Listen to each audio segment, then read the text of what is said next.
Ladies and gentlemen, good afternoon, good morning. Let's start that again. Good morning and good afternoon and evening to those who are online. We are about to start, so could you please take your seats?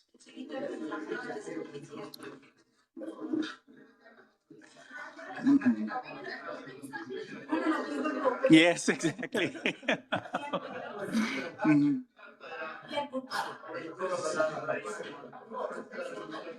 Can we please take our seats, please?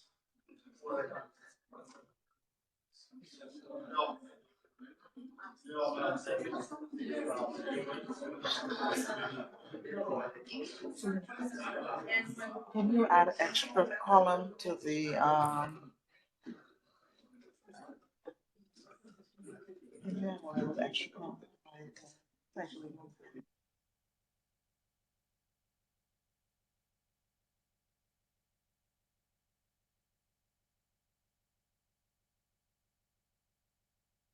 Okay, we're about to start. Can the last people please take your seats?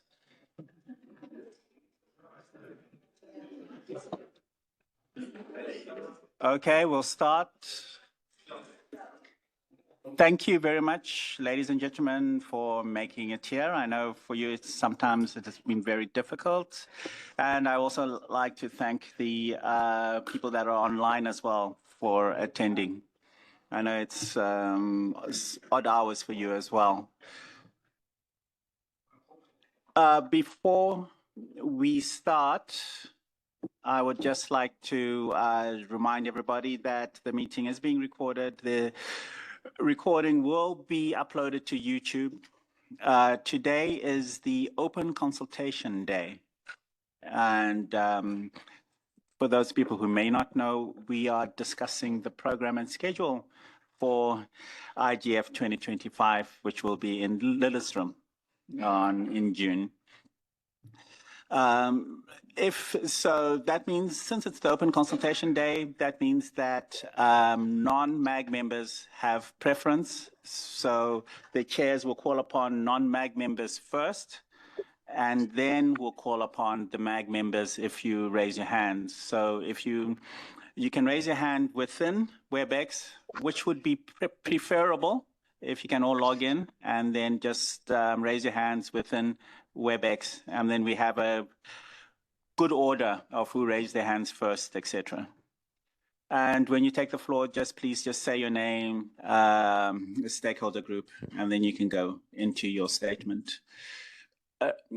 Before that, we've had some new additions to the Secretariat, but just in case, I think I'll just ask the Secretariat and the consultants who are here to introduce themselves so that everybody knows who everybody is. Before the Secretariat, let me start with Dennis. I think you all know who he is, but he can just say hi. Good morning, everyone. See you all here. Looking for a productive meeting. This is Deniz Susar from Yuandesa.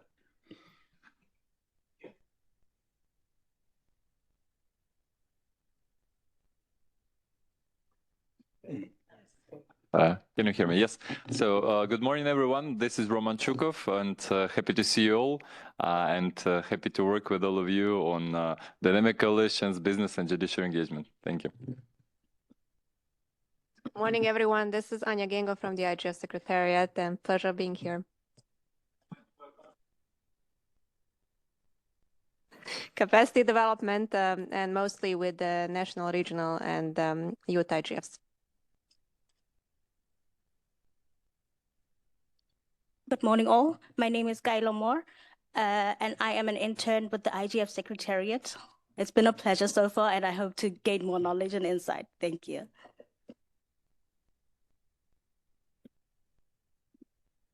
Yeah. Good morning, everyone. My name is Herman Johansen. I joined the Secretariat last week, so it's my first week. Still figuring out where my responsibilities will be. But nice to meet you all, and I'm looking forward to collaborate with everyone.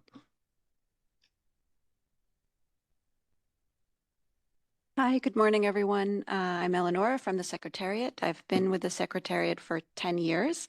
I work on communications, support the leadership panel, and various aspects of the IGF program. Looking forward to today and the next days. Wim, you can join in as well. Thank you. Just a reminder, I'm still waiting on the final version of the contract for this year. So I'm Wim Derzel. I have been working as a consultant with the Secretariat supporting intersessional activities for a number of years. Let's not count.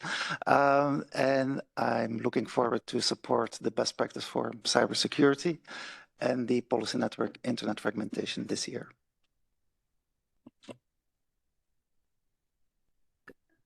And my name is Catalina Soare. I'm working for IGF Secretariat as administrative assistant. Welcome. Thank you. Okay, thank you very much, Catalina, and all. Okay, so without further ado, let me give the floor over to our chair, Cara Roach, to start the meeting. There you go. Hello, everybody in the room and online. Welcome. I noticed that you've been very active in the chat and on the emails. So thank you very much for your dedication to the work. So everybody would have the agenda with them, or they have access. You've had time to go over it. Any objections or additions to the agenda? Okay, so the agenda is accepted and we will go on. So again, welcome, and I'm going to hand you over to host country co-chair Ole Martin.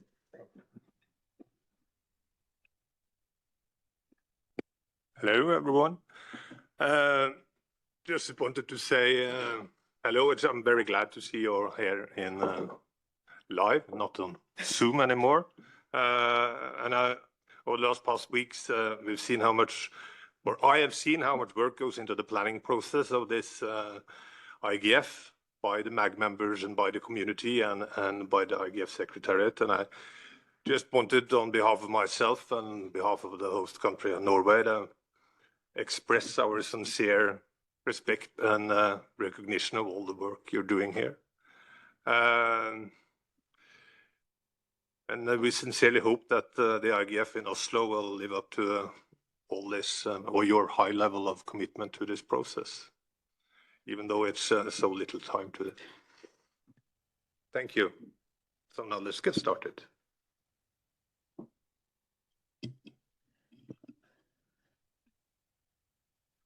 Okay, moving on to Yandesa.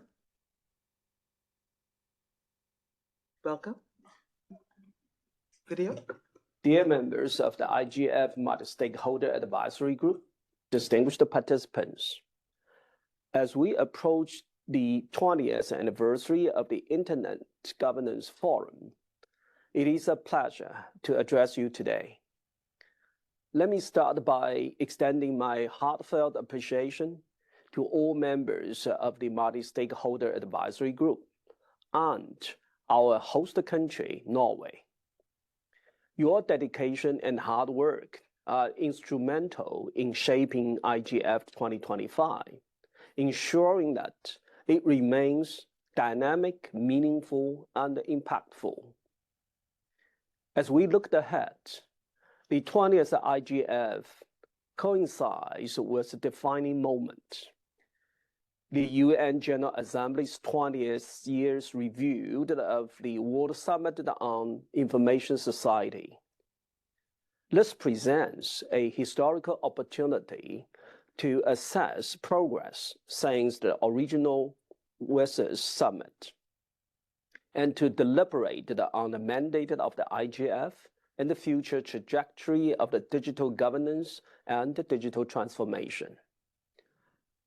As the Secretariat for the Versailles Plus 20 review process, my department, UNDESA, is committed to keeping the IGF community well informed, coordinating timely contributions, and facilitating active participation of all stakeholders in accordance with the established modalities for the overall review.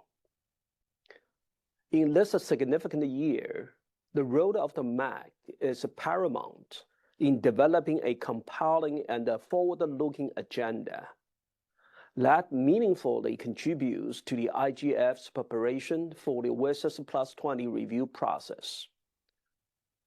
During the first open consultation and the MAG meeting earlier this year, you established the overarching theme for the IGF 2025, namely, building digital governance together.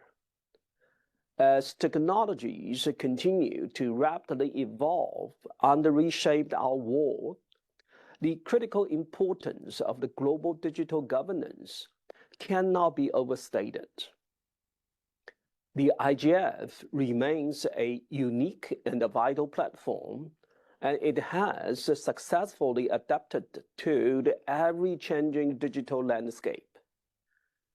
The steadily increasing number of the national, regional, and the youth IGF initiatives, alongside with its intersectional work, bring the invaluable diverse perspectives and significantly contributes to a more inclusive and representative approach to digital governance. To all stakeholders actively participating in these open consultations, I strongly encourage you for your continued engagement in shaping an exceptional and impactful IGF 2025. To our esteemed donor community, I extend my deepest gratitude for your indispensable support. Your contributions have been and continue to be crucial in fulfilling the IGF's mandate, particularly in supporting capacity building efforts in developing countries. I wish you a very productive and successful meeting over the next 3 days as you work together towards a robust and transformative 20th session of the IGF. And I myself very much look forward to receiving the positive outcomes from your deliberation. Thank you.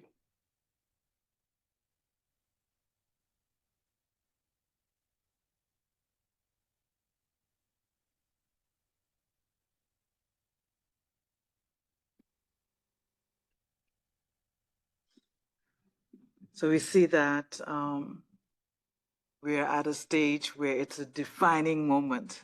So the work that we have to do over the next few days, it's very critical. And I'm sure we're going to get through it, and we're going to make it an exceptional and impactful IGF 2025. So moving on to the next agenda item, and we're going to get a briefing of the current state of preparation for IGF 2025 by the host country. Tuan?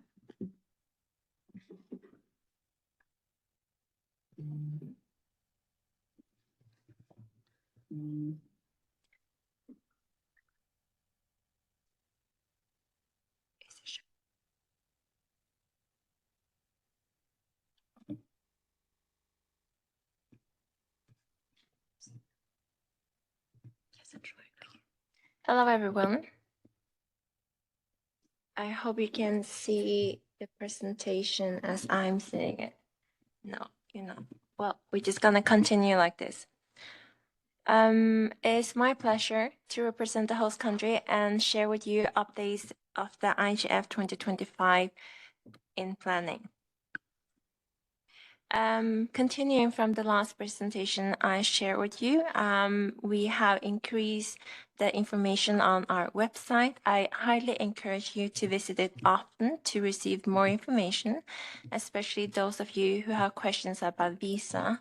You will find more information being updated to answer your questions, as well as an email dedicated to answer your questions related to visa. In addition, you will see that there are items on our website that will be updated and shared with you as soon as they are ready. Among other things, the 3D digital platform and also the upcoming schedule. I'm happy to share with you that for the IGF 2025 in Norway, we will implement digital badge. So most of the delegates will then be able to already now have received their digital badge when you have been registered and approved. And so the only thing you need to bring when you actually come to the location is to bring your ID and your digital badge. We will have dedicated signage and also people at the train station at Lillestrøm to guide you from the train station to the venue. So it's an easy walk, but for those who's their first time, I understand it might be complicated and not so easy. So we'll be there to guide you to the venue. I'm just gonna go quickly a bit about how we have worked on the program. So for the program for day 0, we have some host country sessions that we've been working on, and we hope that these sessions and the themes for these sessions will attract more government, because these are issues that we as the government thinks are important to raise. On day 0 in the plenary hall, we will have on day 0, Welcome to Norway. We will have a session about the value of an open, free, and secure internet, followed by safety critical system security, subsea communication cables, building trust, combating fraud in the internet ecosystem. There will be then a parliamentary track roundtable before the first high-level session of the program. In the conference hall, you will see a session about sustainable digital growth, net negative, net zero, net positive, and then a session about leveraging AI, large models, small players. And in a workshop room, we will have a editorial media and big tech dependency, the material conditions for free and resilient news media, no one left behind, digital inclusion as human rights, and then another session to be confirmed.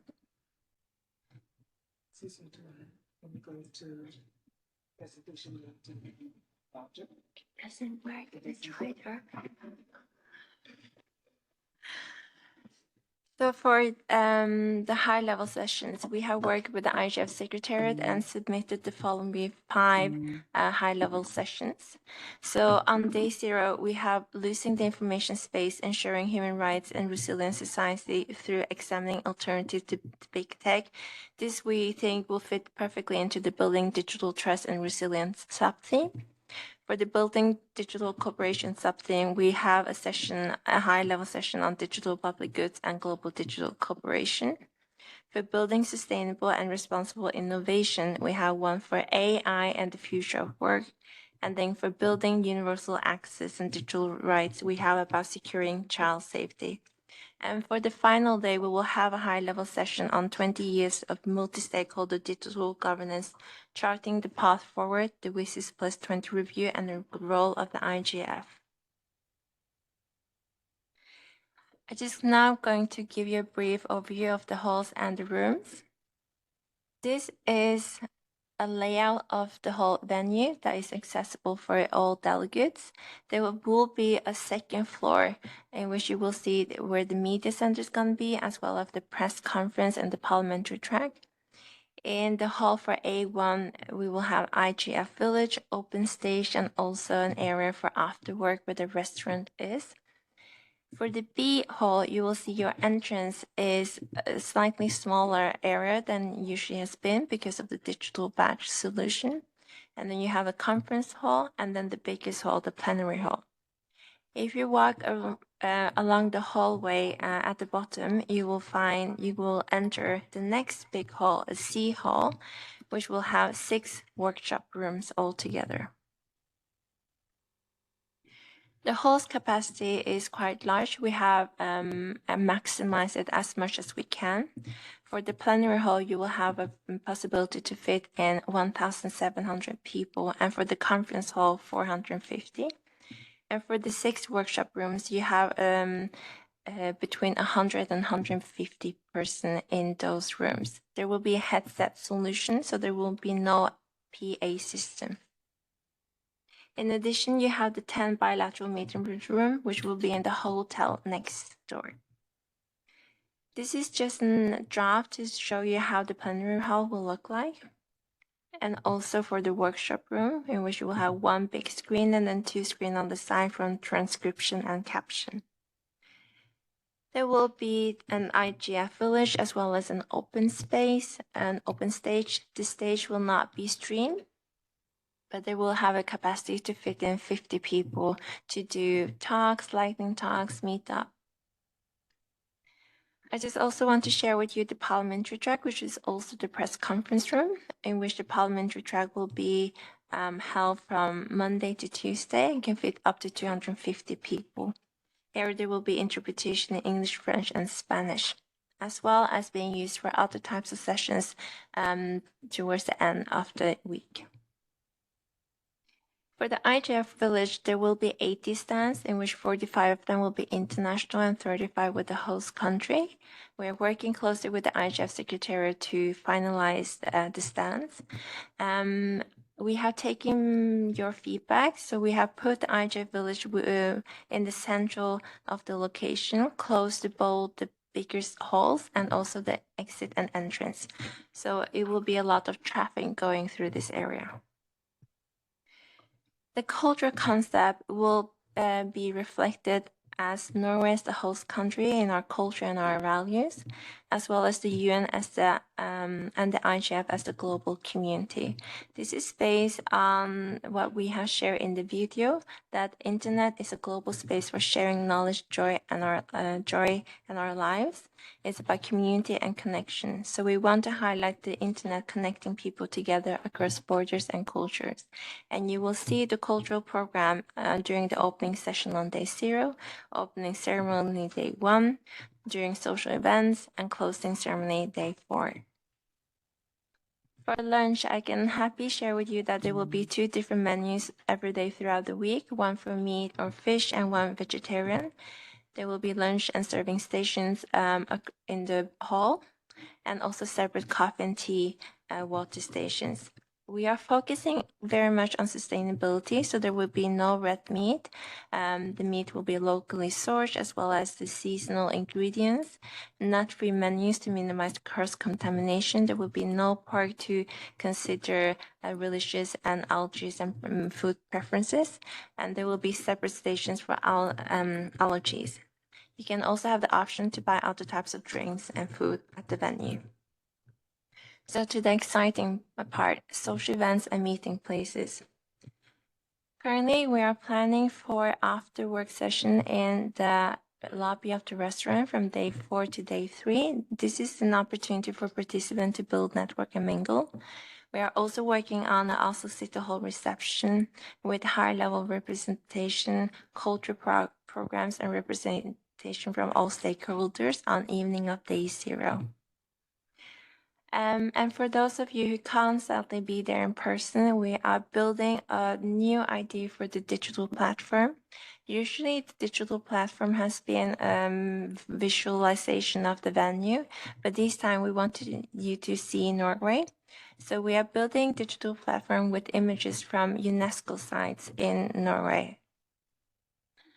So I'm looking forward to show you both the fjords at Bergen and also the Norwegian mountains. Thank you so much.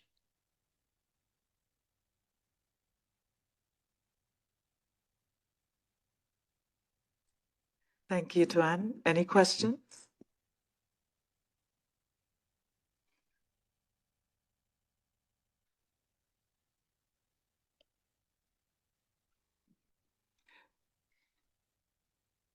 Can you just raise your, so I can see in the room?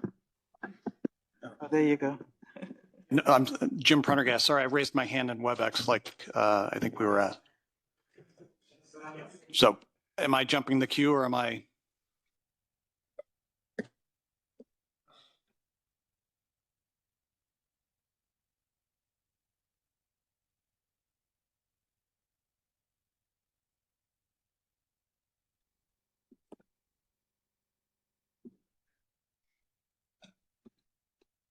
Change my layout.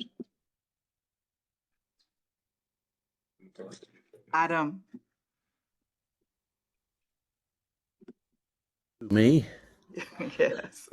Good morning, everybody. Morning. Adam Peake speaking. Ollie Martin. Tuan, thank you very much. It looks excellent. I have a question, please. What's expected with the opening ceremony mentioned and the closing ceremony? There's been a rumor, I suppose, that your Prime Minister may be attending on the Thursday and other high-level participants possibly on the Friday, and just wondering how you anticipate the opening and the closing and the different elements of this, this traditional part of the agenda. Thank you very much.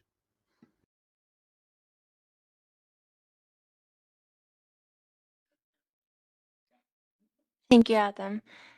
So for the opening and closing, there will be a cultural element to it, and then we would like to have a representation of all stakeholders giving short remarks.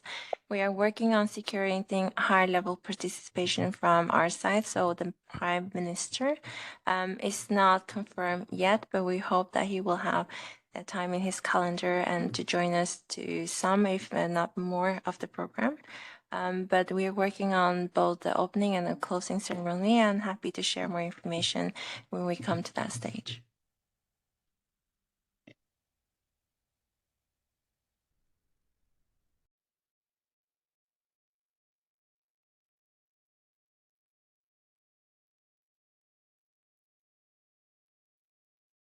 Okay, just hang on.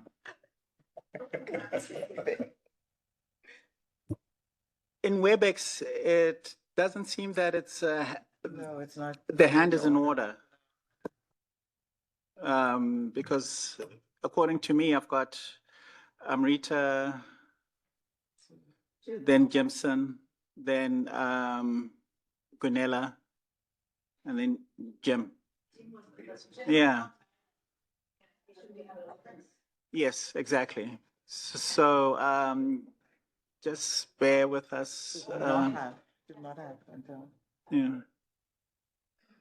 Okay, so maybe this put your hand up and the thing doesn't really work. Yeah, because But then we have a problem because we have the online people as well. I can't see. And it's in alphabetical order. I don't know if the technical people can help us out to, if there's a way to order. There's no way. Does anybody have it in order?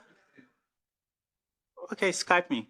I mean, WhatsApp me. I don't. I mean. Yeah. You can see it in order? Yeah, Jim, Amrita, Gunella, Jensen. So what are you looking at? Participants. Yeah, I'm looking at participants list. Okay, fine. Chris, you call them out. So, Jim. Okay. Yeah. Great. Thank you very much, Jim Prendergast, for the record. Thanks for the presentation. You mentioned the bilateral rooms were in a separate building. Is that correct? And is that require leaving and re-entering a secured perimeter? That is correct. So the bilateral meeting room will be in the hotel. So it takes you approximately 3 minutes to walk from the venue across the bridge and then over to the hotel. You will have to exit and enter the UN zone. That's correct.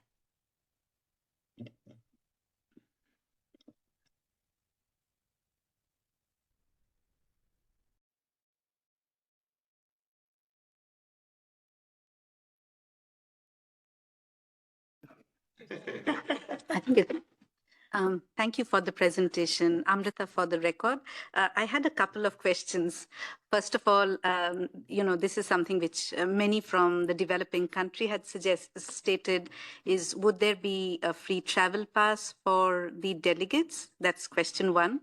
The other question is, there was, initially when there was a meeting, it was said that the networking sessions may be at the hotel. So will the proposers of networking sessions be within the venue or would it be outside?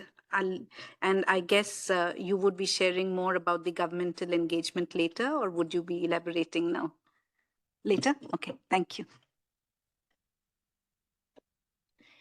Thank you for the questions. We are looking into the free travel pass for those participants coming from the Global South, and we hope to come back to you a bit later on that. When it comes to the questions about having networking sessions at the hotel or at the venue, we haven't talked about having anything else outside of the venue other than the bilateral meetings. So for now, I think we can assume it will be somewhere at the venue, but it will, if it changes, then we will update you. And for your third question about the governmental engagement, we will update you on that a bit later.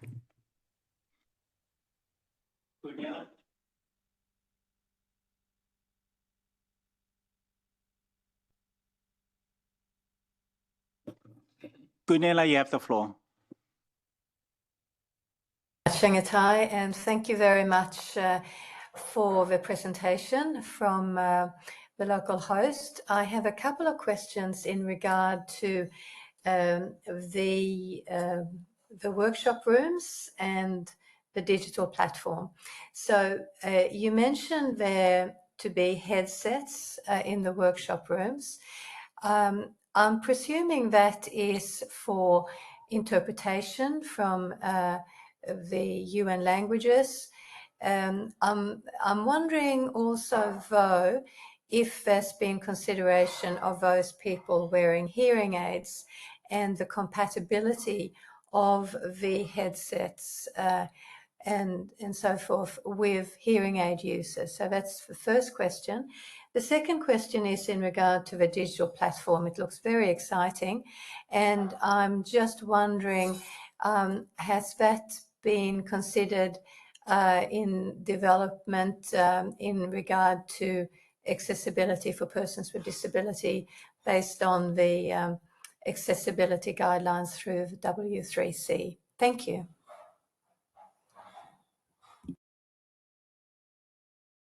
Thank you for the good questions. Regarding interpretation, there will be interpretation to all UN languages in the plenary hall, but not in the other halls, except from the parliamentary track, in which there will be interpretation to 3 of the languages. When it comes to the headset solution, so this is similar to what you experience in Riyadh, for example, when you have your headset. And when you go to the different workshop rooms, you change the channel, so you enter the room's sound system. We have been reassured that the headset solution works well also for those with hearing aids in the air already. So that's how I can confirm that. When it comes to the digital platform, yes, we are looking at accessibility for people accessing it online. Thank you.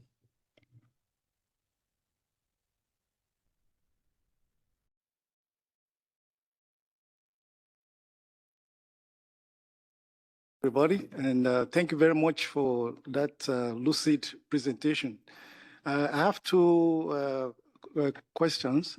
The first one is with regard to whether there is any provision for first aid, for emergency support during the period.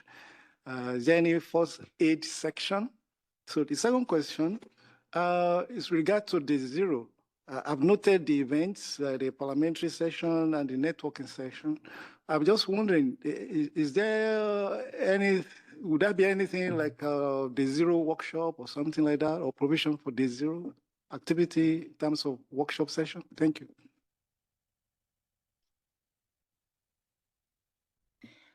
May I ask for clarification? When you mean provision for aid, do you mean like health room or? Oh, so there will be, as per the host country agreement, we will have a health unit there to assist if there's something happening.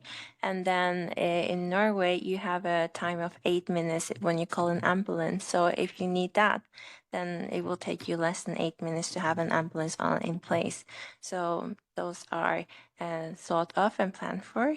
When it comes to day zero, other than the host country sessions, we don't have the control and the overview of the day zero session. So I will leave that question to the IGF Secretariat. The answer is yes, there will be day zero sessions. Henriette? Thank you, Shagata Anriet Esterhuizen, former MAG chair, as we have been given our flags. Some of the questions have been answered, so really just a few with a bit more clarification. The number of people that each workshop room will accommodate, if you can clarify that. And also just to confirm for us the number of slots, of time slots that there'll be for works, provisionally anyway.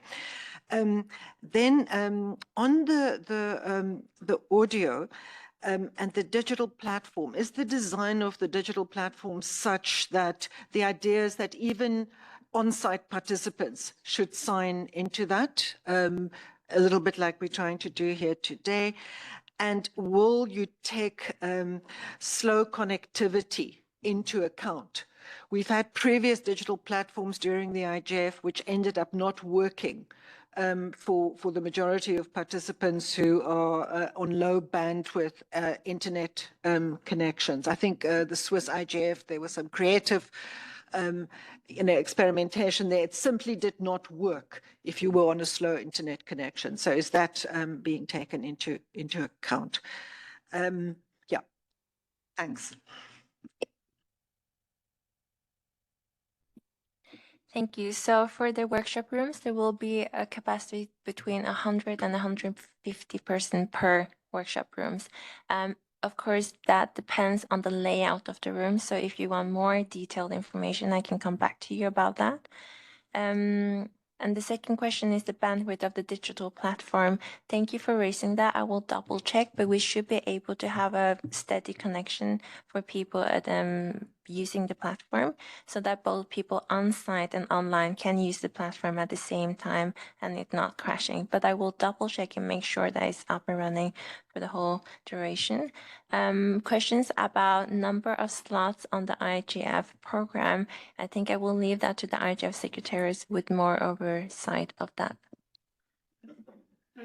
Just to come back on that, I really recommend that you test the platform from remote sites. So for example, people on satellite connections like small island states or landlocked countries who don't have undersea fiber optic cable access. So that once you have this, once the platform is established, or even if you know which product you are already using, because it's not so much the connectivity in Norway that will accommodate, will determine the accessibility. It's the connectivity at the end user end. So it's really worth testing. And we can help you test. Yeah, once there's something to test, we can just contact some of the MAG members, and then we can ask them to test it and to see the bandwidth.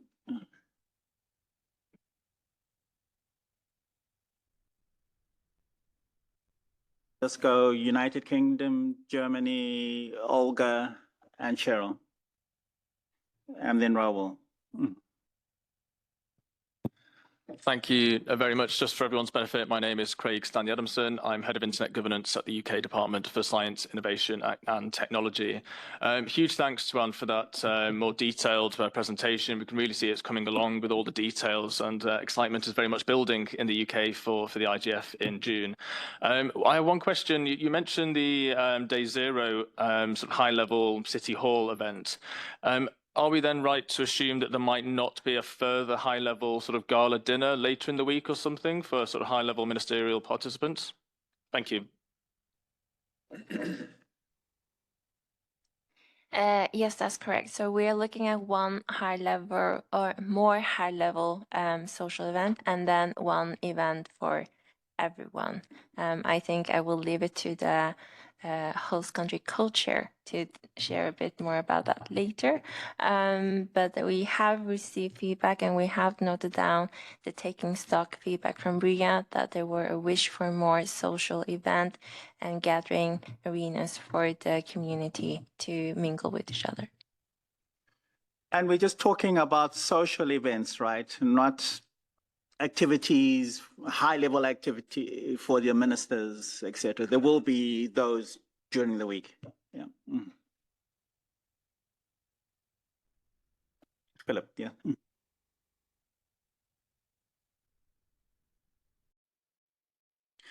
Morning, everybody. Philipp Schulte, Federal Minister for Digital and Transport, Germany.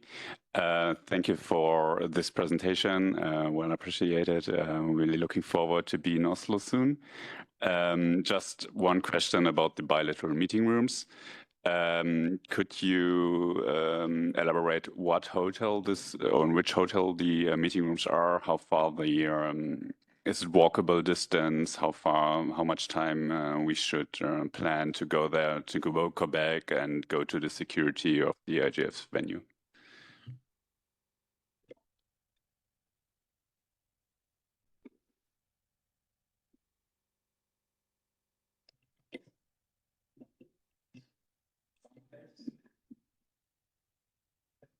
Sorry, I can't switch. Thank you. So the bilateral meeting rooms will be in the hotel next door to the venue called Thun Hotel Arena. If you go into Google Map, you will see that Google Map tells you it takes 2 to 3 minutes. We estimate it will take you less time, but with the security check-in and checked out again, because it is a digital badge, we don't envision it taking too much time because the queue is different there than at the entrance and the exits. So honestly, if I were to test the time, it will take me around 2 to 3 minutes, but we of course encourage you to be there a bit beforehand so that you are ready for your bilateral meetings when you enter the hotel, and then also back in time for the sessions. And the venue and the hotel is connected. There's a kind of like a sky bridge. So.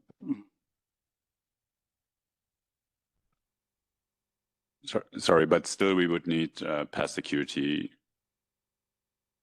Even these hotels are connected, the hotel is connected to, and we need to pass security for the hotel as well, or only for the venue? No, I mean, exiting will be fine. So you can exit pretty easily. Coming back in, you'll have to go through the security check.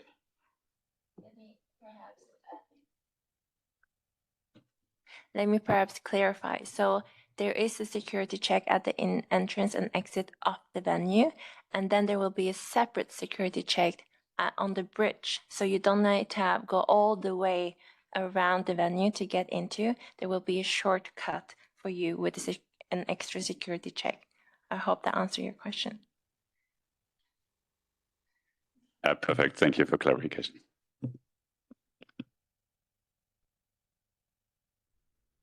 Can you put your flags down, please? Olga. Hi, thank you very much. This is Olga Cavalli for the record. Thank you very much for the presentation. Some of my questions and doubts are already answered. I think that you mentioned that there were activities in different floors. Did I get it right? Could you let us know which activities are in different floors? Because this may change the dynamics of people going back and forth from different areas of the venue. Thank you. So on the main floor, on the first floor, there you have all the halls and all the rooms and all the sessions, the IGF village. If you are a parliamentarian and wants to access the parliamentarian track, that will be on the second floor of the venue. If you're a press journalist, you will enter more often the second floor for the press conference and the media center. If you want to running back and forth because you have several bilateral meetings, you go through up the second floor through the bridge and then straight on to the second floor of the hotel for the bilateral meetings. Those I envision are the only reason why you will need to enter the second floor. But if you want to hang out on the second floor, you're welcome to as well.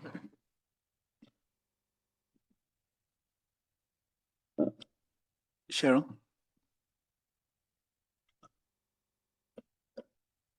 Is this on? Yeah.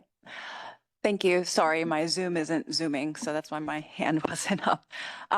Really appreciate the presentation, the level of detail and the level of effort. So thank you very much.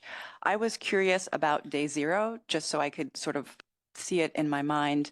I note that there's a parliamentary track, and I think the topics that you chose are spot on.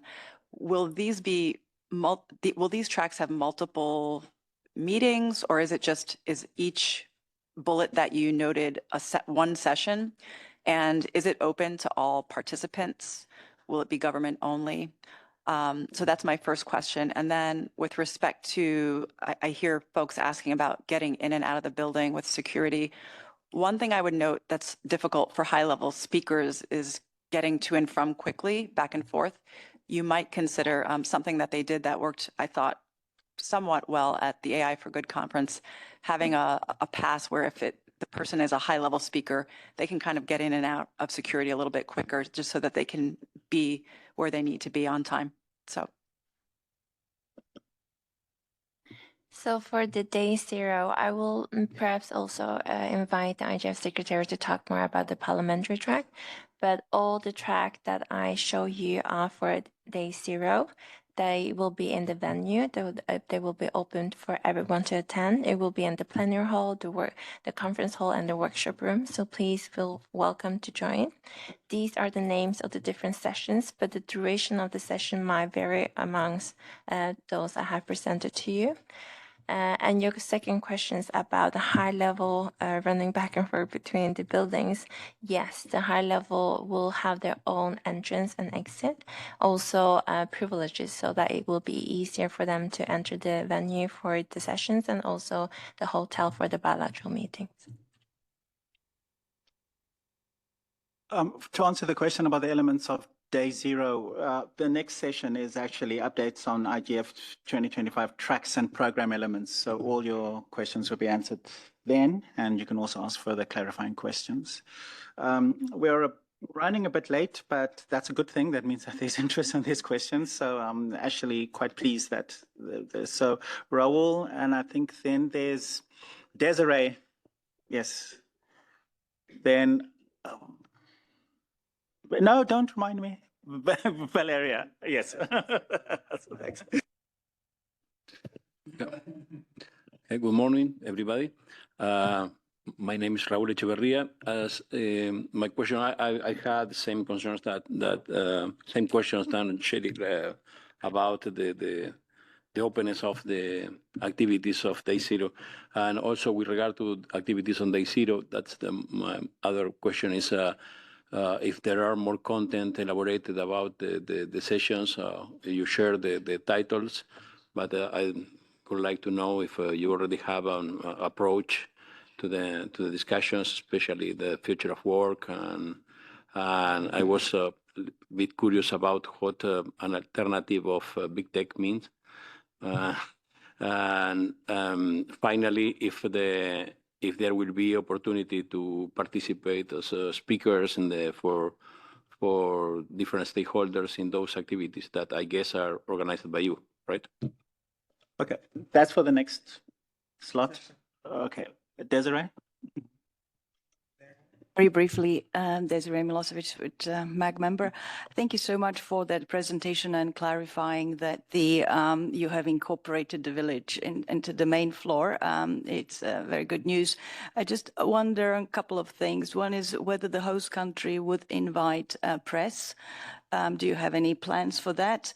When could we collect the badges and where the registration is? And just a suggestion for the number of sessions. I know it's a part of the next item in our agenda, whether you could envisage shortening the cleaning breaks. As we know, trains in Japan are cleaned within 5 minutes, so have really the shortest breaks between 5 and 10 minutes between the sessions, so that we can incorporate some 120 sessions within 4 days in 6 rooms with 6 sessions a day. Thank you.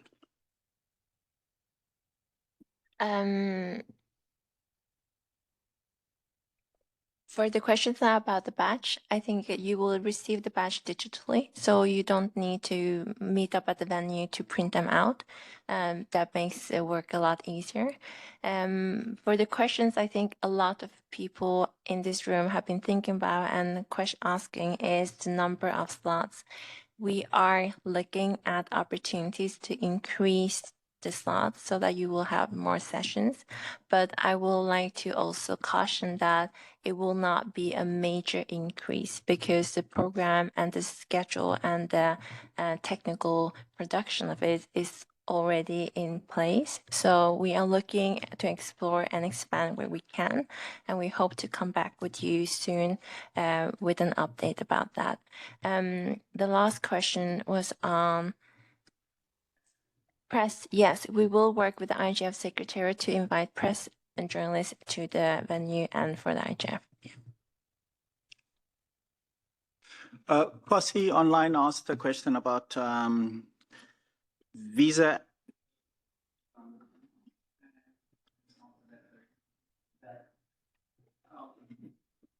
Yeah, I'll just answer that very quickly. Norway is part of the Schengen area, so they don't they visa rules by themselves. They have to adhere to the Schengen rules. So there's very little flexibility on that, if at all. Now I can't remember who was next. Valeria, please. For the detailed update. It is actually very encouraging to get a sense of the details. I just want to briefly comment on the issue of, even though it is completely understandable that specific arrangements are needed for high-level participants, I think it could be very important also to keep the spirit of the IGF and avoid having parallel, kind of parallel dynamics as we felt in last year at the IGF. One of the values of the IGF is the possibility to interact under the same conditions. So I could say that it could be very important to keep that in mind when setting those arrangements and make sure that everyone can feel that the possibility to the high-level participants can interact with the regular participants in a way that doesn't feel like we have two different IGFs. Thank you.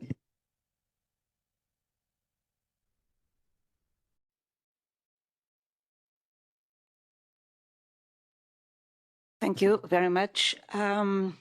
My question, well, it's not a question, is to underline the importance of journalists and to brief them well before the IGF. I think that in this IGF we should have proper media, journalists, and to make the point that the IGF is important and why it is important and why it is a major event in the international cooperation on digital issues, on knowledge-based society. And I don't know how we can address that better. I understand that the host country, thank you very much, together with the IGF Secretariat are already working on that, but I think that it should be really a major issue for us this year, because we really need this kind of media engagement, interviews, and they have to receive good material to understand what IGF is. Thank you very much.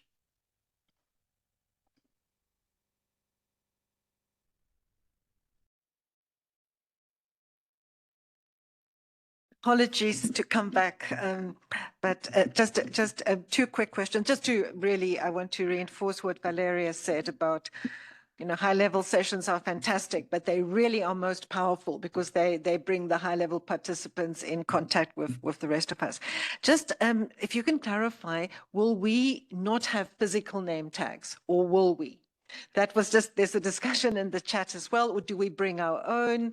So if you can clarify that. And then I think what was the other, I think that's really the only thing that's still left to clarify. Thank you.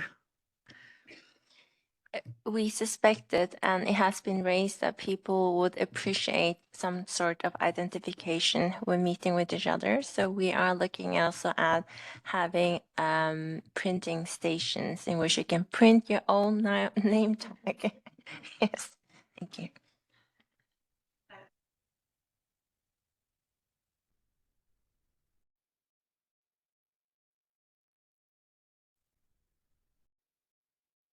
Thank you for the opportunity again. This is Jimson Olufuyi, private sector. Well, two quick comments. Firstly, to really commend the organizers for the special travel support for journalists. I think this is very crucial. So just to support what has been said earlier concerning journalism arrangement. Then the second one is with regard to visas. I could recall there was a time I needed to apply for Swiss visa, or Schengen, but because it takes 2 weeks and I needed to be in Geneva, so they organized the Swiss visa for me. And that took just a day or two, in fact, just 1 day. So I'm thinking perhaps in case of backup, maybe you may need to have just Norway only visa. That is possibility. So the person is restricted to coming to Norway and just goes back. So that just to bring that to your notice. Thank you.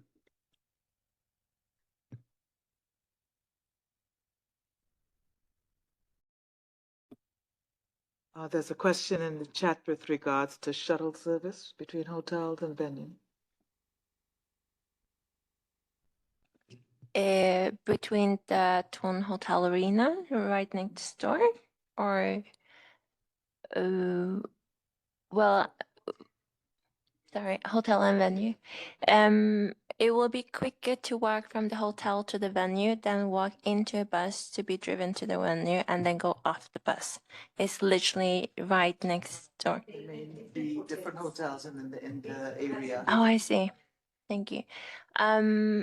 We have several hotels in the area, both in Oslo, Lillestrøm, and near the airport. As we do not have the numbers of how many participants are in each of the hotels, and we allow the flexibility of the delegates to choose the hotel that they would like. We are not planning for any shuttles from any of the hotels to the venue. The transportation will be mainly public transportation, with rail as the easiest one. There will be also possible to do buses to the venue and also taxis if you would like that. But I would highly recommend using public transportation. That is the fastest and the easiest. Yeah, I'd just like to underline that as well. I mean, if you have a hotel in Lillestrøm, walking. Everything is in walking distance, no problem whatsoever. If it's in the center of Oslo, around the public transportation, you just walk to the subway or tram and get it. It will take you 10 minutes there, and and then from the railway station or the tram station, it's very, very close. It's another 5-minute walk. It's one of the most easiest cities to navigate and get around that I've been to. You have to pay for a card. Yes, of course. Yes, you do have to pay for your card your transport card. Yeah. Mm-hmm. And I wouldn't get a taxi because the taxi would take you longer to get out and then come back in. Yeah. And of course, more expensive here too. Mm-hmm.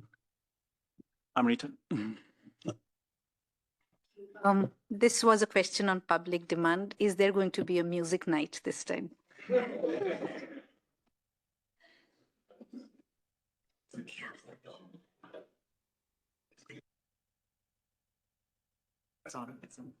Yes.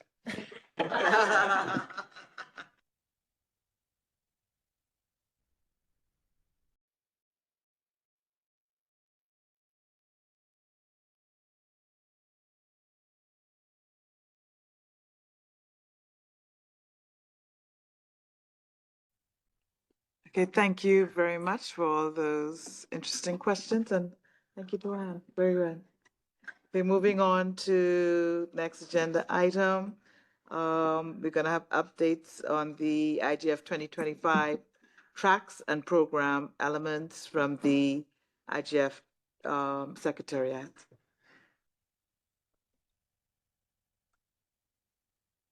So the first is the workshops and other session proposals.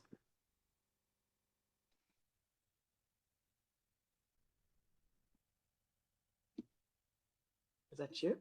Okay.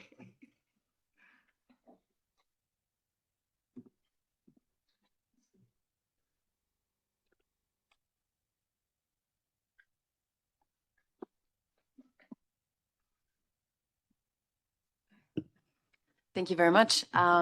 It's very good to see you, both online and on site. This is a short presentation actually about the session proposals that we've received. Most MAG members know already that presentation. It was rather intended actually also for the community. And of course, we're sharing also some additional information. again, it does not work here on the screen, but let me share it as it is right now. So we've received a total of 727 submissions after screening. These include the 400 workshops that the MAG members have been evaluating in the past weeks, then 80 open forums, 18 launches and awards, 145 lightning talks, a record for now, 39 networking sessions, and 45 day zero events. Next to that, we also received 107 village booths, and the Secretariat has already screened and made suggested selection, something that can also be shared a little bit later by the Secretariat.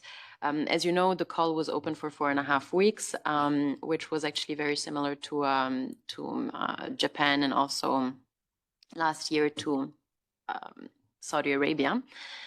And we promoted, as usual, this call via the mailing list, social media channels, and our website. So now, very specific to the workshop proposals.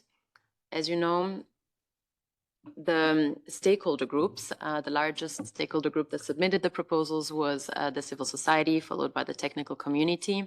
And then you have rather equally the IGOs, private sector, and also governments. Just for information, we prepared also a very similar presentation for the top 40 workshops that were evaluated that can be used for tomorrow's discussion so that you have a bit of an overview what made the top ranking. Then when it comes to the regional groups, Asia Pacific and also Western European and other groups are leading here, followed by Latin America and the African group, and then Eastern European and also the IGOs.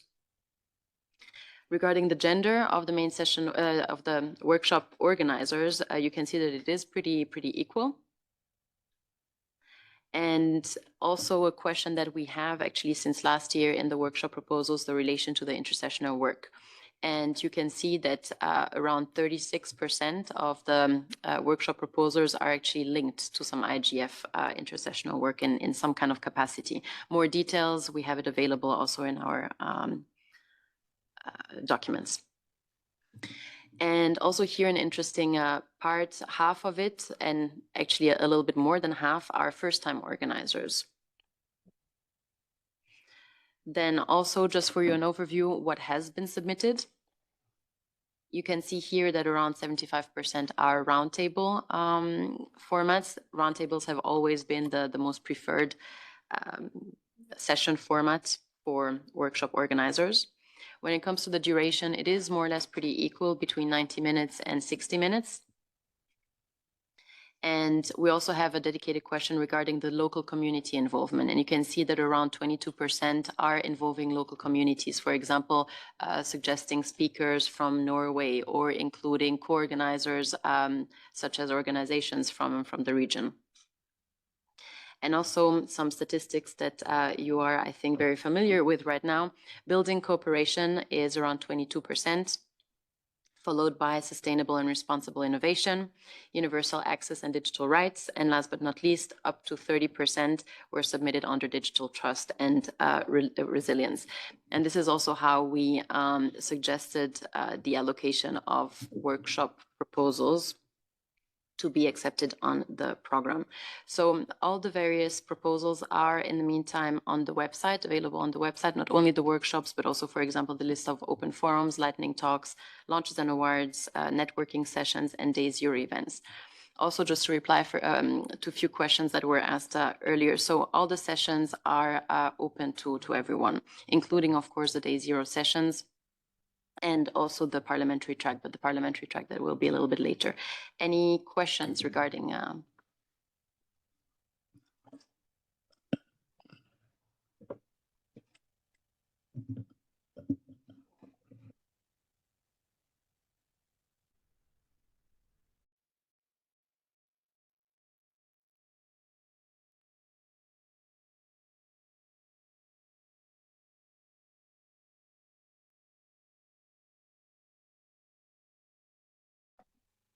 Anna and then Henriette.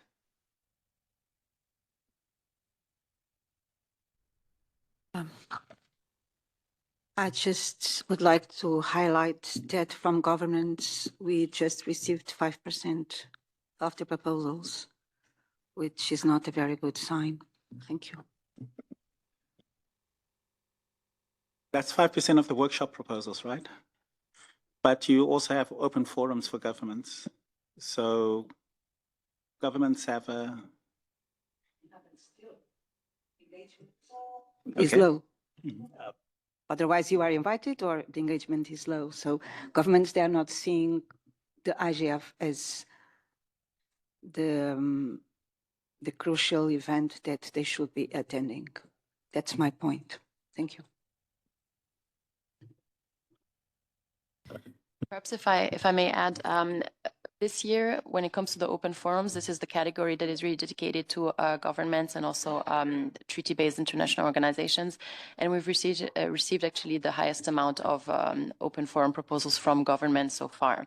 So this is perhaps also one of the reasons why they submit less workshops, because they do have that specific category under open forums, just as an additional information. Thank you.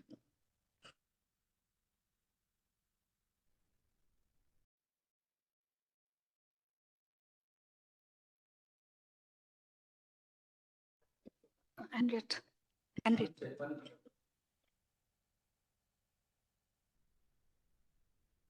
Thank you so much, Celine, for this presentation. As in, it was a question that we see that there are 7 to 7 submissions from where the MAG has to kind of select 39 at this point of time workshops.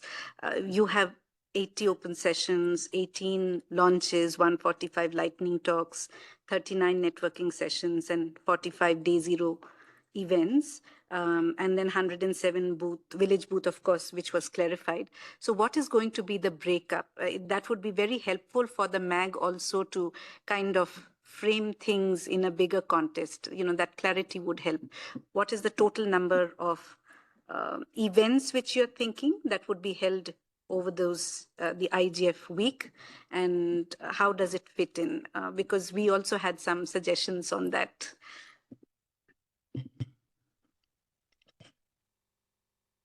Of course, thank you so much. So the suggested number or approximate number actually of sessions that will be on the program is really depending on the room capacity, but also working hours. And together with the host country, we calculated approximately 100 sessions throughout the week, including day zero. And this also includes sessions in the plenary hall and in the second largest room, which is the conference hall. And in addition to these 2 rooms, we have the 6 workshop rooms. The working hours, as you know, are from 9 to 5, which is 1 hour less than the year before. And there we cannot do anything about it. We're also working closely with the host country to see to what extent we can minimize the sessions in between the workshops, which is for now still scheduled for 20 minutes to allow for proper preparation of the next session and so on. But we'll update you in case we manage to shorten it, let's say, to 15 minutes.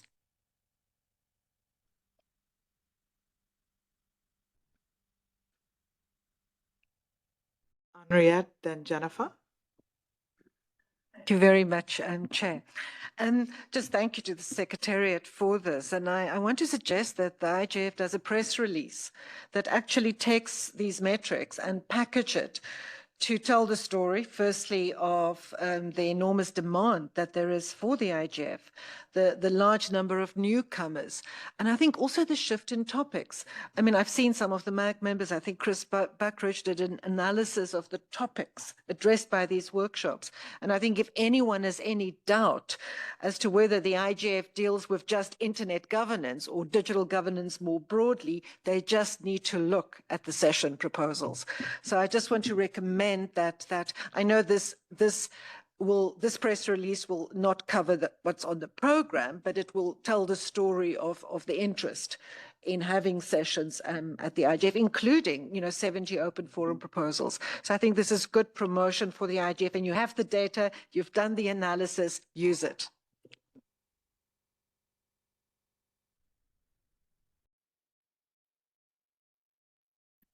Thank you, Henriette. Jennifer?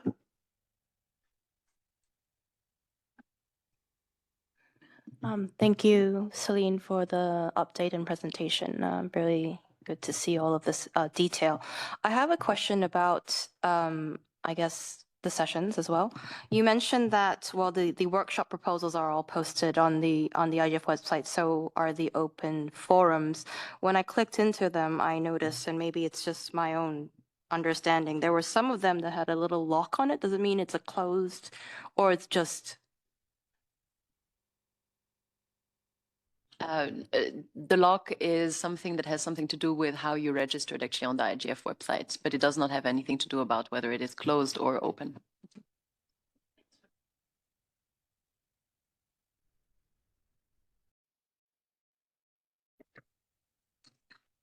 Thanks for that clarification, Celine. And then I guess my question is, are the other sessions also going to be published onto the website, or will that happen once they're finalized?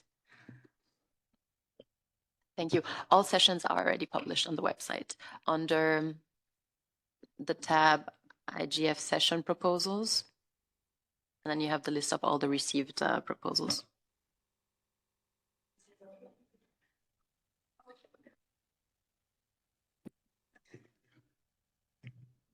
It's included in here? Is it? Chris? Oh, sorry, Jimson, sorry. Wait, Chris, Jimson? Thank you, Chair Jimson. I also would like to really thank Celine and the Secretariat for the great job they've done. Well, this is just a quick follow-up to the important observation Anna made concerning government participation. I would really like to note that perhaps because the government processes have to do with bureaucracy and also the timeline. But at the same time, I observed that a number of the workshop we review had some government participation, and those that have deficiency, we can easily call for that to be filled in terms of diversity. So thank you very much. Chris? All right. Thank you, Carol. Thanks, Celine, for the update there. I had a couple of points. I'll start with the points before questions. One, I think Henriette's idea of a press release sort of highlighting this element of the process would be really good. I'd very much support that. I also think when we look at, for instance, the opening ceremony, how presentations or speeches that are part of that, we should include something like that, like this information in that as well, because I think it's really important for us to kind of level set for the IGF participants, audience, this is what we heard from the community. These are the issues that we saw emerging as sort of real priorities. This is how we've attempted to reflect that in the program that we've created for you. So I think making that part of the narrative is really important. And I'm not sure we've done that in quite such a sort of plenary session in the past. And I think it would be really useful for people in the opening ceremony to get a sense of, okay, this is what to expect this week. This is why the program looks the way it does, particularly given that this year's program is going to look a little different to what a lot of old-timers are used to. So I think then in terms of topics, Henriette also mentioned the spreadsheet I sent through to the MAG. I think I shared it with the Secretariat over the weekend. I know it's very last minute. But I do think it's important. Like, the sub-themes we have are great, but they're also a little bit arbitrary in some sense to sort of, and we saw that in terms of, we had AI-themed sessions that came in under all four of those sub-themes. So it's actually really important for us to look as the MAG at, where some of these other collections of thematic priority are being placed by the community, not necessarily in relation to the four sub-themes that we gave them and asked them to fit into. The last point I just wanted to make was a question in terms of, so when we talk about where proposals come from in terms of region or in terms of stakeholder, I mean, most of the best maybe proposals or the ideal proposals have multiple organizers. They're work where sort of organizers from different stakeholders in different regions have come together from the outset. So how did we classify those in this presentation. Thank you very much, Chris. No, this is a very good question. So basically, the data that we receive is from the person who is actually submitting it on our website. And then you also have the possibility of having co-organizers, which are then also listed on the website. But the data that we use to do these kind of statistics is really by the person who's submitting it.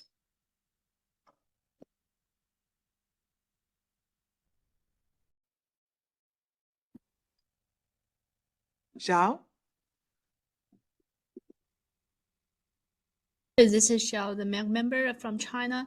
I'm sorry, I have to cancel my flight at the last minute because of a physical problem after the operation. I think we've done quite very good progress. And I noticed that we have half newcomers and new organizations. I think it is very good. And I wonder what is the data compared with that of last year? Where are they from? Because I'm wondering that we are always the same group of people coming year by year. So it's important to have some newcomers. We hope we could do some analysis. It is very important. Also, regarding to the governments, I wonder whether the Norway governments could send some invitations to different governments. It's important to have some multilateral invitations at the same time. That is my points. Thank you.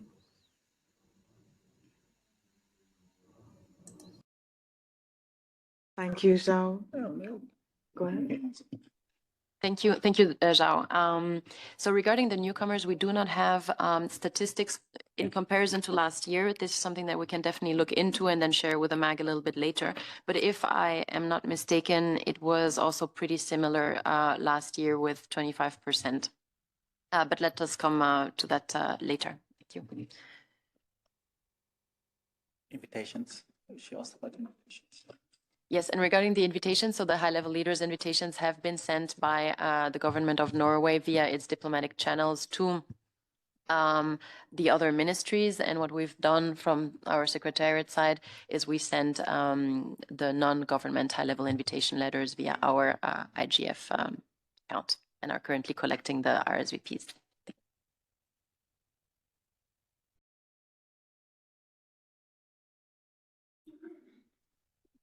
Asif?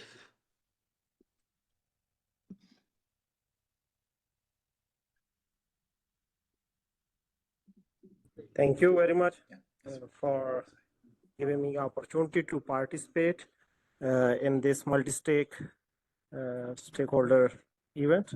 My one suggestion are about the tentative agenda, because from the couple of months we are participating in different regional platforms about the IGF.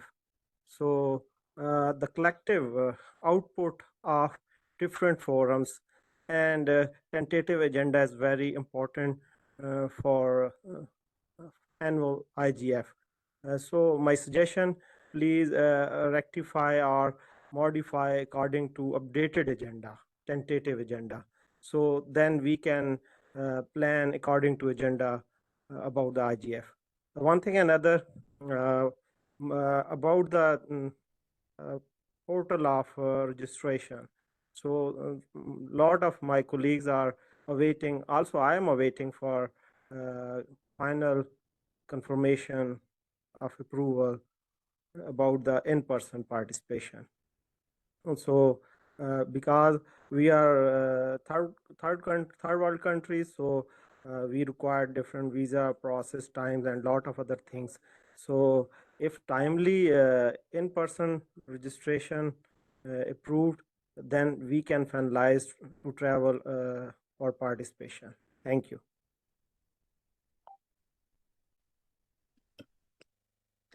Thank you very much. So our plan is to actually publish the draft agenda, which we can also call differently, such as tentative agenda, by end of this month, April.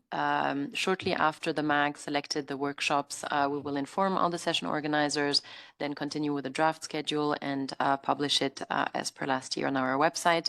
Shortly after, we will also have our SCED app again this year, which will also launch shortly after the draft schedule has been published on the website. It is now being procured by the host country, so it's just a matter of very few weeks.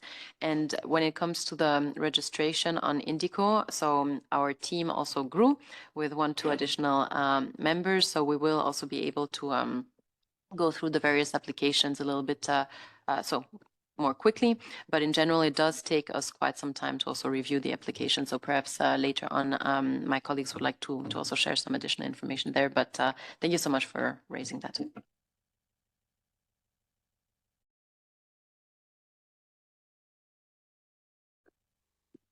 Cheryl?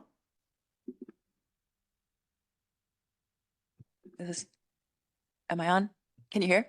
Okay, thank you. Really great presentation. That's again, a lot of detail, and I'm sure that was really hard to distill across the different subgroups and areas. I do want to turn back to Anna's comment. I think it is an important data point that the level of participation in governments has dropped. Also, I would note the level of participation in business has dropped. And so for me, in my role as someone who is actively encouraging businesses to be a part of the IGF, I'm a huge supporter, really believe in it, get them to submit proposals. This was a tough year. And so turning to the comment made with respect to marketing and positive outreach, I would think really, really hard about how you message to governments and business beforehand, and really make that part of a larger strategy on how you're going to re-engage these groups, because it is very important that you do re-engage them. Why there's been a drop, I don't know. I don't have the data behind that, but there clearly has been. But those things are tied. And so this is a pivotal year, and I would really think about that with respect to the broader picture. So thank you. I have not really looked at the business statistics, but for governments, I beg to differ. I think we do have more participation with governments, not looking just solely at the workshops. If you look at the workshops, yes. But if you look at the workshops, you look at the open forums, and also the interest in the high-level events, I think this year we have the most interest from governments.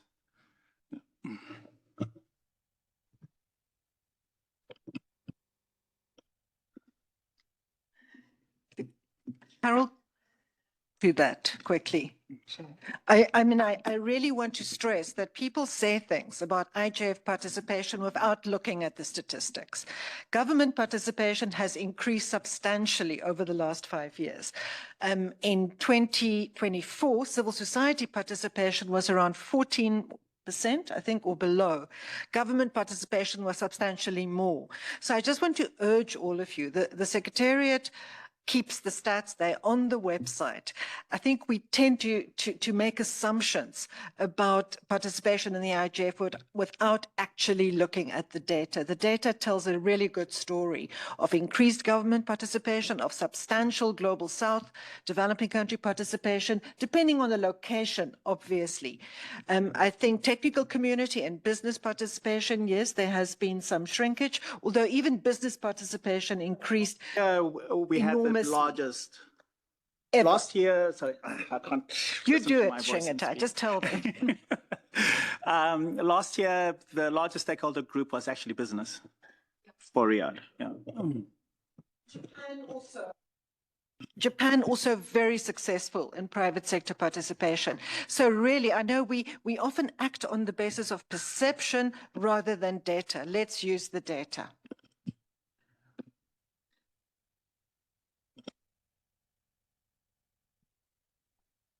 Having said that, we're always interested in persons giving recommendations on how to better engage government as well as business.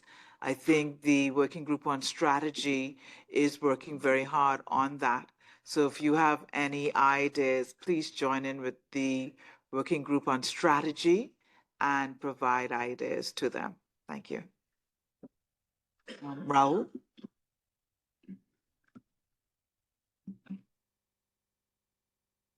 Thank you very much. Just a quick comment about the high-level activities. I think that's is important to offer opportunities for high-level participants to engage with other colleagues at the same level. So this is good for attracting them to come to IGF. But we have also to keep in mind that one of the values of IGF is the horizontality. So that's the ability to meet with people that we don't meet probably in other places. So we have to be careful in the balance, that's not to create two parallel events, and so one for high-level participants, another for the rest. I think that's my point. Just to be careful that we participants, I'm fine, but also it's important that they are engaged with the rest of the people. Thank you.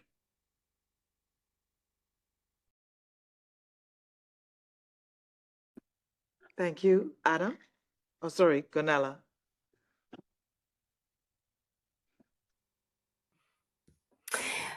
Yes, hello, this is Gonella Astring. Thank you for giving me the floor.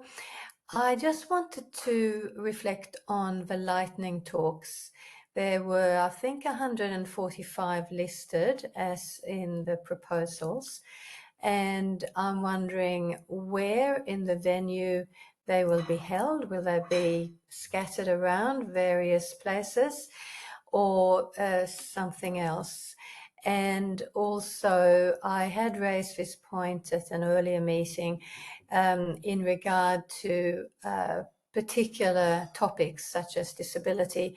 And I'm aware that the Dynamic Coalition on Accessibility and Disability would be pleased to assist the Secretariat in any disability-related lightning talk proposals. Thank you.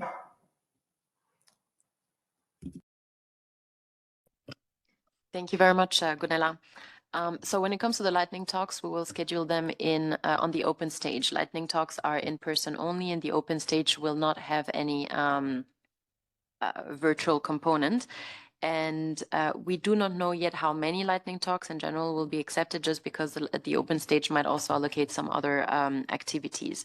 And when it comes to the proposals, lightning talk proposals that are around the topic of disability and access, we can gladly reach out to DCAD to double check those that we would like to include in the program. Thank you.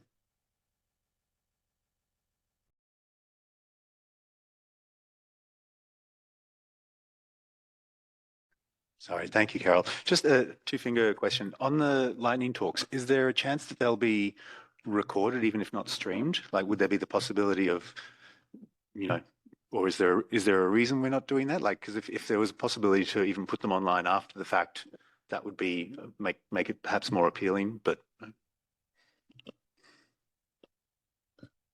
Thank you, Chris. So lightning talks have actually always been in person, and the exception was last year, just because the host country had already prepared virtual equipment, technical equipment, sorry, for virtual participation and streaming, actually.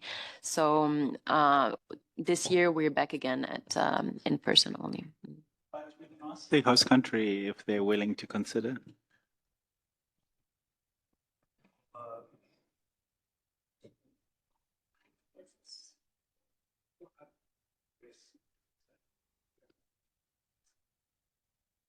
Okay, I guess my question was, is there a strong principal reason we're not streaming them? And so on the flip side, if say, you had a young person with a lightning talk idea who had some friends with them and they organized to stream it themselves from a phone just so that they, could get their own, would there be an objection to that? Or are we, okay, cool. There's no, apart from costs, and we're trying to contain the meeting as each year we add something and goes bigger. But I mean, the question is asked, we can ask. We can take it with us, but I mean, it's just technical issue and it's not planned for, but we take note of it and take it back and check if we can stream it or do something. Thank you.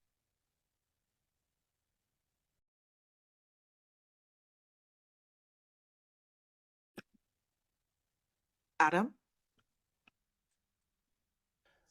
Thank you. Adam Peake, Observer. It seems that we've lost the earlier mentioned process.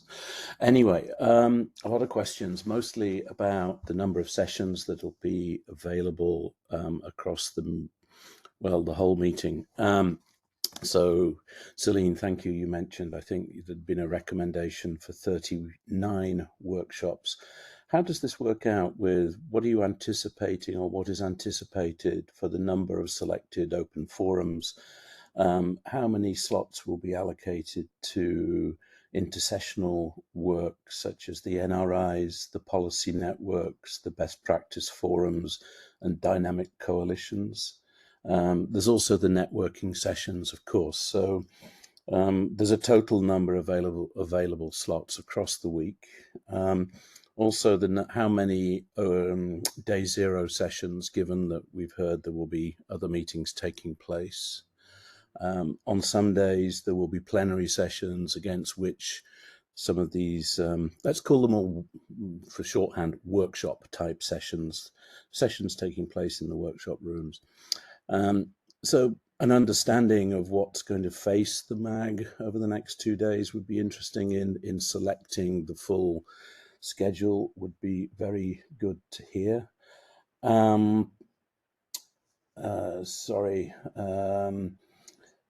With that in mind, would the MAG consider, I noticed you said that there was an equal, the request for 90 minutes and 60 minutes was about equal.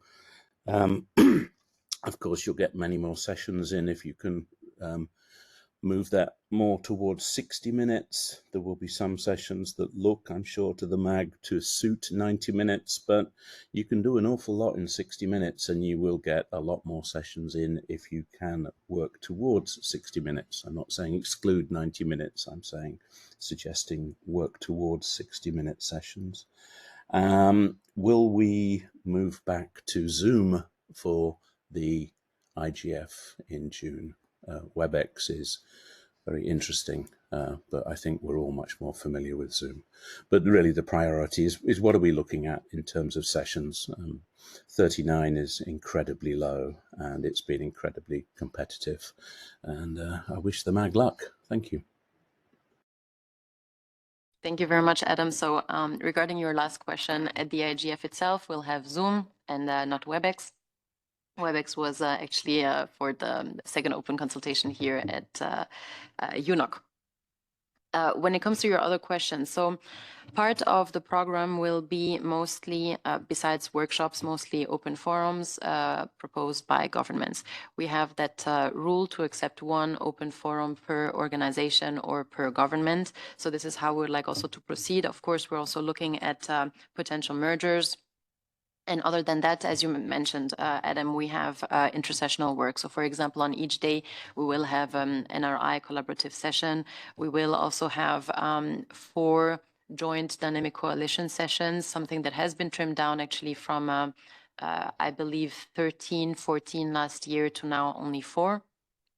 And in addition to that, we will also have the main session slots for example, the policy network on meaningful access, internet fragmentation, AI, cybersecurity, and in a different room. So this is where we plan on having the business, what we call business engagement and also judiciary engagement. My colleague Roman will present it a little bit later. These sessions will be scheduled in the press conference room, outside, of course, of the press conference hours. So I hope this helps a little bit. And when it comes to day 0, we do not have yet an exact number of sessions that we'll be able to allocate, but this is where we will hold, for example, very few networking sessions, rather at the end of the day, as suggested actually by the MAG, also during the first open consultation and MAG meeting.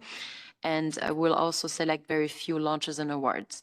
And we're also exploring with, so internally and also with the host country, to what extent we can have these launches and awards and also networking sessions on the open stage, just because initially it is in person only. So the organizer needs, of course, also to be okay with the fact that it will suddenly be on an open stage that is in person only. And then regarding your other questions, we discussed it also with the host country and also internally the possibility of shortening the sessions that have been initially submitted as 90 minutes to, for instance, 75 minutes. So we'll do a kind of exercise on our draft schedule to see how many more sessions we would be able to allocate on the schedule. I hope this helps. Yes, and also just like to add that with the open forums, that the Secretariat has been looking very carefully at each one of them and also suggesting mergers. Some of the governments and international organizations have merged. So we are reducing that number. But since this is a very important year, we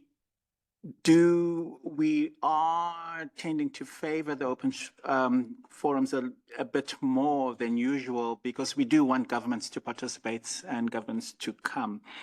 That being said, we have been talking to the host country, and there seems to be a possibility, once they get back to the drawing board, to increase the number of slots that are open, which will be given to the workshops. So when we may not be able to give you an answer by Wednesday, but when you do your workshop selection, the ones that are in the yellow range, you should consider that either the first, second, or third may actually come up to the green range. So when you do that listing, please be careful on those top of the yellow range. Mm-hmm.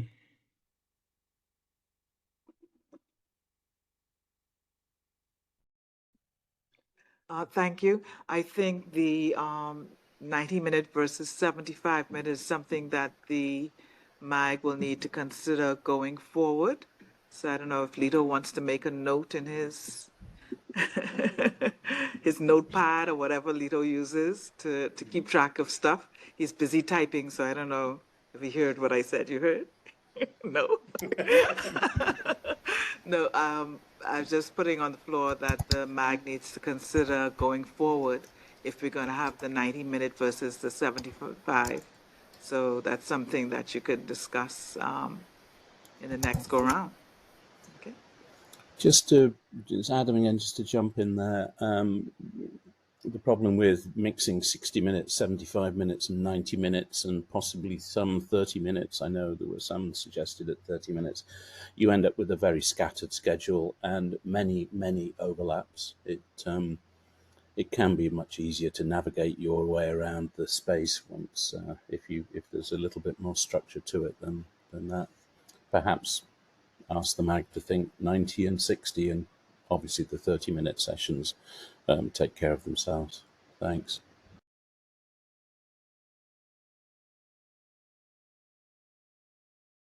Shridip? Hello, this is Shridip for the record. I have been following IGF since past few years, and I have this deepest concern regarding the the entry of newcomers. A lot of the questions has been raised, but still I want to raise this because I believe IGF is a multi-stakeholder forum with the voice of bottoms-up approach. And, as I go through these sessions, it's the same session, same organizations with different, speakers, with the same speakers. A lot of the speakers are repetitive.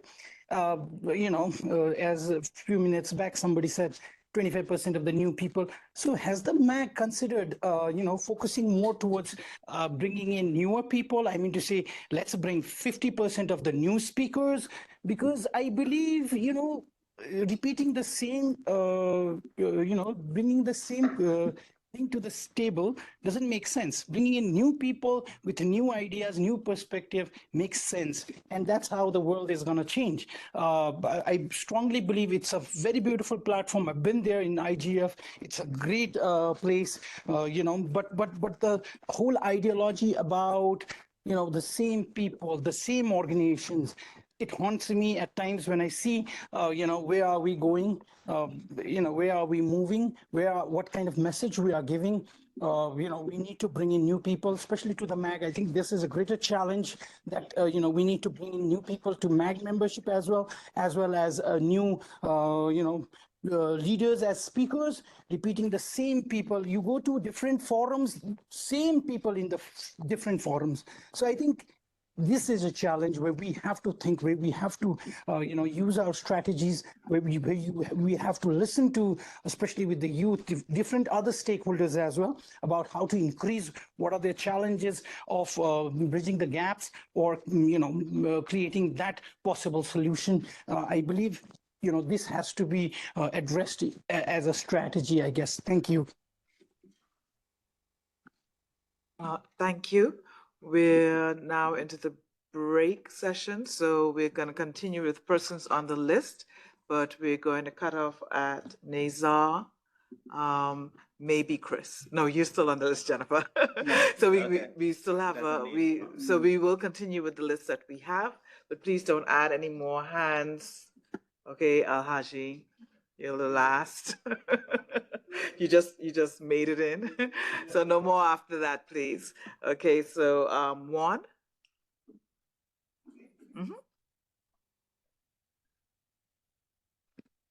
Oh, I'm sorry to come back to the invitations and related with the government participation.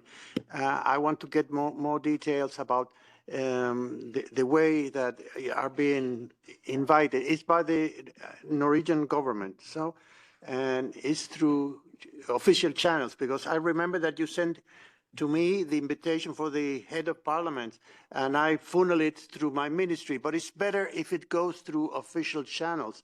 I want more details in order so I can give follow-up. It has been sent to the missions here, Mission New York, or the Norwegian embassies in capitals are sent it to the relevant ministries. I'm talking that this had to go to Foreign Affairs at least, and the ICT ministry, whatever.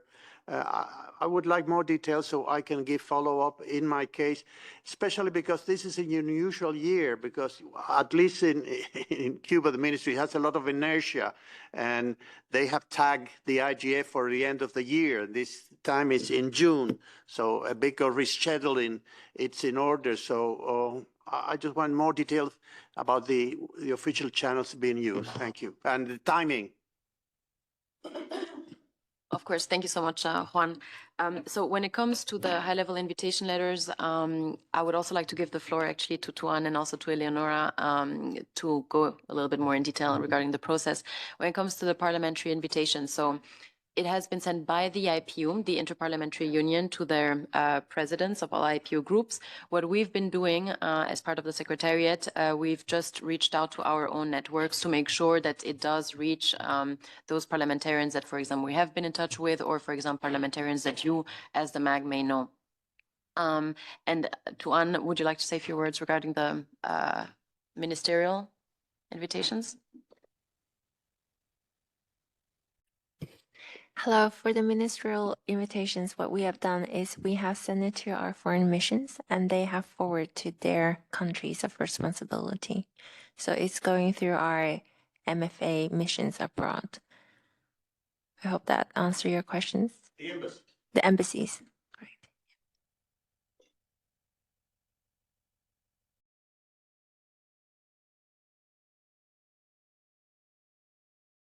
And also perhaps apologies, just as an addition. Yes, please, go ahead. It could be possible that they sent to the missions here as well, as an extra redundancy. I don't know if that is, it can never hurt, and it can get in schedule. The missions can always funnel it. Additionally, I think, maybe, I don't know.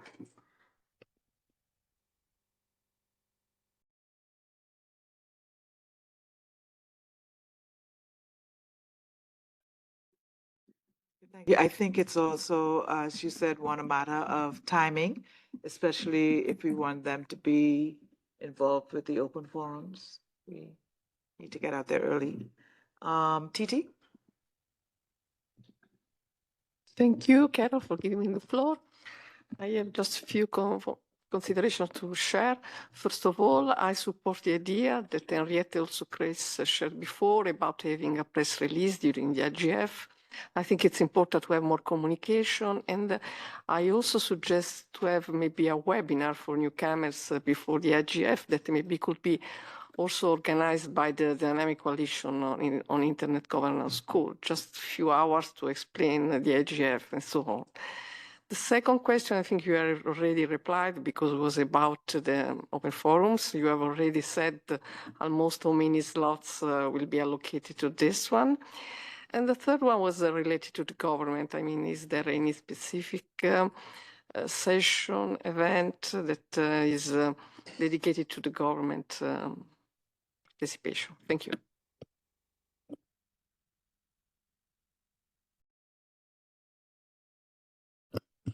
Thank you, Titi. Yes, so regarding the webinar for newcomers, we took note of that, and we can discuss also internally, perhaps also collaborating with Dynamic Coalition on School for Internet Governance. Regarding the session on the government, so we have not planned a very specific session for government representatives, but this is something also perhaps that we can. Yeah, I can say something. Yeah. Please go ahead. Also, the day zero, our homes Costa sessions, they are designed to be to engage in the government, and we're trying to invite government stakeholders into all of those sessions and to use that the whole of the day one, the day zero actually.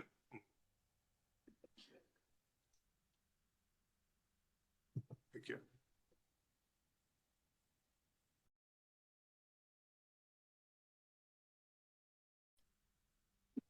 Zhao? Well, I have 2 points. The first is I normally agree with Juan that for officials, government officials, it's better to invite from the official channels. But for business, private sector, I think I have a suggestion. I think normally I speak to people from private sector. They need more information about IGF and what is going on. And sometimes it's hard for me to explain. So I wonder whether we have some short videos or some PPT or something like that, some flyers this year as early as possible on the website, so we can download and share with the community and share with some newcomers or something like that to include more business sectors. So I think we need more promotion. Normally, they will be interested. Some will be interested. And the second is, I think I have talked to some people who came here and they didn't know IGF before, but once they came here, they are very supportive of IGF and normally have positive feedback. So we should have more people engagement. But this year, we have only 39 workshops. That means some people will not come. If they are not a speaker or something, it's hard for them to get a budget from their company or from their agency. So I wonder whether we could have online some virtual discussions as well, so they are included. Once they participate this year, they will come next year on spot. So considering the limitation of the space or something, well, I propose we have more online discussions this year. That's my another point. Thank you.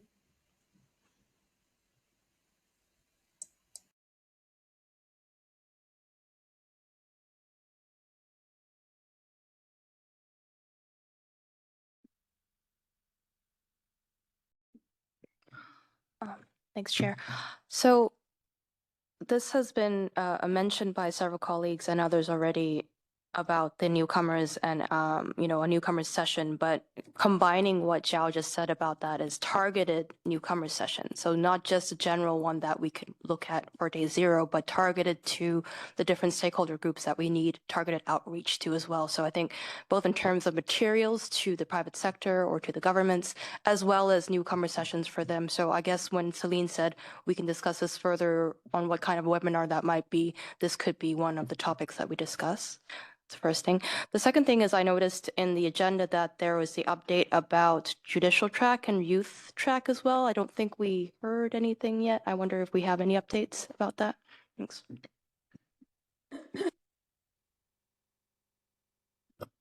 So I think, thank you so much. I think we're running a little bit late.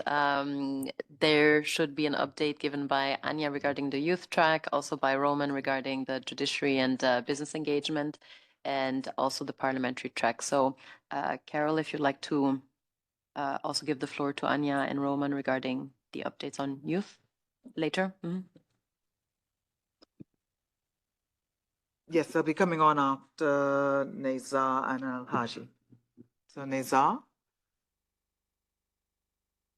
Yes, good afternoon from Tanzania. My name is Naza Kirama from the Tanzania Internet Governance Forum. And I wanted to find out in terms of a question whether given the time that we have to prepare for the IGF this year, will this time really affect the quality of the IGF that we know overall this year? This one can be answered by anyone. Number two, I really wanted to make my my contention on the issue of government participation in the Internet Governance Forum. As it is known, the governments, all over the world are the custodians of the regulations and digital laws, and it is very important that we engage the government in some serious, discussions during the Internet Governance Forum. And my suggestion would be to always have the sessions, special sessions, where the government are invited throughout the 5 days of the forum. In this way, all the key stakeholders, from the private sector, the civil society, academia, and others from technical communities, they can really meet the government, representatives from around the world, where we can have this kind of a pool where there is an ongoing discussion and dialogue of what is affecting the internet throughout the world. So I think, in my opinion, if I may submit, we needed to rethink as we are in our 20 years plus. We need to rethink in the way we can have we can structure ourselves and have some sessions spread out throughout the 5 days of the forum, where we can have some serious discussions and deliberations and outcomes and takeaways that can the government or stakeholders can work on for the next IGF. I know the IGF does not actually produce outcomes that are binding, but there are issues that we think could could be implemented in locally and be reported to the next IGF. So that would be my submission, that we need to have some serious I'm not saying we don't have serious discussions, but I think we have to have these sessions spread out throughout the 5 days, where government representatives are invited, and we have some serious discussions on issues that are affecting the internet and the internet governance. Thank you, and that will be my contribution for now. Okay, thank you. Yeah. Thank you very much for your statement. The answer to your first question is no. I think each year we improve the quality of the IGF, and this year's no exception. We've got an excellent team with the host country. They collaborate very efficiently. They've been planning this not since January, but since 2023. They've been looking at the other meetings, so they're on the ball. We have an excellent MAG, and it is the 20th anniversary MAG. Each MAG member has over 3 years of 3 years or more experience organizing IGF meetings. And of course, I think the team here from the Secretariat is second to none. So I think we're in very good hands, and don't worry at all about the quality. I think it will be something to be seen, that it will all come together very well.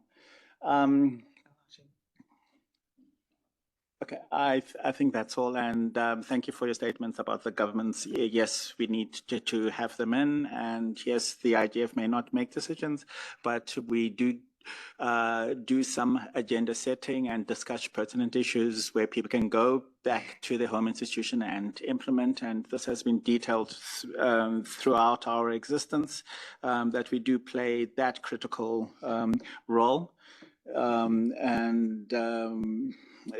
And we will continue to do so. Thank you. So, Alhaji. Thank you very much, Secretary, and thank you very much, Chair. Mine is a quick one. That is the role of governments for the future of the IGF. I was thinking, because there are some workshops, when you look at them, you'll see speakers from governments like ministers or ambassadors. So I was thinking, while we are doing a review of this one going into yellow, maybe we take cognizance of those ones, because the future of the IGF, the government actually will play a very, very crucial role. So maybe we can put that also our back of our mind, that if we see a workshop that has been organized by a government, or speakers are mostly government officials, maybe we need to take a look at those ones as well. Thank you.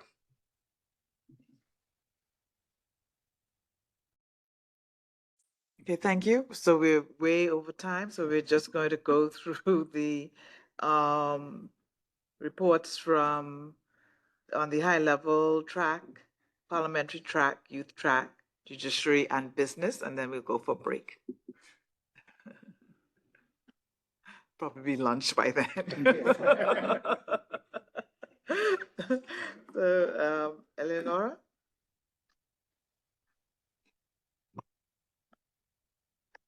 Thank you, Chair. I think actually the host country wanted to say something about the high-level track. Okay. Well, we feel that it was covered in the presentation. What I can say is that we're going to be publishing momentarily all the descriptions and the titles of the high-level sessions on our website, and we'll distribute the link to you so you have a little more descriptive information. Right now, we're working together with the host country to reach out to all the panelists that have been identified for these sessions. And yeah, we're looking forward to some very good lineups as usual. The high-level sessions will have a very multi-stakeholder mix. So our aim is always to have this dynamic conversation among, government ministers, tech CEOs, leading experts. We're also looking to get youth representatives onto these panels, so we can look forward to some nice panelist mixes. Okay. Anya?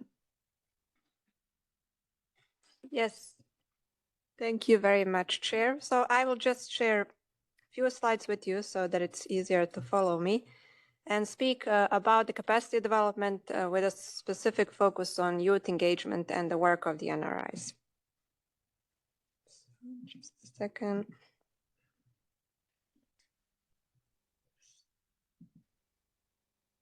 So it should be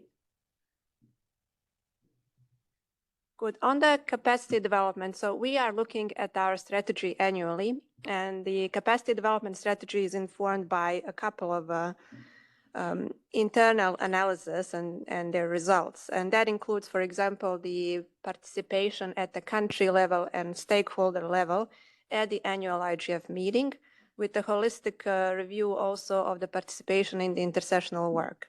So to be more concrete, when we are looking at how we, for example, orienting our advocacy and strategy communication strategy or newcomer strategy, then we are looking at the zero participation by country across the 5 latest annual IGF meetings. And I've just looked at the numbers again to inform you. I mean, this data is internal, but I can confirm that so far there are 16 countries that have zero participation across the 5 last annual IGF meetings. And some of the countries are maybe as expected, and it's well known in the community, but some of the countries we are working on. And I'm happy to confirm that even through our travel support, we do have some requests coming from these countries, like, for example, Honduras or Grenada or Nauru, Kiribati, San Marino, Andorra, and similar. In terms of the other capacity development focus, we are looking again at working substantively, primarily with the remote hubs. So that means establishing organized participation at the various local communities. Some very limited financial support through grants will be again allocated to remote hubs in developing countries. And we are in a due diligence process now to understand who from the requests would qualify for this support. We're also focused on, of course, granting support with the support of our host country to stakeholders coming from the Global South countries to be in person at the IGF in Lillestrøm. The youth engagement, of course, is at the center of our capacity development strategy, and I will speak about that more specifically in a couple of seconds. But I want to say that also we're committed to supporting schools on internet governance as a very valuable autonomous form of capacity development existing across the countries. So you will often see the Secretariat, but also a number of MAG members participating in those schools upon invitation.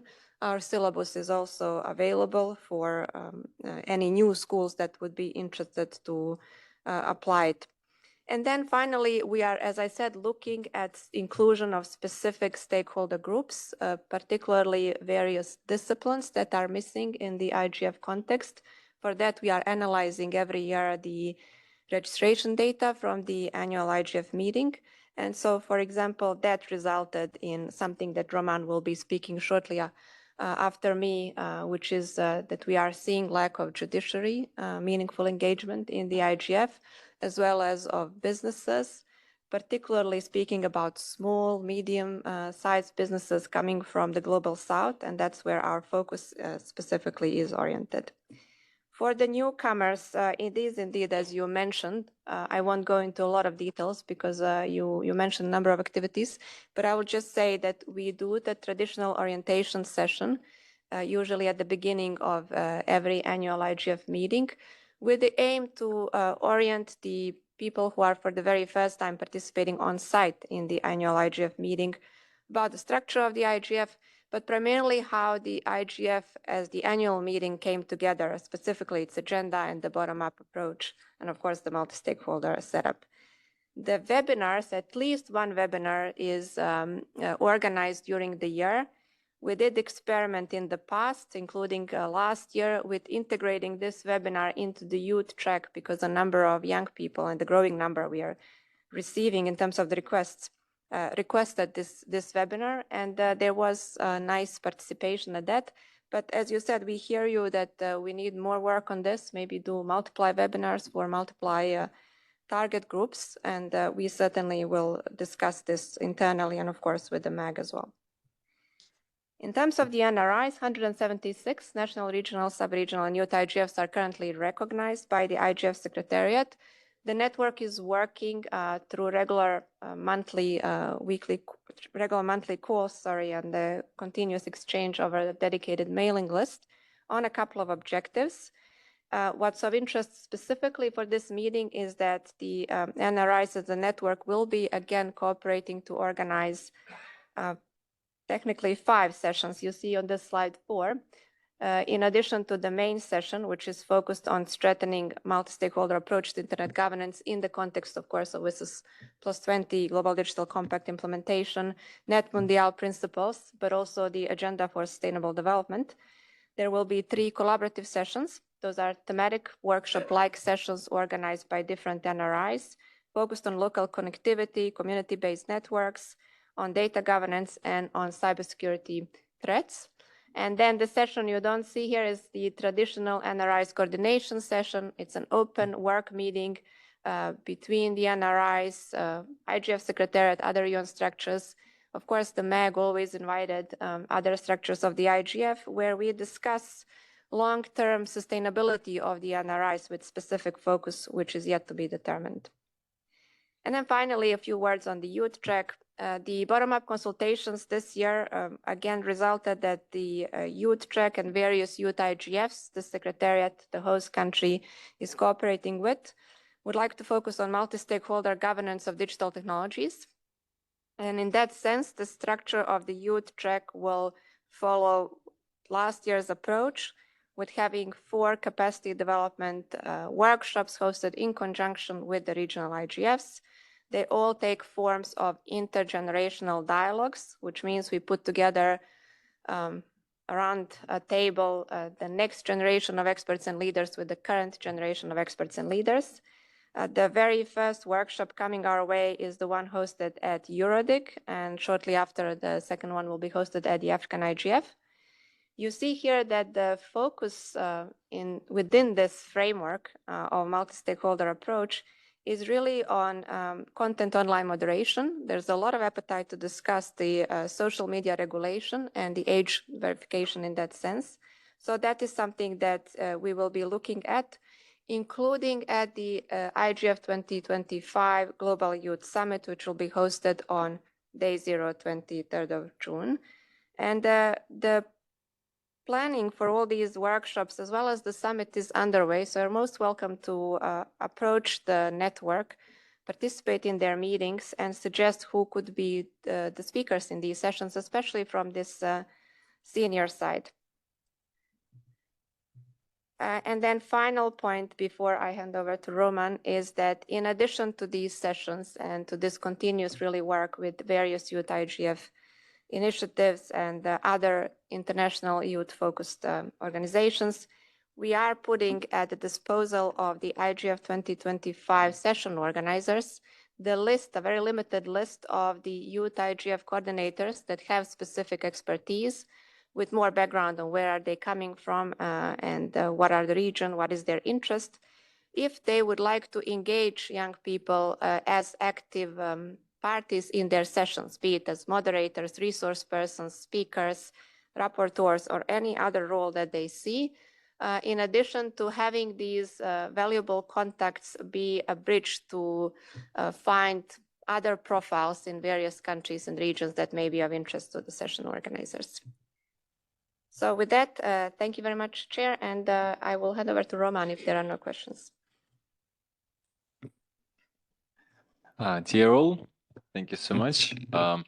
So as Anya said, we are constantly seeking on improving this multi-stakeholder engagement, and judiciary and business participants, as we believe, were underrepresented in terms of some dedicated space for them to meet and elaborate some synergies.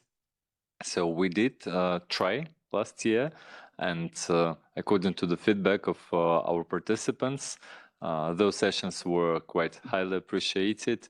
We have hosted 4 business sessions and 1 judiciary session in Riyadh, and this is more or less the same model which we are going to repeat this year, hopefully with your support. And I believe that in the following week, we will be able to share the final concept notes of both tracks, while we keep collecting the database of potential participants of the judiciary engagement. And this is my very, very kind request of your help and support in helping us to reach out to the judiciary community, because last time we do think that the session was a success, and it was about the AI and judiciary system, which is quite a trending topic. But in terms of participation of judiciary community, we certainly understand that there is a lot of things to improve. And again, we will share the concept note and the forms for the judiciary to fill So that probably, if you can share among your networks, that would be highly appreciated. Yes, in terms of business engagements, there will be several sessions with the help of the host country and some of our partners. We have already on track on following the previous year's sustainability session with the ICC basis. I see our colleagues from the World Economic Forum also in the room, and there was one idea at some point to collaborate on one of the sessions, so we can explore these opportunities, I believe, as well as with other partners with whom we already held some negotiations. What else? Yeah, and referring to small and medium enterprises and youth involved in the ICT business, I believe that that will be one of those business engagement sessions for young entrepreneurs. So we can see, and again, when the materials will be shared to you, all your feedback and contribution are largely appreciated. So we can try to make it as inclusive and as powerful as possible. Thank you.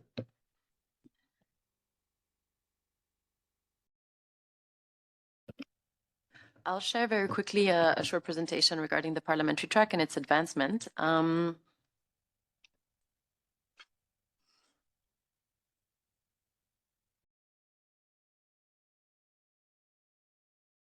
You should see it soon. Yes, exactly. So regarding the parliamentary track, as you know, these are sessions to really try and bring in more legislators into the IGF discussions, to foster, of course, also dialogue amongst members of parliaments, but also within the larger community. So the annual IGF, we always officially collaborate with the Interparliamentary Union, and this year also with the host country parliament, which is Storting. And I'll come to the different activities a little bit later. Perhaps also to update you on the regional IGF parliamentary activities that we're having. We see a growth from year to year, that more and more NRIs would like to include some sort of activities in their program. So for instance, we've had the Arab IGF, where there was a very successful parliamentary session that was kindly organized by the Secretariat and host country. Then, for example, the upcoming Eurodig, there is a collaborative session with the Parliamentary Assembly of the Council of Europe on the 12th of May. And then some other upcoming activities will take place at the West African IGF, taking place in Abuja from 22nd to 23rd of May, and the African IGF from the 29th to the 31st of May in Dar es Salaam, Tanzania.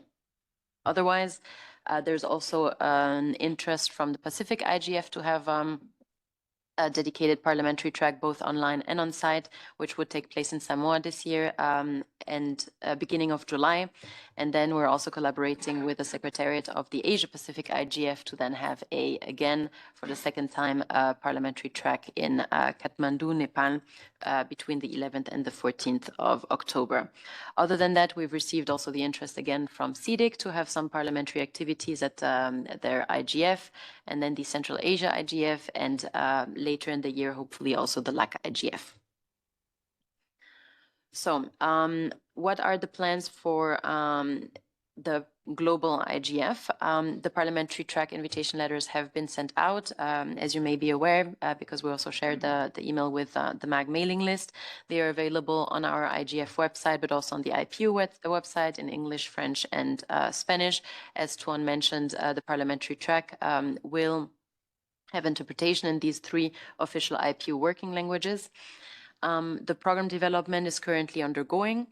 It is based on input received from members of parliaments and also in close discussion with the Parliament of Norway. And these sessions will take place on the 23rd of June and the 24th of June, so day 0 and day 1. The topics will be around freedom of expression, mis and disinformation, and online harms. We expect a program by the end of this month, which we, of course, will also be sharing on our website and with you. And also a very nice activity that we're doing with Norwegian Parliament is a visit of their parliament, followed by a reception on the 23rd of June. And also one activity that is important to us is to really bring in members of parliaments into other IGF sessions, such as a recommendation of speakers for main sessions, for youth track, for sessions on the program of the IGF and submitted by other stakeholders. As usual, we will have an outcome, which is called the IGF Parliamentary Track Output Document. that is being developed already slightly before in consultation with some partners and also members of parliaments, and then officially published right after the parliamentary track during the week of the IGF. Good. Some other plans for 2025. So we have been collaborating more closely with other UN organizations and international organizations interested in parliamentary work. And for instance, we are now partnering with UNDP, that is the lead on a AI chatbot for parliaments to support with our digital policy. So you may have seen an email from our side asking you to participate, of course, on a voluntary basis in the development of such an AI chatbot by responding to a survey. And other than that, we will continue closely collaborating with the NRIs in case they are interested in having some parliamentary activities. And also something that we're working on is a more regular newsletter for parliamentarians via our dedicated parliamentary mailing list. So let me know if you have any questions. Happy to answer. Thank you.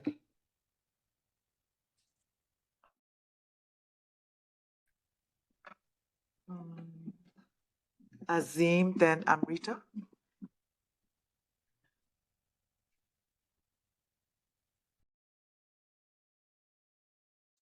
Azim? Amrita.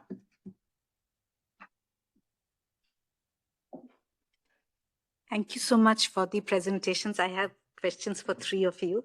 Anya, you mentioned that there are 5 sessions for the NRIs.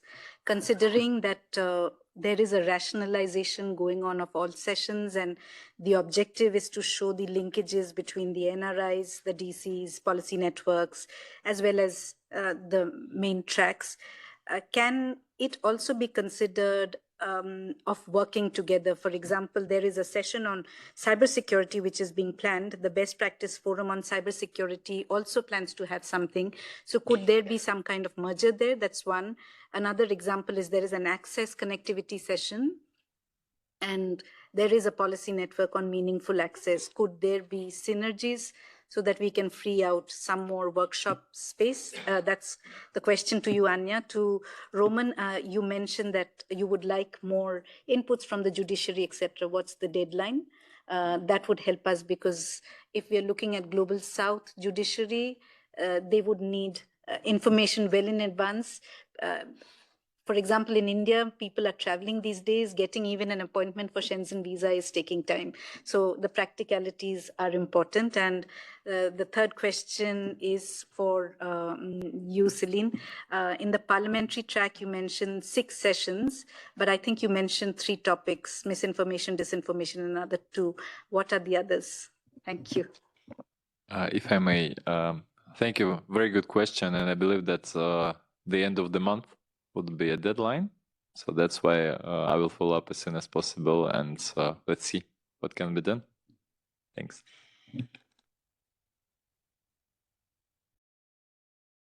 Alhaji? That's all hand? No, your card. Olga.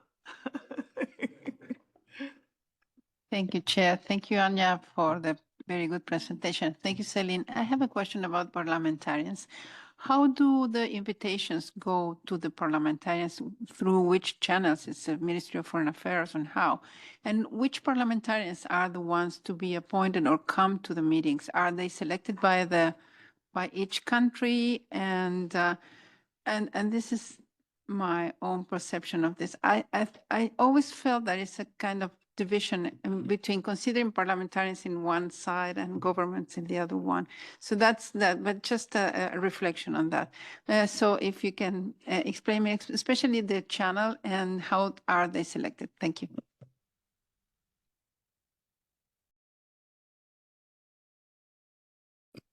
Thank you very much. And I also take the opportunity to respond to Amrita. So yes, there will be 6 sessions in total, but around these 3 topics. So for example, there will be one session around the impact of mis and disinformation on society, another one around freedom of expression in the context of combating cybercrime. We will have, as usual, the plenary session of the parliamentary track also taking place in the plenary hall. and safeguarding democracy, for example, in the digital age, online safety practices to protect vulnerable groups. And these kind of sessions are being currently developed and will be finalized by the end of the month. Also, something that is important to us and also the parliamentary track is that we always have a session around digital cooperation and how we bring them together across regions and also across stakeholder groups.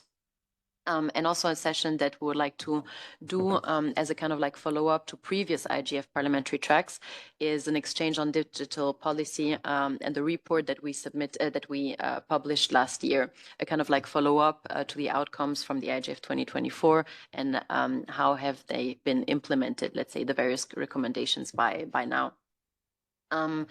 Regarding your question, Olga, so the parliamentary track invitation letters are being signed by our Undersecretary General, by the Secretary General of the IPU, and also the Secretary or the Speaker of the host country parliament. And then the IPU dispatches the letter to all the presidents of each IPU groups. And in the letter itself, we're asking the parliament and the Speaker of the parliament to select or suggest few members of parliaments working on digital affairs or part of the ICT committee. And then separately, we're reaching out to our own network, and this is sometimes what works the best. There's a call for members of parliaments on our website to indicate their interest and also availability to take part in the various parliamentary tracks, not only the global one, but also the regional ones. And very often these are parliamentarians that are indeed working in the ICT committee. So we have these two channels. And yes, that would be it.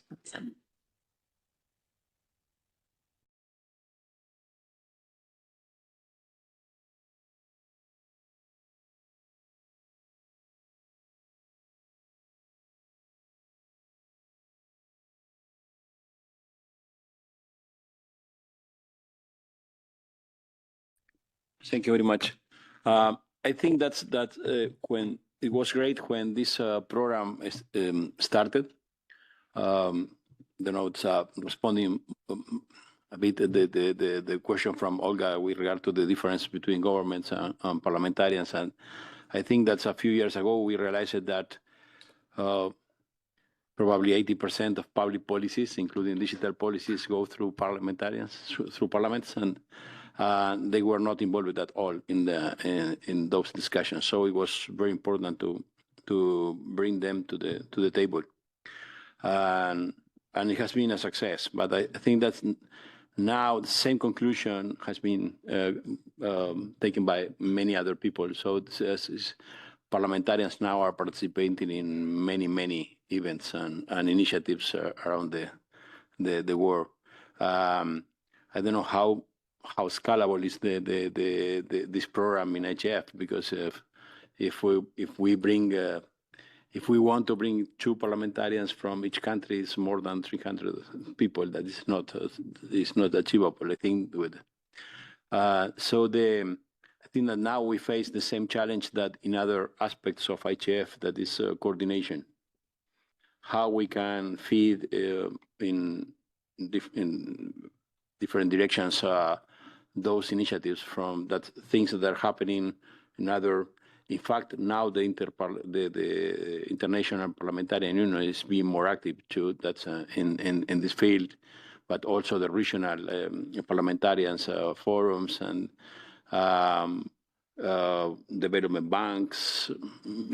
There are many things happening. So how this just to leave it on the table, say that we have to work on how we can coordinate better.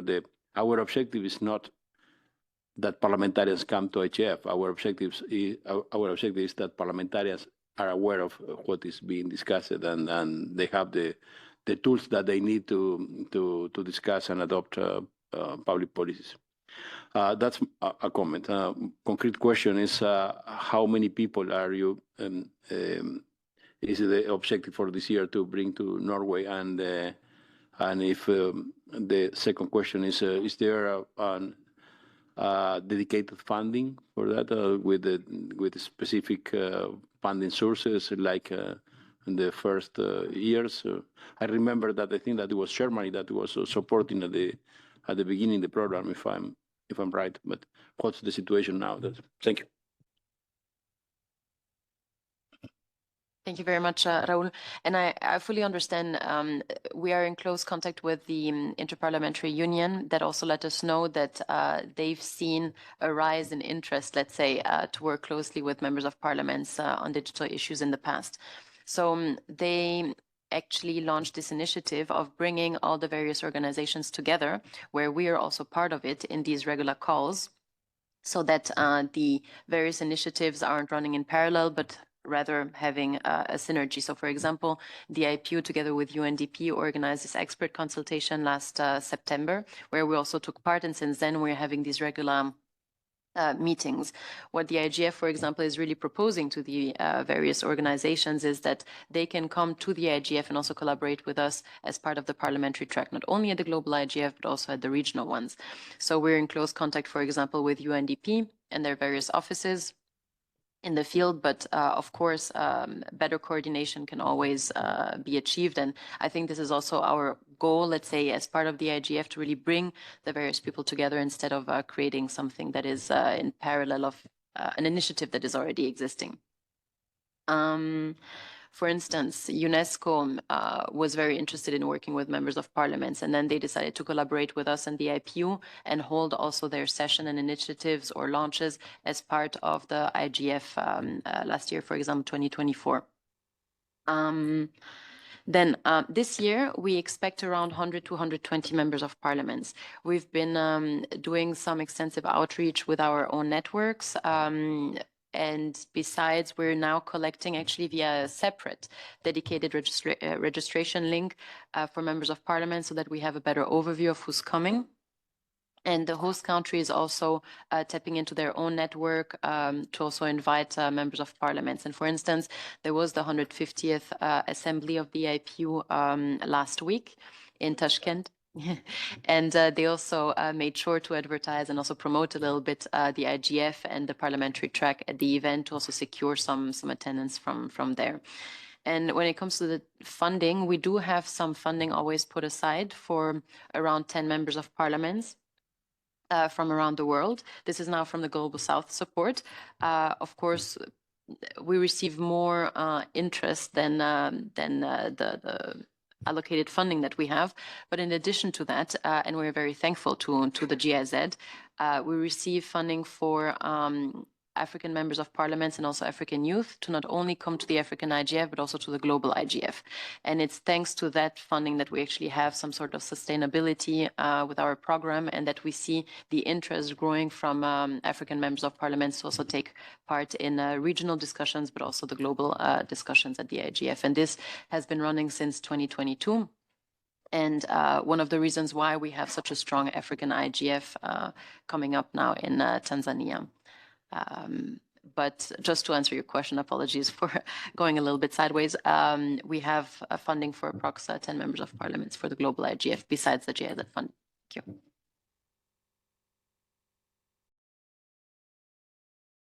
Thank you very much for your answers. And I think that I didn't know about this coordination that you are having with us. So that's very good news. This is exactly what I was talking about. So well done. Thank you.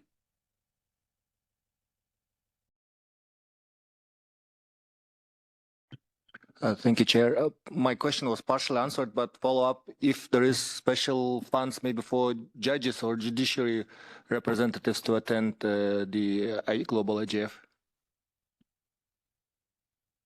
It's a very good question, because some of our partners are organizing some of the workshops for judges and capacity building sessions. So in case we manage to negotiate with them, potentially through such partners, this is possible. Otherwise, I think it's question to general Global South support, and let's see if this can be accommodated.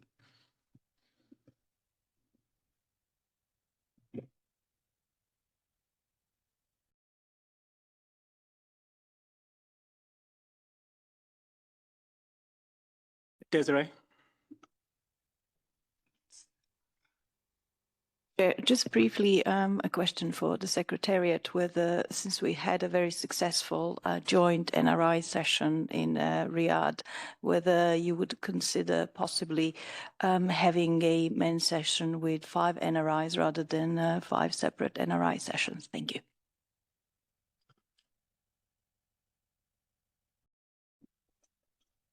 Thank you, Desiree. And I also thank Amrita, so I'm going to respond to both questions. So Amrita asked about this rationalization of the session. So I just want to say that these 3 NRI collaborative sessions, their duration is already reduced this year because of this reason. So they are now reduced to 60 minutes. For the main session, we're still waiting to understand what's the capacity, but we are managing the expectations. So the NRI network is aware that their session will be between 75, maximum 90 minutes long. In terms of the collaboration with the intersessional work, such as BPF, cybersecurity, and policy network on meaningful access, we continuously encourage cooperation between the NRIs as a network and the intersessional work. The difference between the intersessional work sessions at the IGF and the NRI sessions is certainly primarily the scope. So the NRI sessions are scoped in terms of a very localized approach, while the intersessional work is not necessarily. It's covering the entire world, and that's the difference. And the NRIs really benefit from these sessions, including through fostering the cooperation among them throughout the year. And I believe the forum itself benefits from hearing these really hands-on local experiences that the NRIs can share on the topic. And on Desiree's question, I may need a follow-up for a quick clarification, but in any case, what I can say that these 3 sessions, including the NRI's main session, is organized by the network, where we are ensuring regional representation and balance on all the panels and prioritizing open discussion. So most of the time is really reserved for open dialogue with the community, rather for just having formal panelists consuming most of the time for these sessions. But I may not have understood well the question, so perhaps a quick clarification will help. Thank you.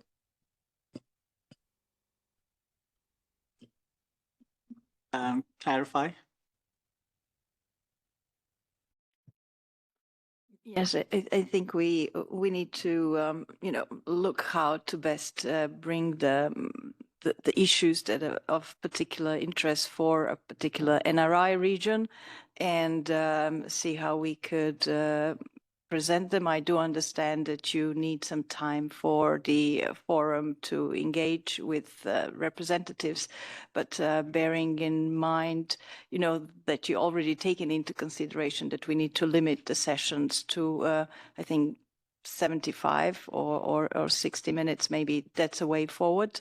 But a joint session bringing these different aspects of what you're trying to achieve may also be a very good one that will fit the 75 minutes. So let's continue talking. Thank you. Henriette. Thank you, Shangatai. Just a question to particularly Celine around the parliamentary track. I know that it's a challenge at the regional IGFs as well to give the parliamentarians their own time, but to integrate them in the event itself. And are you going to do it any differently this year from last year? So that's one thing. I think this is also a challenge at the African IGF last year, where there was a separate parliamentary track. It was also which was not always that well attended. It was quite difficult for the parliamentarians to be there, but also to be in the other sessions. And then I also think we need to be cautious about a trend, which I'm not blaming the IGF for, but for example, at the African WSIS PrepCom last year, where the parliamentary track also participated, there were tables in the front of the room for VIPs, which is where the members of parliament sat. And it created this divide between internet digital governance stakeholders and members of parliament who are treated as VIPs. They eat separately at separate tables. They have their own room in some cases as well. And I just want to caution, you know, I think absolutely we need to cater for governments, we need to cater for the legislatures, give them their due respect and call them honorable. But let's not defeat our primary purpose, which is to integrate them into a multi-stakeholder approach to digital governance. I'm not saying you're doing that. I just have seen that pattern, particularly at the regional IGF. I'm looking at Al-Haji over there, Honorable Al-Haji. He might disagree with me, but I think it's worth considering this. Thank you. This is well noted. Chengetai, do you want to go first? No. No, just to say, when it comes, for example, to the program of the various parliamentary track, where, for example, also our secretariat is involved, is that we do not want to schedule any sessions in parallel to the formal program of the IGF, African IGF in that case, for example. So the sessions normally take place on day 0, where it is, again, day 0. And then we are usually also in close contact with the secretariat, so the African IGF secretariat, so that they also have members of parliaments participate in other sessions, plenary sessions. And for example, we're also in close contact with the youth, in that case, the African youth, so that they normally also invite members of parliaments not only to attend the sessions, but also to be speakers there. So that's my side. Chengetai, please. Chris? Yeah, thank you. I wanted to bring us back to the NRI sessions. Just I'm sure we don't need to necessarily resolve it today, but I do think there's a bit of a question here. I mean, we are going with the limited number of sessions. We're going to be sort of looking for every bit that we can for the community members who put forward proposals for sessions. And I certainly don't want to single out or, you know, I think the NRIs are a hugely important part of the community. We should absolutely be highlighting them. I'm a member of Eurodig Support Association board, so I have some stake in the NRIs being very prominent here. But I think giving over parts of like 3 or 4 sessions in the IGF program for NRIs to organize doesn't really make sense. I think what would make sense is making sure that the discussions that take place in NRI venues, in NRI communities, are able to be meaningfully integrated into the sessions we have at the IGF, whether those are main sessions or workshops or open fora.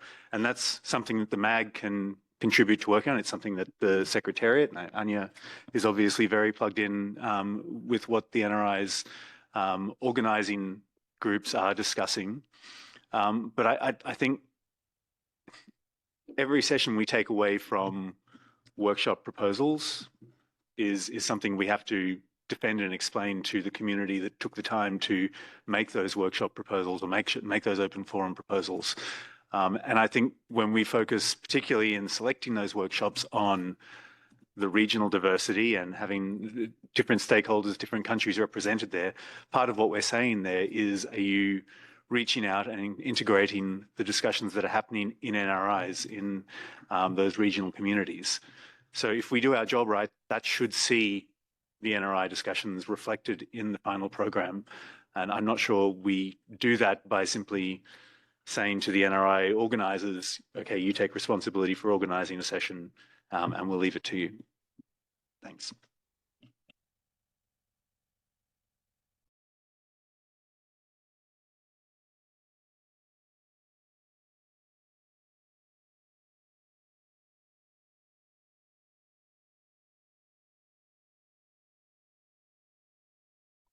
Just one word about the NRIs.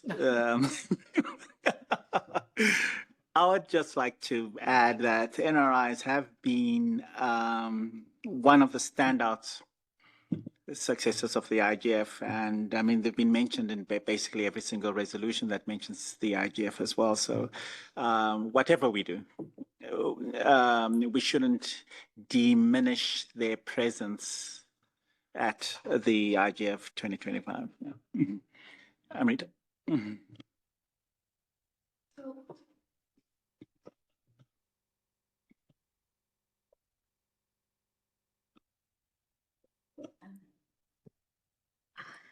You would. No, Changitai, the idea, Amrita, for the records is not to diminish. The idea is we should not have duplication of efforts. For example, even if the NRIs from diverse regions are discussing, say, access, perhaps someone from the policy network on meaningful access can give a higher global view. That's what we are saying. We are saying bringing it into that session, and then the diversity of the NRIs coming in to say, look, this region is doing. I'm saying we work intelligently. We don't want to diminish anyone. We want to showcase our strengths as a community, that this is what the intersessional team is doing and this is what the NRIs are doing. That way we show our strength better. It's not an 0-1 game. It's a let's work together game.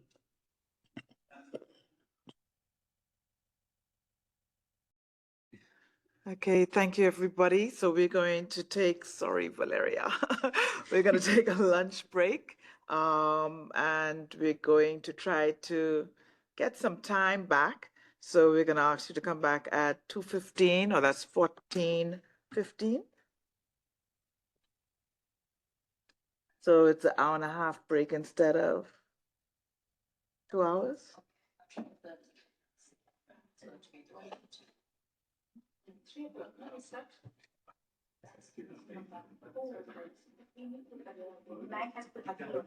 Pardon? Okay. Oh, so you mean you could swap? Okay, hopefully, because we're really behind time. Yeah. Celine, go or no go? Okay. Just hold on, sorry. 1 second. Hold that bathroom break for 1 more minute.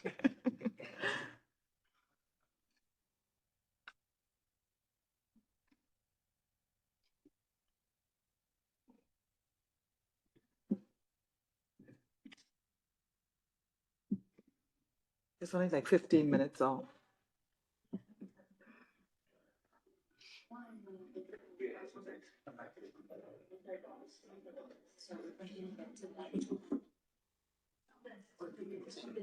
For 15 to try and get some time back.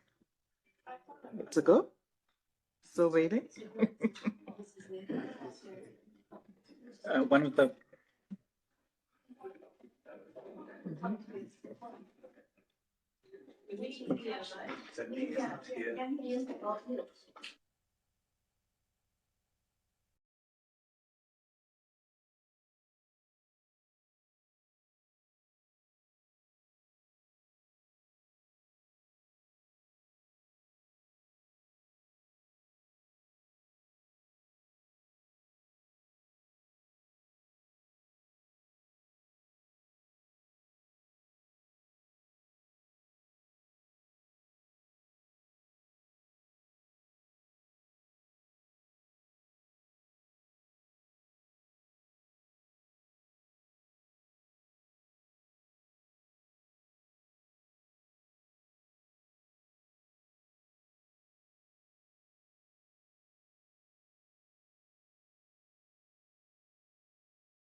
Okay, so we'll break now, but because of the technicians having to start the WebEx back at 3, so we will come back at 3 still. So you have like 15 minutes extra for your little stuff. However, we're missing a whole session, so please be back on time.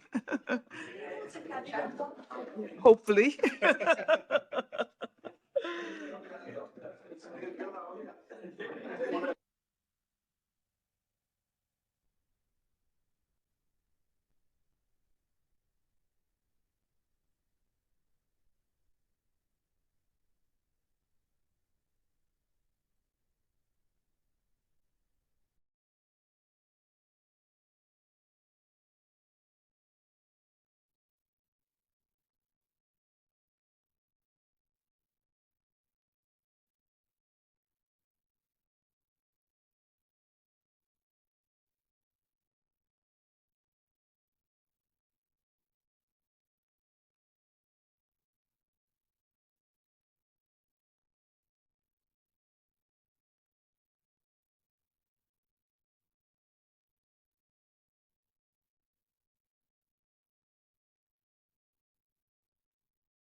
Three.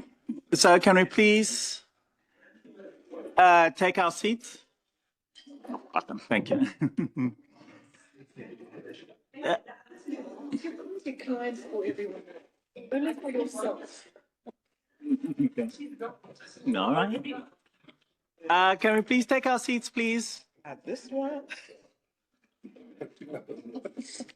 Thank you. Welcome to the second half of the open consultations for the IGF 2025 meeting that's going to be held in Lillestrøm, 23rd to 27th, just in case. Again, just a reminder, would ask you if you want to take the, this is open consultation day, so non-MAG members have preference. If you want to take the floor, it would help us tremendously if you would put the hand up in the WebEx room, and then we'll read your names. If you're unable to do so, then of course, use your hands here. With that, I will give the floor to Ole Martin, who will be chairing this session. Yes. Yeah. Thank you. Okay, then we're moving the open discussion to as a last point for today. Hopefully, when we catch an hour and a quarter on this session, we can return to that open discussion. So we're going to the IGF in context of ongoing, so we're just continuing after lunch break. And we'll start with Dennis.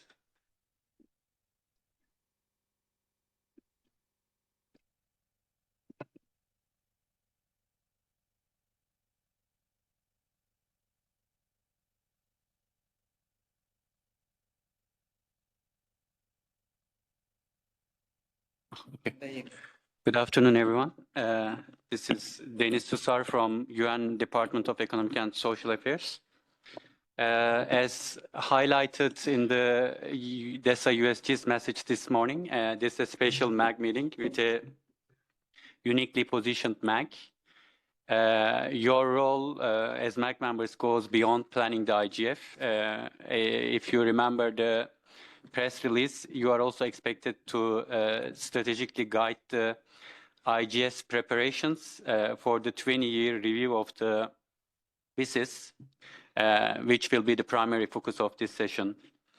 Following the also Norway meeting in June, the IGF Secretariat will shift its focus to the WSIS Plus 20 overall review, with IGF inputs contributing to the broader process. In that regard, we also welcome everyone's support in identifying a host for IGF 2026, a strong signal which will send to UNGA in New York, just as Mexico offered to host the 2016 IGF before the WSIS Plus 10 review. So with the WSIS Plus 20 review, where are we right now? As you know, the modalities resolution was adopted on 25th of March. The resolution calls for inclusive multi-stakeholder input and highlights that a high-level meeting of UN General Assembly on 16-17 December with participation from all the relevant stakeholders, which will also be invited to speak. The President of the General Assembly will have at least 2 informal interactive consultations with stakeholders. The usual approach will be to hold 1 meeting before the zero draft, which will be during the 79th GA, which is led by the Cameroon, and another PGA, another consultation will take place during the negotiations, again in New York, during the 80th GA under the German presidency. So this is stakeholder consultations by the President of General Assembly. And then they still yet to appoint the 2 co-facilitators. As you know, Kenya and Lithuania were the co-facilitators for the modalities, but they need to be reappointed. And actually, they will be reappointed again when the German presidency comes after September during the 80th GA. So right now, we are waiting for that reappointment. We are also closely reviewing the joint letter shared by the Global Partners Digital, offering concrete recommendations to operationalize the WSIS Plus 2 any modalities. I think that 5-point plan already shared with UNDESA leadership, the current PGA, and the co-facilitators. So it's I hope it's a matter of days that the PGA will appoint the co-facilitators. As far as we know, there were no search for a new co-facilitators. Kenya and Lithuania need to be reappointed, but we don't know what may come up. So once the co-facilitators are reappointed, we think that they will ask 2 areas for UNDESA support. One is roadmap preparation. So it will be a roadmap based on the WSIS Plus 10 model, which you can see on the website, but of course refined with lessons learned. The Kenyan PR was actively engaged at CSTD session last week, and I think it was appreciated by member states and had productive meetings here in Geneva. In addition to the PGA stakeholder consultations that I mentioned earlier, the co-facilitators are expected to have their own stakeholder consultations at the IGF 2025 in Norway, as you know. They are both invited, assuming that they will be reappointed, or I can say we will invite the 2 co-facilitators. And they are also expected to have another stakeholder consultation in WSIS Forum in July here in Geneva. We will also encourage them to attend UNESCO's conference on capacity building on AI and digital transformation for 5 June in Paris. So these are the stakeholder consultations that we expect them to attend. But they can also organize more online consultations or additional consultations as they see need. And the second thing, in addition to roadmap, as soon as they are appointed, that they will request secretariat support is background paper or elements paper, whatever we call it. The format will be similar to WSIS Plus 10 outcome document. But the CSTD's 20-year review report and the most recent CSTD resolution, I think, will inform structure and its substance. So from last week, the IGF is welcomed as from the CSTD resolution, the IGF is welcomed as a key platform for multi-stakeholder dialogue, and also the resolution encourages all the stakeholders to actively participate the annual meeting in Norway. The GDC commitments will be integrated into WSIS action lines. This is what we read from the resolution. There is strong emphasis on strengthening ANGES, including expanding participation of UN agencies. And also ANGES is tasked with developing a UN Group on Information Society is tasked with developing a joint implementation roadmap to integrate the GDC commitments into the business architecture, and which Angus will present this in the next CSTD session next year. And I think my colleague Liping will further elaborate, hoping that she's online. So these discussions in IGF, Angus within the UN will be critical, and it's clear that digital landscape, technologies, actors, and political dynamics have changed significantly since 10 years ago. We have the GDC, we have AI resolutions, we have new and emerging technologies, and more importantly, as we have seen last week, more diverse positions across member states. And because of this, we need to be more efficient and productive. As UNDESA, we are trying to be as efficient as we can, basically build on whatever is already existing there. CSTD report is already very helpful. And it's also clear that member states asking to avoid duplications and ensure a consistent approach. So we'll do our best to be efficient, transparent, and inclusive. And from here, we will inform the future co-facilitators, PGA, and the General Assembly with insights from what we hear from today, from last week's CSTD discussions, from Angus. UN regional commissions are also doing their own WSIS Plus 20 review. And plus, there are ongoing stakeholder consultations. So these will all be brought to co-facilitators' attention. And again, we are today here primarily to listen, and your inputs will be valuable. Thank you. Over to you. Thank you. Do you have any questions?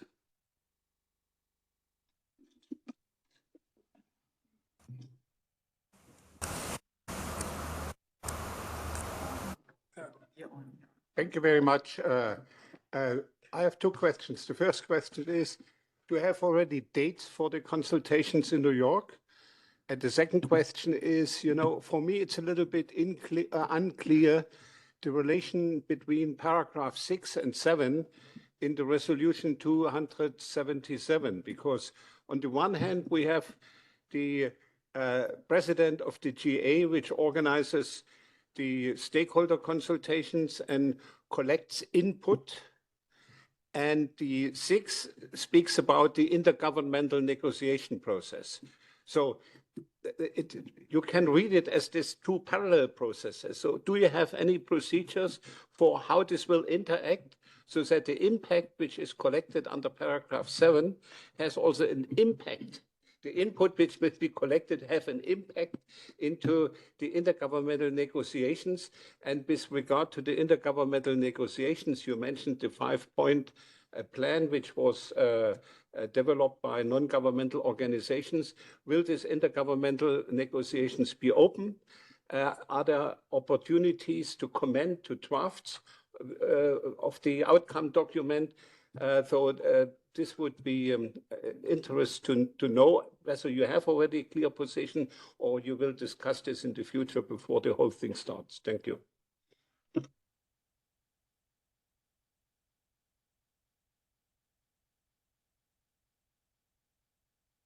To modalities resolution? Are you referring to modalities resolution when you say? Yeah. Because in the latest one, there is no paragraph 7, but I think you are referring to paragraph 6.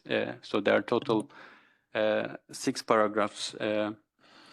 About the dates, one will be at the early ages, and one during the dates of the consultations by the PGA, by the President of General Assembly. So it can be two instances. One is before the zero draft, one is during the negotiations after the new PGA. So this really depends on the roadmap, which co-facilitators have not tasked us, but if I can speculate, it can be one in around summer months. One is after September. So if you look at the calendar realistically, ideally co-facilitators should be appointed now so that we can have one in the coming weeks and one in October. So because we really don't have that much options. And then there is IGF, there is VISIS Forum, then there is the UNGA. So definitely the second one will take place around October and one around, I would like to say May, June, but depends on how timely the co-facilitators will be appointed. About how the stakeholders will affect the outcome document. So in each phase, we have a draft roadmap that we are working internally.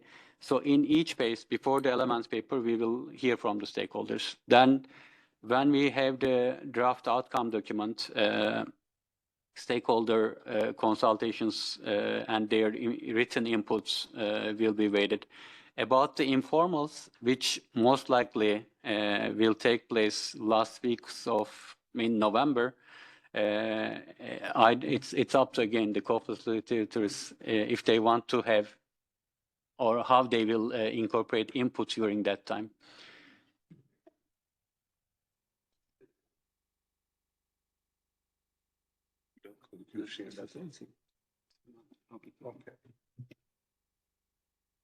Okay. Adam. Oh, we have a hand. Adam? Thank you, Denise. Brilliant. Thank you so much for that. It was very clear and very helpful. You mentioned that the co-facilitators may be holding their own consultation in Oslo during the IGF. Just wondering if you had any idea what form that might take. Are we looking, and this may be a question for Ollie Martin, but also for the MAG, any thoughts on what that session might look like, how it might be arranged? Will the MAG be invited to help coordinate? It's a great opportunity for all of us who are participating. So thank you very much for all the information. Sorry, I was a little slow on my hearing here, so I didn't get the questions. Could anyone help me with that one? Yes. Adam is just asking about what format the consultations at the IGF in Oslo will take between the co-facilitators and the stakeholders. So, do you want to answer it, or I can? Since they'll be there, hopefully they'll be there for longer than just a couple of days. Of course, there's going to be bilaterals for people who do want to speak to them one-on-one. And of course, we are going to give them a room to ask general questions and to brief people on. If you have any other suggestions, please come to us, either myself or Dennis, and he'll pass it on to the co-facilitators once they're appointed. Again, they're not appointed yet, so we can't really ask them exactly what they want to do, but I'm sure they will listen to us since it's the idea. Yeah.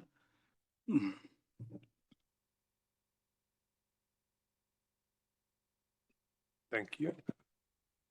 There are no more questions on that one. Raoul?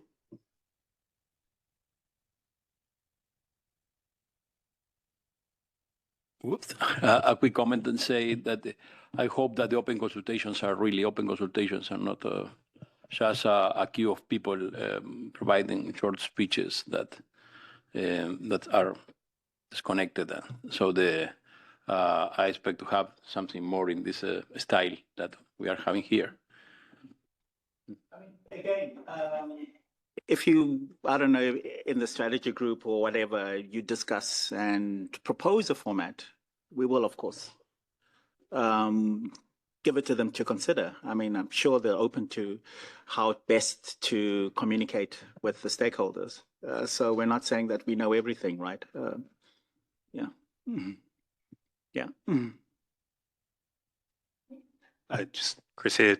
So I take the point about the working group strategy, but I think also we should make sure we're coordinated with the leadership panel in terms of their engagement with, because I think, you know, with co-facilitators, this is obviously a huge job. We don't want to be bombarding them and sort of seeming like we're not coordinated as IGF institutionally. So I think if we can, and the NRIs obviously, yeah. So I think if we can make sure that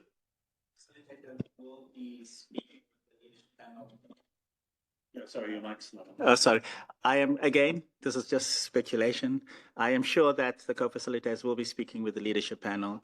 If you want to speak with the MAG, yes. Again, they'll be around, and their main order of business will be to listen to stakeholders, of course. You know, if other stakeholder communities like the private sector or the tech community wants to have a one-on-one with them, I'm sure that if there's time in the schedule, they will, of course. I mean, that's what they're there for. Again, let me cut this now. Let's not discuss it now. If you have on the manner of the speaking, give it to us and we will pass it on. We cannot tell you how it's going to be now. Yeah. Valeria? Changatai, just one question in relation to regional consultations. Is this contemplated in the upcoming phase of consultations? And I would also like to offer something that Henriette and I put together about the practical implementation of the Sao Paulo multi-stakeholder guidelines in relation to the IS plus 20 review. It is already published, happy to circulate it, but I think it really points to precisely avoid the point that Raul brought about not just, consulting and asking for input, but actually building on the input that is provided. So happy to pass it on to you.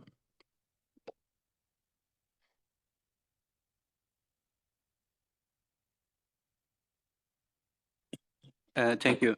One thing I forgot to mention is when the co-facilitators are in IGF, they plan to, if the current ones are reappointed, they plan to stay the entire week. So you will have opportunity even to request bilaterals with them. And the session that we are thinking is the one on Friday, high-level session. So I think it's again up to us how to structure it, but there will be obviously more listening than speeches. So that session, speaker-wise, there won't be that many. And when they come there, we are also expecting that they come with a background paper so that the comments that you will have will be more structured and to what they prepared.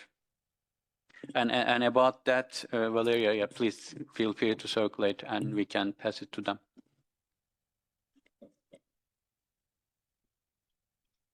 Okay.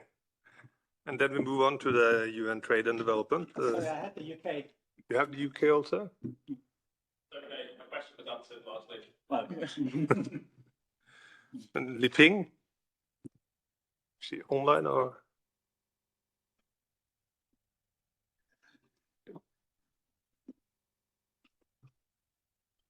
Thank you, Co-Chair. And I'd like to start by thanking the IGF for inviting the CSD Secretariat to participate in this afternoon's event. I'm a staff of UNCTAD, but at the same time, we are servicing as the Secretariat of the UN Commission for Science and Technology and Development, in short, CSD. So that's why, in fact, this afternoon, I'm speaking in my role as someone who's servicing the CSDD. I also like to thank Denise, my colleague from DESA, for having given you an overview of the WISES work that CSD has done recently. The Secretariat's report on WISES plus 20, which is quite comprehensive. It has 147 pages, but the text has 129 pages. And that served as background information for the WISES discussion, WISES plus 20 discussion at the CSD last Wednesday. We spent the whole day on WISES plus 20 discussion, and we ended up with the Commission to adopt a WISES resolution that has reflected the WISES plus 20 review at CSD level. And as Dennis has rightly pointed out, the current value of IGF and the future role of IGF are also reflected in that resolution. So when the resolution is adopted by ECOSOC in July, we expect it to be adopted as usual in July. You're most welcome to consult the resolution. So now I would like to focus on my briefing on the working group on data governance that the CSD has been requested by the GDC to set up. According to paragraph 48 of the Global Digital Compact, the CSD has set up a dedicated working group on engaging in a comprehensive and inclusive multi-stakeholder dialogue on data governance at all levels as relevant for development. So in short, we call it a working group on data governance.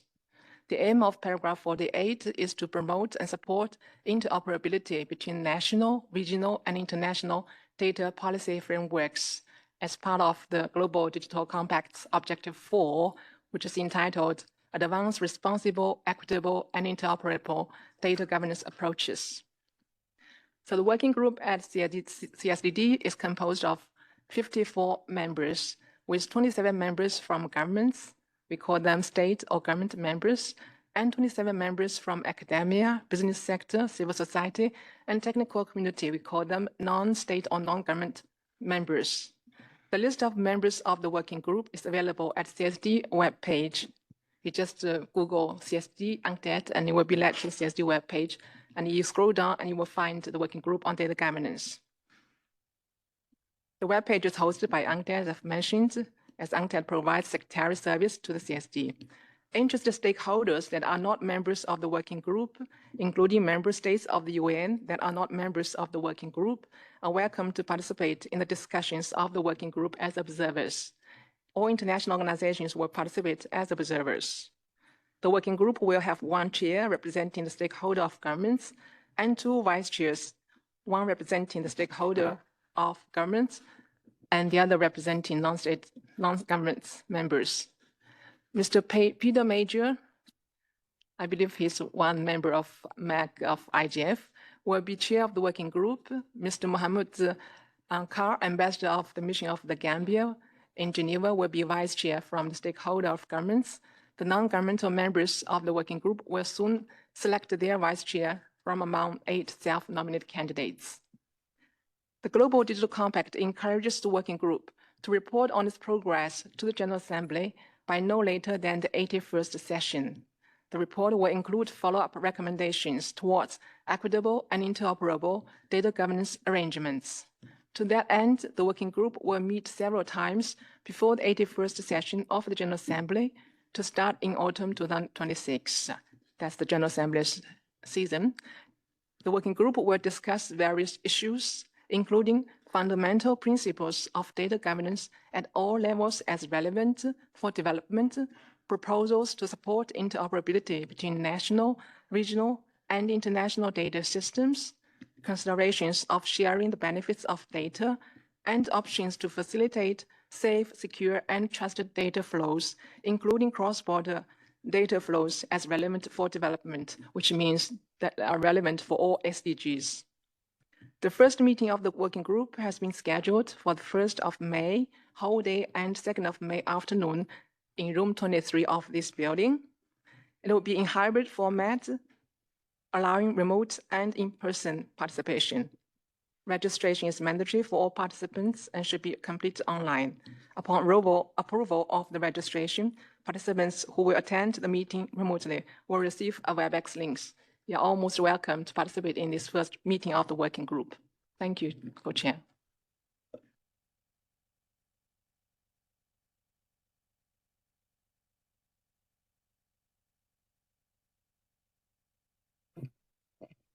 Okay, there's a question in the chat here. Could you repeat the information regarding the co-chairs and vice chairs for the working group data governance?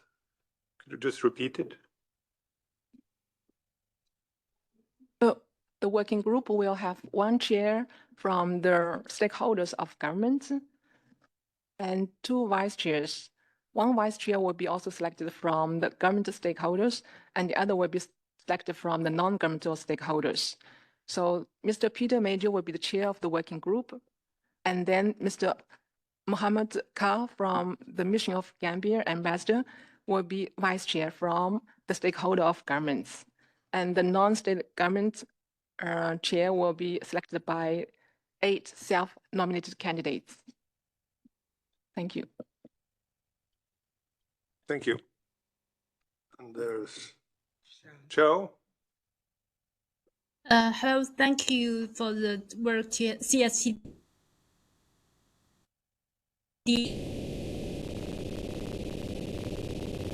Whether members have the observers of the data working group, I think it's really important.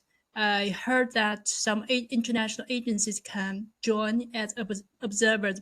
Can we do that? Thank you.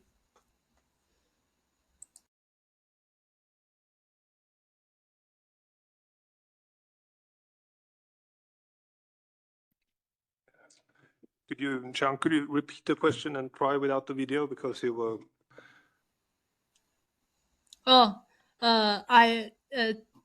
I heard, thank you for the work CSTD has done. And we heard that the data working group will have some observers from international agencies. So can MAC members also join the data working group as observers? That's my question. Thank you. Just make sure.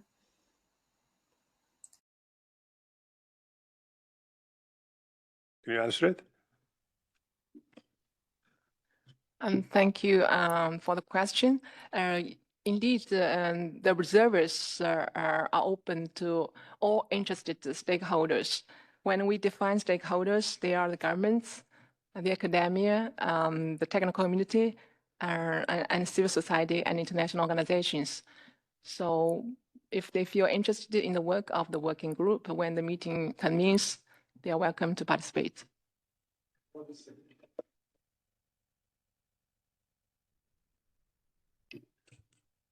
Thank you. And then there's no more hands on that. We're moving on to ITU. Gitanyali. Thank you, Chair. Can you hear me well? Yes. Apologies for not being able to join you there physically today. Thanks for inviting us, and thank you to UNDESA and the IGF Secretariat. Basically, as we mark on the 20 years of the implementation of the WSIS, it's clear that WSIS remains an impactful global UN process, basically for harnessing digital technologies to serve humanity. We mustn't forget that when we are looking at the WSIS Plus 20 review. First, WSIS is fundamentally about people. The framework of the WSIS action lines was set up in a multi-stakeholder format with the UN agencies responsible in accordance to the mandate to implement them, basically to see how ICTs can improve the quality of life for people, reduce poverty, and enable inclusive development. Different action lines from, say, health, from ICT infrastructure, education, they basically look at economic growth and innovation of how technology could basically accelerate the global digital development goals and bring the benefits to the people. Second, WSIS embodies the spirit of UN as one. Multiple UN agencies, more than 50, including ITU, UNESCO, UNDP, UNDESA, basically were breaking the silos and creating a unified, coherent approach to digital transformation. We have seen this coordination mechanism in the implementation of the WSIS action lines, where different UN agencies like the WHO for e-health, ITU for capacity building, cybersecurity, UNESCO for more than 8 WSIS action lines. Cedric will talk about it. So really, it has been a beautiful coordinated approach of the implementation of different action lines by the UN system. Another great example of UN as one has been the United Nations Group on Information Society, UNGIS, which has worked together whenever it has needed to. For example, very recently with the adoption of the GDC, we produced a matrix which mapped the objectives of the GDC with the existing work that the UN agencies are doing to implement the WSIS process, thereby showing a direct correlation between the WSIS process and the GDC. Of course, third, the WSIS is a living platform for connecting, learning, and sharing. We have been bringing together countries, communities, innovators from around the globe. The WSIS stock-taking database maintained by the ITU has been a great example, and the WSIS prizes, I can see many of you sitting there who have won the WSIS prize, and actually this year's has also just closed. The nomination phase has closed with close to 1,000 projects being nominated for the prize. We heard the previous speakers emphasizing on this. A core strength of WSIS is its multi-stakeholder model. Governments, private sector, civil society, academia, the technical community all have a seat at the table, co-creating, building trust, ensuring that no one is left behind at this digital stage. So WSIS Forum and the Internet Governance Forum, they are essentially the spaces where all these ideas, processes, policies come alive in a multi-stakeholder setup. Progress is tracked, challenges are addressed, and partnerships are launched. ITU will be participating at the Internet Governance Forum. We will also be having 3 sessions there, one on the WSIS Forum, one on ITU's call for inputs on the WSIS Plus 20, and we do hope to do a UNGIS session at the IGF as well. So the WSIS Forum, just to update you, we received 300 or more submissions through the open consultation process. This really shows the whole interest of the community towards the event. Till date, 25 ministers have confirmed, 1 president and 1 prime minister has confirmed to be here. Our chair will be the Minister of South Africa. And the outcomes essentially would be the chair's summary that will be submitted to the ONGA by South Africa, and the Secretary General's WSIS Plus 20 roadmap. So this is the ITU Secretary General Doreen's roadmap, which will be submitted to the UN, to the President of the General Assembly as well. An agreement we've reached with the CSTD is also that the CSTD's chair will submit a letter to the PGA with the outcomes of the WSIS Forum, as this is one of the first times that it has happened before the WSIS Forum. So the multi-stakeholder discussions, did not get an opportunity to feed into it. So we would be submitting a letter through the chair of the CSTD as well with the outcomes of the WSIS Forum. We have initiated a joint preparatory process amongst the UN agencies. Denise did speak about some of the milestones that we've identified in this preparatory process. ITU, UNESCO, UNDP, UNDESA, and CSTD have been a part of it. And the milestones, of course, we just finished the CSTD. We have the IGF, the WSIS high-level event, and UNESCO's event in June as well, which will all feed into the overall review. The ITU also called for the WSIS Plus 20 call for inputs. We received more than 90 submissions to it. The ones that opted to be available publicly are available online. We are preparing a short report consolidating all the views, which will also be available for all stakeholders to look at. So, of course, this process is not just about reflection and about what we've achieved, but also about shaping a vision of WSIS beyond 2025, including the global agenda, the GDC, and so on. And what have we heard until now? Basically, stakeholders are asking until when would the mandate be reviewed? Is it for the next 10 years, or what would the vision be? Some are asking for new action lines. We've heard about a new action line on gender, new action line on AI, and so on and so forth. There are also some requests that in the vision of WSIS beyond 2025, could we have indicators and targets for the WSIS action lines? Because currently we can just have a quantitative kind of an analysis, but not a qualitative analysis. Okay, the opposite. We can't have a quantitative analysis of what the action lines have achieved, but qualitatively we can say that, okay, this is the way the lives have been improved, this is what's happening. But having indicators and targets for each action lines would also really help to analyze the achievements. I'll stop here, Chair. Back to you.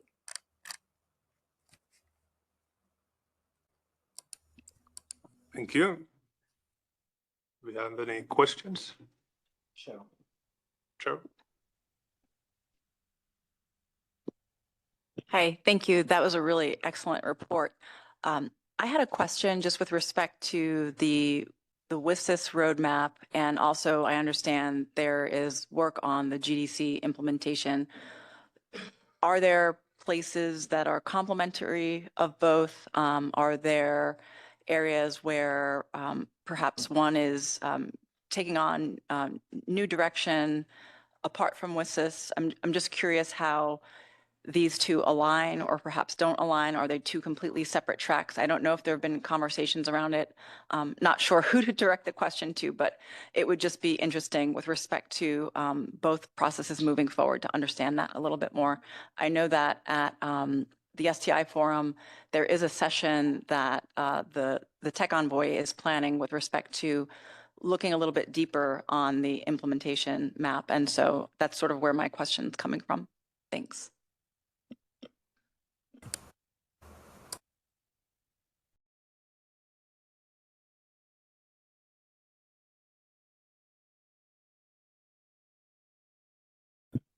We'll get back to that question after the audit presentation, if that makes sense. Yeah. And Chris, you had a... Yeah, thank you.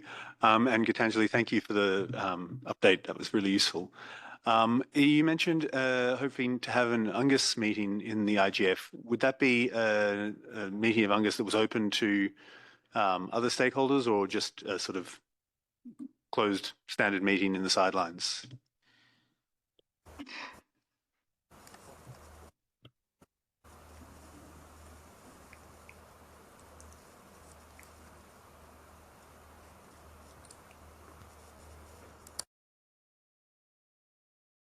Sorry. There are also two questions here in the chats, if you can take them simultaneously. It's the role of South Africa in the WSIS Forum and also the role of Nigeria. Could you answer that, Gitanjali?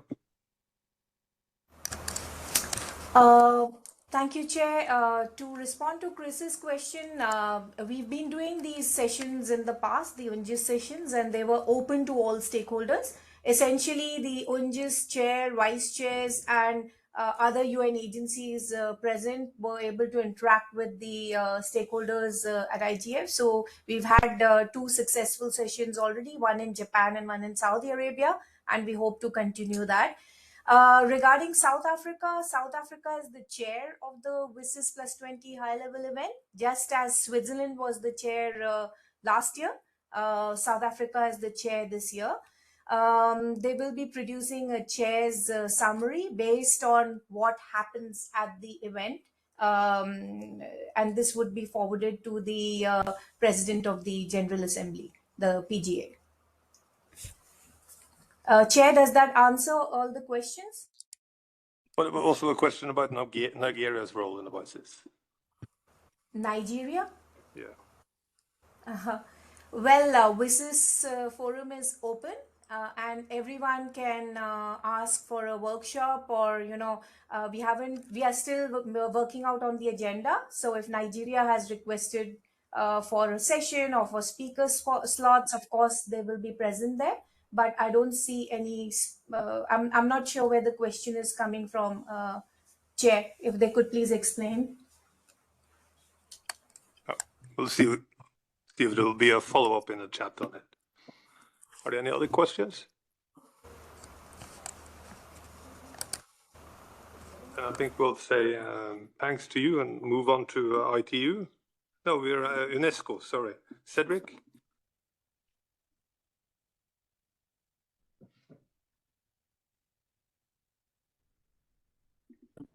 Hope you can see me and hear me well. Thank you, Chair, dear MAC members, dear colleagues and friends. Thank you for this opportunity to present a short briefing on UNESCO's contribution to WSIS and the review. And I'm sorry that I couldn't be in person with you. And I hope next time I will be. But anyway, for UNESCO, it has been 2 decades of WSIS implementation of outcomes, acting both as a lead facilitator of a multi-stakeholder shaped initiatives, but also as an implementer. And alongside ITU, UNDP, UNCTAD, and many others, we have ensured multi-stakeholder coordination of the WSIS action lines, and we are leading 6 of them, and have implemented really hundreds of activities through our 194 national commissions in countries, through 54 field offices, 98 institutes and centers, and of course from headquarters too. It is of course difficult to highlight a few things, and I will come to the review in a few seconds, but we have been leading in chapter 3, the access to information work. And if you look at the development from 2002, when there were some 48 access to information laws, to 2024, where there were about 140, we are very happy and about this kind of advancement. And I could name a number of countries who have enhanced transparency and accountability just over the last few years, also with our help. We are also working on e-learning, and many of you are aware of our work in education. And again, it's very difficult to sum up the work of hundreds of people here in our sector who spend hundreds of millions, including on digital increasingly. But to say that, of course, there are very many initiatives on open educational resources, on digital transformation collaboratives, on the Global Skills Academy, together with ITU and UNICEF, and of course with many of you as key actors. Now, several have asked for the link also when we're looking back and forward to the Global Digital Compact. And of course, there are some commonalities and common framework for digital transformation and some specific needs. We're addressing them also with WSIS. But I need to come back and speak about one thing still, which is important to us in the context of IGF, is the Internet Universality Indicators Framework. It's based on the Rome-X principles. Rome stands for human rights-based, open, accessible, and multi-stakeholder shaped internet, and X for all the cross-cutting topics like gender equality, environment, and others. And many of you have worked on that, worked on the new version, which we launched at the IGF in Rio just a few months ago, and over 40 countries have implemented that. Now I come back to the GDC and the need for global cooperation and the areas where it is important for us to act. And for us, UNESCO, it is important that WSIS, including the IGF, has really a crucial role in prioritizing digital inclusion and bridging technological gaps and fostering trust. And for us, ensuring responsible AI use and countering disinformation remains key priorities alongside gender equality. And as Gitanjali just highlighted, for UNESCO, gender equality is one of the 2 global priorities. So we have built it in everywhere. But of course, there are some people discussing and exploring the possibility of having a specific action line on this topic.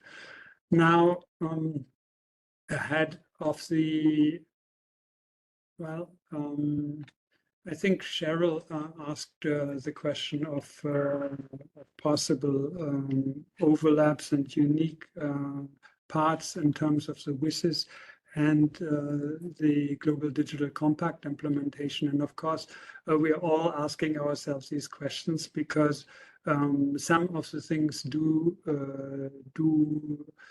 duplicate the work which have been going on in WSIS and with Angus, and we're trying to find the best way together with our colleagues to avoid these kind of duplications and create really synergies.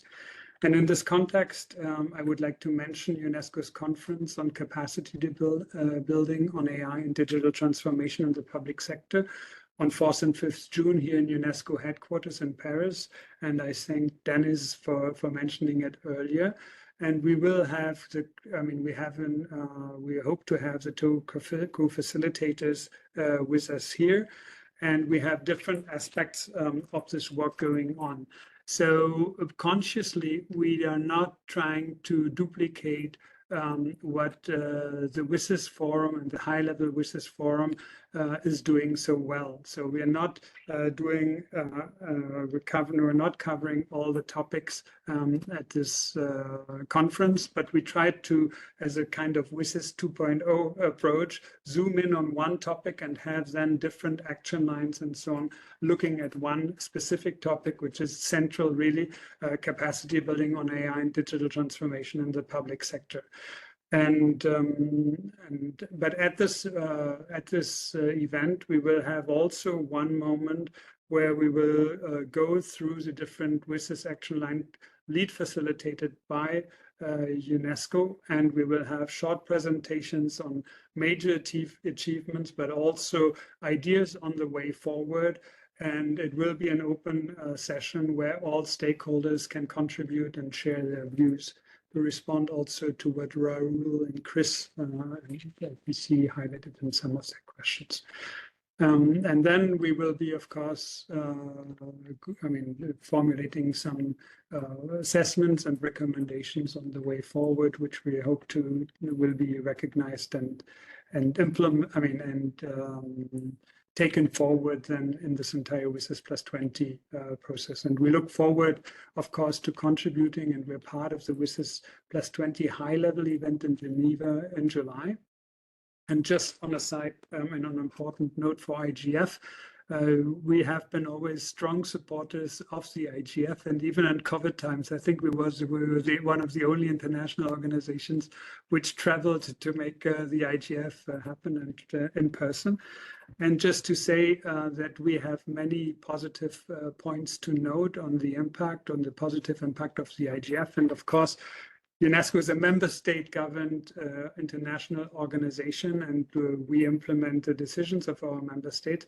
But as a secretariat, we would be happy, of course, to document and contribute and highlight how the IGF facilitated the implementation of what our member states set as objectives. So I hope I wasn't too long, but I thank you so much for this opportunity, and I stand ready for any questions. Thank you, colleagues. Thank you. We have a question from Carol.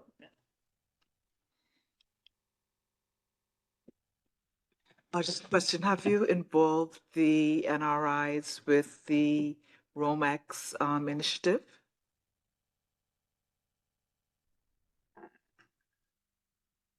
I think you're muted.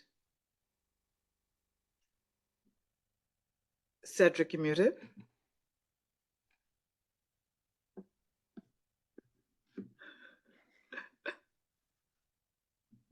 You look like you're still muted, Cedric. Or is it stuck? Is he stuck? No, he's moving. Okay.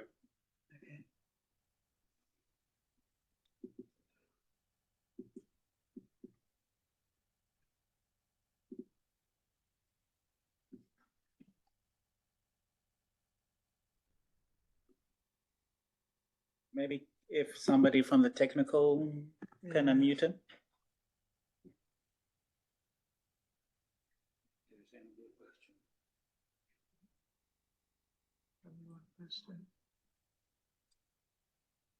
Yeah, he says he cannot be unmuted in the chat. Okay. Okay.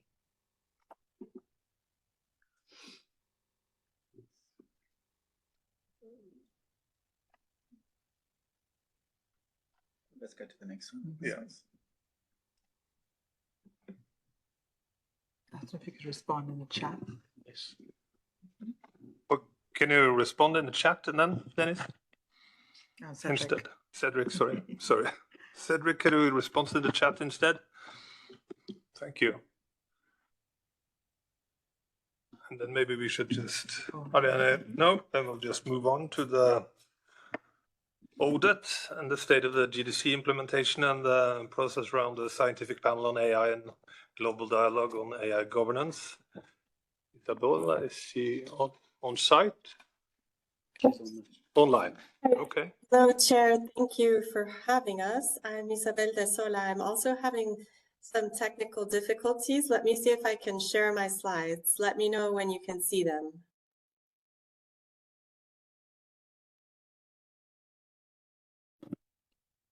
Yes, we see them now. You see them? Okay, thank you. Well, it's a pleasure to be here with you, at least virtually. I wanted to say a few words about GDC implementation, and I'll try to be brief, although there's a lot to say. So let me start out maybe with some overall nuts and bolts about how GDC implementation is going forward, and then give you some specific information on the major pieces that have advanced since the compact was approved in September. And finally, have a look behind the scenes at how the UN is getting organized to support, track, and deliver on some of the objectives of the GDC.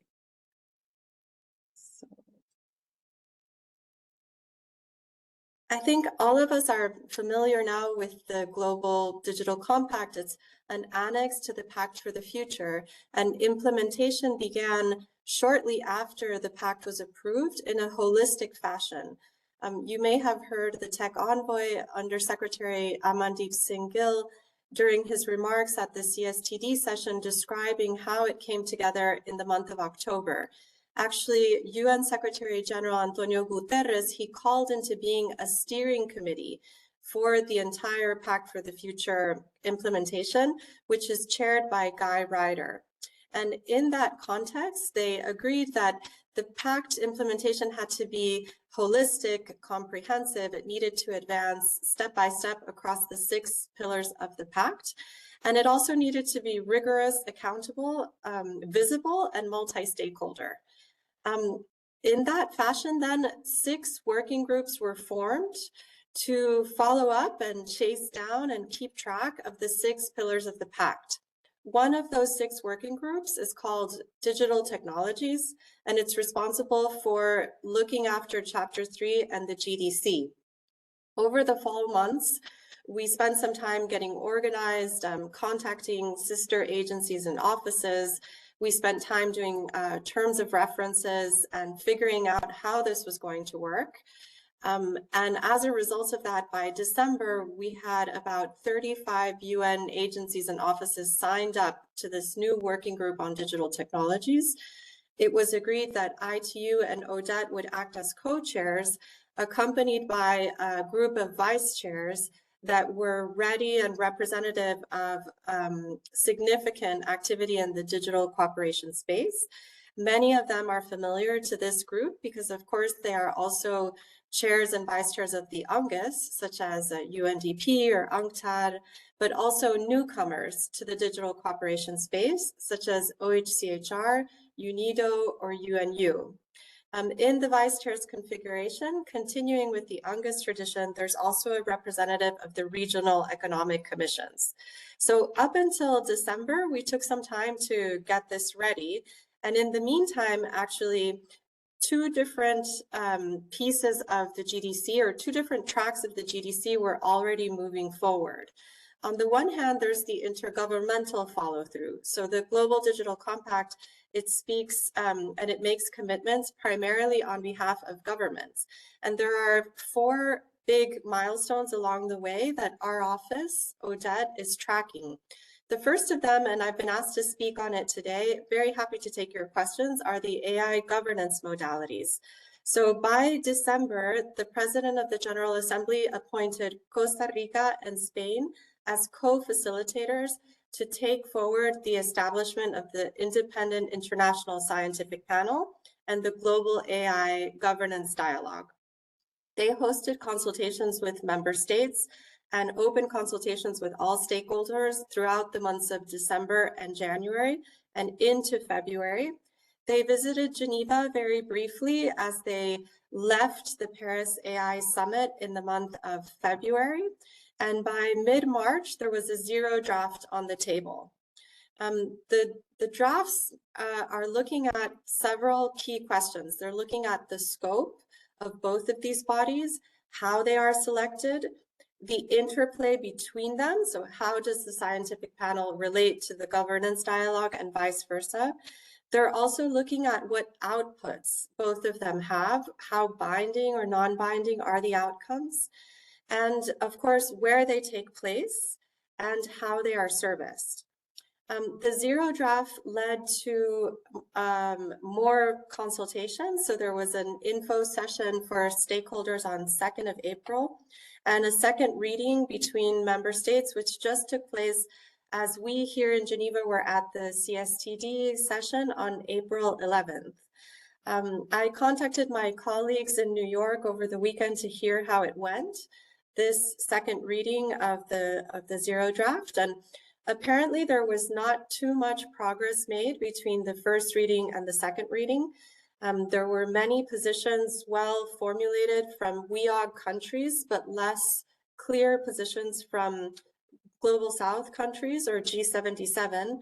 And it was agreed that for the time being, there wouldn't be a new revision of the draft. Co-facilitators asked the delegations to continue with their informals. Very happy to say more about that in the Q&A. I think we've talked a lot about the WSIS Plus 20 review, which is one of the major intergovernmental pieces. I won't say more about it. And our colleague Li Ping from UNCTAD or CSTD Secretariat explains about the data governance piece. And one of the last milestones for the intergovernmental follow-through of GDC would be, of course, the high-level review, which for the moment, there's no, I think, news about it. We know the date. And I think what we would like to focus on in the moment is delivering on different aspects of the GDC in the second track, which I described. The second track is really what all of the other stakeholders are doing since September to follow through on those commitments. And I put up here on the screen some of the progress that we know has been made through the Working Group on Digital Technologies, but this is only a UN snapshot. What is missing is really information and knowledge about the contributions of all other stakeholders, and I'd like to come back to that point. But what you can see here on the screen is essentially a potpourri of different actions which have taken place. If I had more space, I would have put Cedric's remarks on the screen too. So the Rome X indicators, which were reintroduced at the IGF in Riyadh, would form part of our tracking of the many different ways. There's been an AI standards summit hosted by the ITU jointly with ISO and others in Delhi. The Convention on Cybercrime was ratified in December in 2024 and will be open for signatures in Vietnam later this year.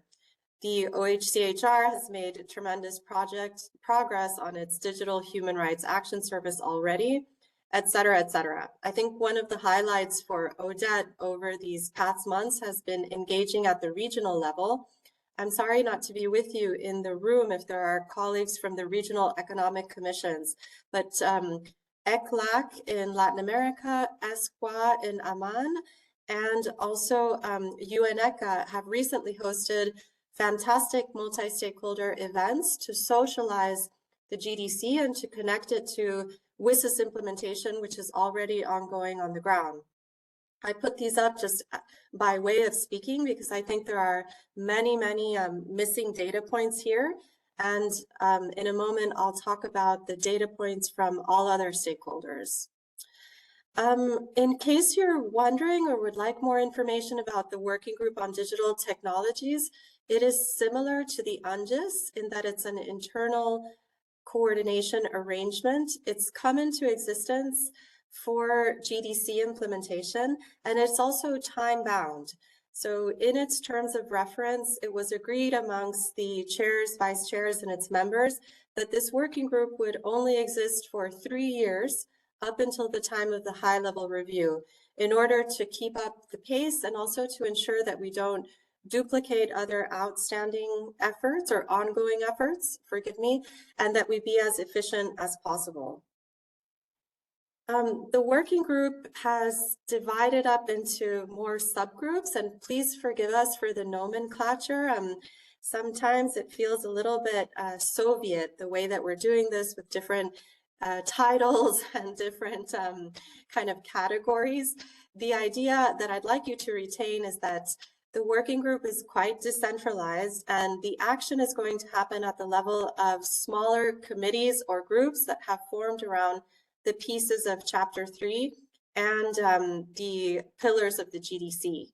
I also put up there on the screen that some of these subgroups are relying on existing mechanisms. So where existing mechanisms are already functioning, such as in the case of the Interagency Task Team on STI, which is a long-standing body created by the Addis Ababa Agenda, Chapter 3 follow-up and monitoring will take place within the existing mechanism.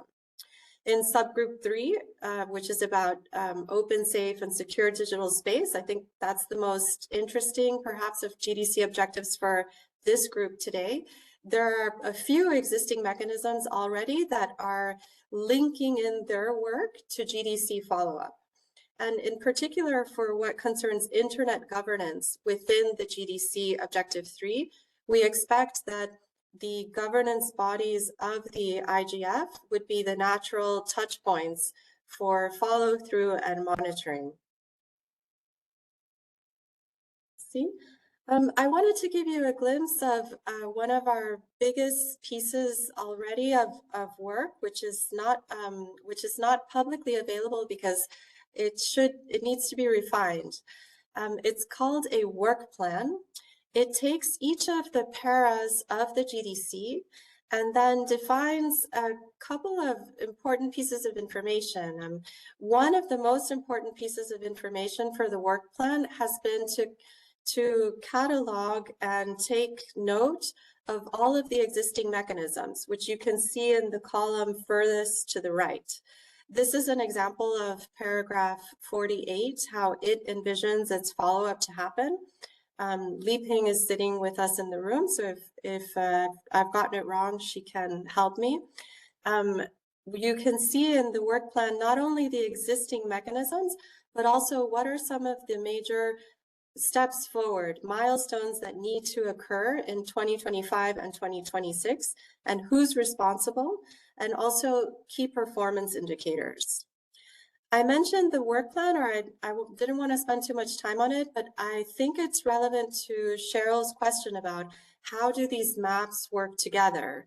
In fact, it's something that perhaps needs further discussion, because one of the major tasks of the Working Group on Digital Technologies will be to incubate paragraph 70 of the Global Compact, which refers to an implementation map. And work has begun on that since the fall, thinking through, on the one hand, what purpose does the map serve? And in this last slide, and here I'll end, we've had many discussions amongst the offices and agencies of the UN so far about what objectives the map can meet, and also how it could leverage what already exists. One of the strongest or most important points of feedback that we've had is that all of the information is probably available on GDC implementation. It's just not all in the same place. It tends to be siloed across different offices and different agendas, and some of the information have different purposes. So pulling that all together is our job now. And one of its most important aspects is that Odette, together with UNIDO and UNCTAD, believe that this tool, GDC Implementation Map, could be a low-hanging fruit for all types of stakeholders to make their contributions to the GDC more visible. So paragraph 70 of GDC refers to an implementation map that would support stakeholders and member states making their contributions more visible. So in our design thinking, what we'd like to do is ensure that this really serves the navigators of digital cooperation, and that it could be a tool that's easy for them to use and can meet their expectations. We've collected some feedback on it, but it's true that we haven't had a systematic effort to collect your feedback. So I'm very happy to answer questions and hear your thoughts on it either now or in a follow-up conversation. And thank you, Chair. Thank you very much for hosting us. I'll stop here.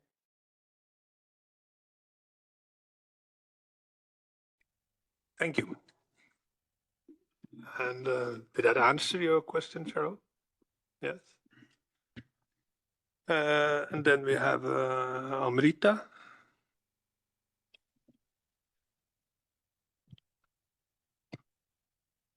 Thank you so much for the detailed presentation, Isabel. That has been very helpful.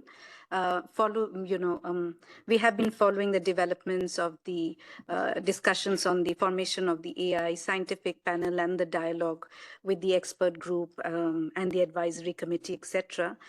So we wanted to actually understand how we can explore more, foster more closer relationship between the AI scientific panel and dialogue with the IGF community, with the policy network on AI, which is working, and could we have something like a liaison or some kind of a conduit through which whatever is being discussed there could permeate here to the IGF community, as well as we can take back the learnings from the NRIs and the other IGF community to the panel.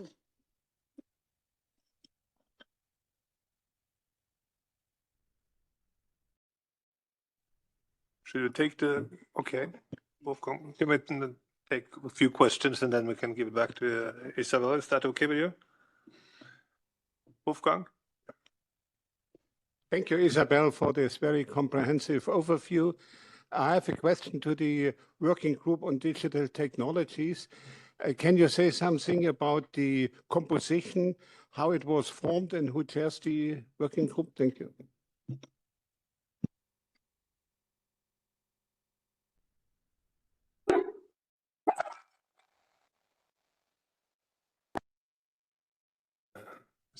So I'll just take the UK and Annette, and then we'll go back to you, Isabel. Is that okay? UK? Thank you very much. Mine's more of an overarching comment across all of the updates that we've just had. So I'd really sort of like to start by saying it's been fantastic to hear all of the sort of interlinkages between everyone's work and the IGF. There's some really great examples from across everything said by Isabel, Dennis, Gitanjali, Li Ping, and Cedric.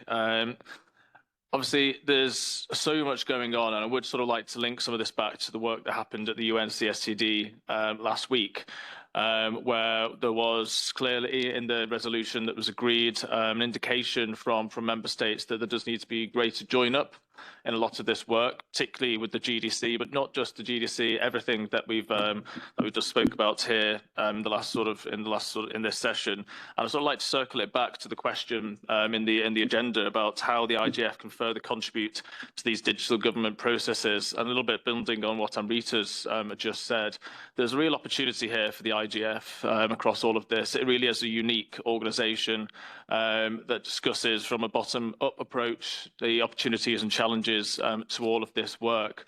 And I think that is hopefully the future, obviously with an extended mandate, ideally permanently for the IGF. And I think we should really be looking about how a lot of this work that we're talking about here is brought into the IGF space, not just in how it can have views on some of these work that's going on, but actually properly contribute to how it goes forward. As I say, that bottom-up approach is the way we look to sort of look at sort of inclusive digital societies and things like that. So everything that's been trying to achieve, not just in WSIS, but the GDC and beyond. So I'd really like to see a stronger, particularly from a UK perspective, and I imagine others, a stronger role for the IGF in a lot of this work going forwards in future years. Thank you.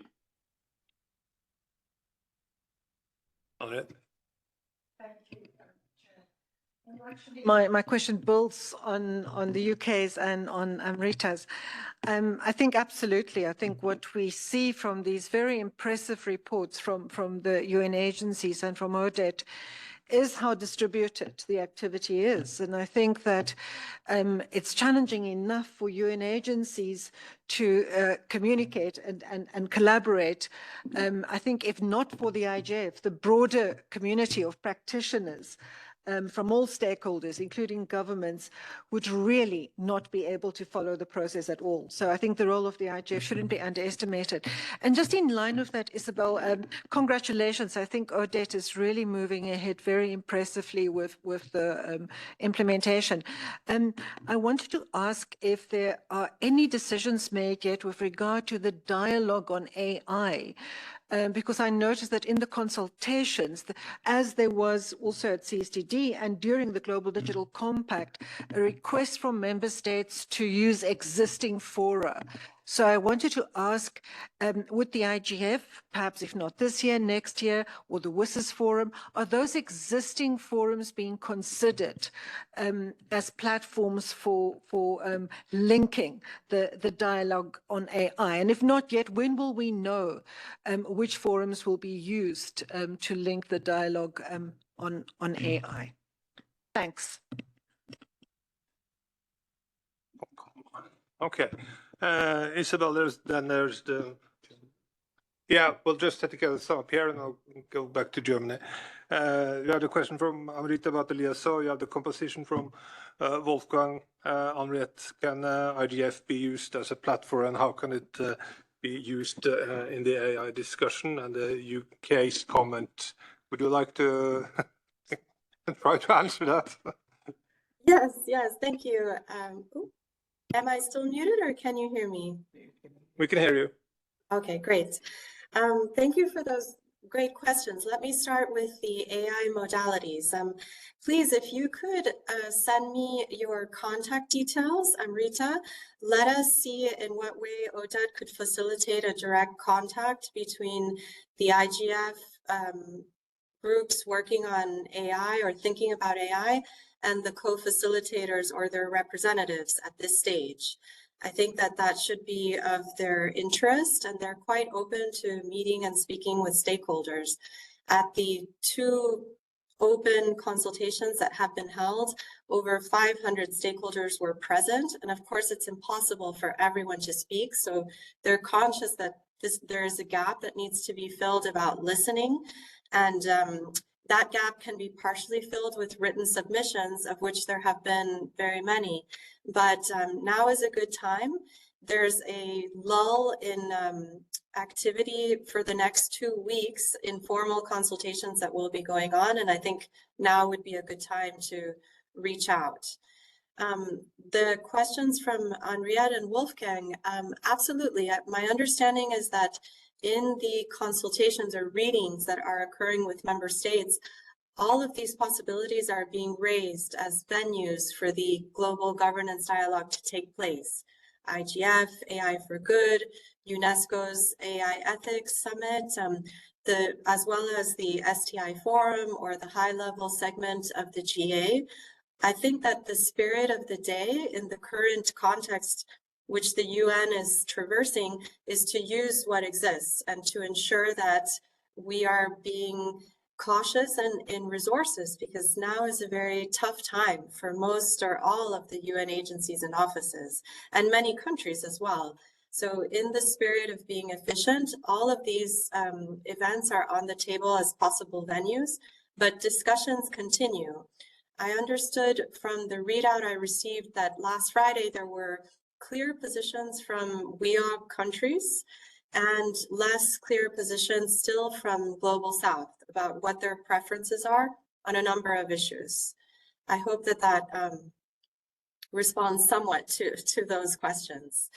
To the points about mappings and integrating more closely GDC implementation and ongoing WSIS follow-up, I think my suggestion, and I should be careful in my words, is that there needs to be more discussion. I had the sensation at the CSTD meeting last week that there was not enough information amongst the member states about how GDC implementation has progressed, or what sort of arrangements and progress or milestones were on the horizon. The tech envoy was not in the room, but he did make a presentation about what was cooking, including the GDC implementation map, which absolutely is built on existing mechanisms. So it was, I believe, unclear for Odette in the room about how all these maps would link together and not be duplicative. That said, it's always good to know specifically what the WSIS architectures deliver for the GDC in the manner that the UN Secretary General wants to know that. So what we've been asked to do in our work plan is define clear accountability mechanisms where that's possible. We've been asked to make SMART KPIs, so time-bound. The SMART is an acronym that stands for a way to set objectives. We've been asked to identify timelines for delivering those KPIs. And to the extent that WSIS architectures that are linked to GDC could do the same, it would be, I think, a good step in the right direction of linking up the agendas. But I do share some of the perhaps lack of clarity that since I'm not in the room, I don't know if I'm accompanied by anybody, but I did leave the CSTD wondering how we could further link up. I noticed, for example, that Odette and the OHCHR were not mentioned by name, explicitly not mentioned by name in the WSIS resolution, which is different, of course, than the GDC, which does recognize the role of both of those entities. So there are still 6 months or more for the WSIS review to continue our discussions and perhaps stay in better touch and provide more information, not less, to ensure that everyone is as informed as possible in the final conclusions of WSIS, which should further define how those two agendas link up. Thank you, Chair, and please let me know if I missed a question. Thank you. I think that was all that we have from Germany, and then Jameson, sorry. Germany. Yeah, thank you. Thank you, Isabella, for clarification and elaboration on this, many processes and initiatives which are going on under GDC. Of course, Germany is a strong supporter of the GDC and also of the IGF. And we basically, the German position is basically what the UK here presented very well. And we see a lot of potential for the IGF in the GDC follow-up, but also in the main or in the broader landscape of digital cooperation. And that said, I guess my question is more specific. Thank you for elaborating the working group on data and digital technologies. You mentioned the terms of reference. I was wondering if these terms of reference are public or if you could share them here with the MAG or with the group or member states. I'm not aware of them yet, so that would be really helpful. And following on that, I was wondering if there's any liaison or possibility for stakeholder engagement with this group.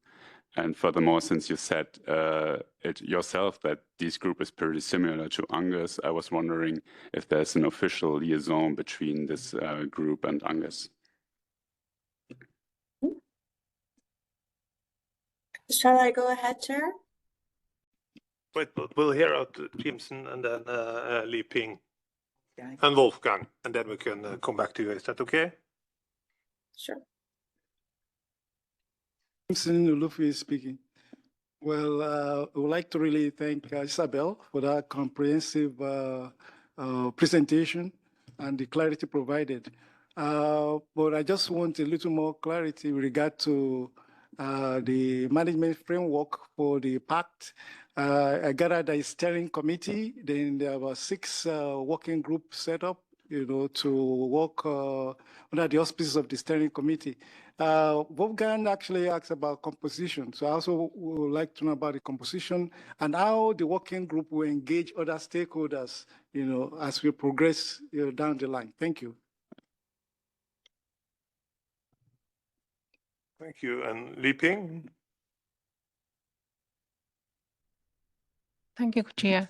I just want to add a clarification on what Isabella has mentioned about having not enough information about the GDC implementation at the CSD session last week. From the perspective of the Secretariat, the session is about a WIS plus 20 review, basically review of the 20 years implementation of the WISs, and the GDC implementation is looked at in that overall context. So I guess that's the reason why the focus is on WIS plus 20 implementation review. At the same time, the GDC is also looked at. Of course, we welcome all that to give more information at the next CSD. So Isabella, rest assured that we are going to give you a slot at the next CSD on GDC implementation. Thank you. Wolfgang?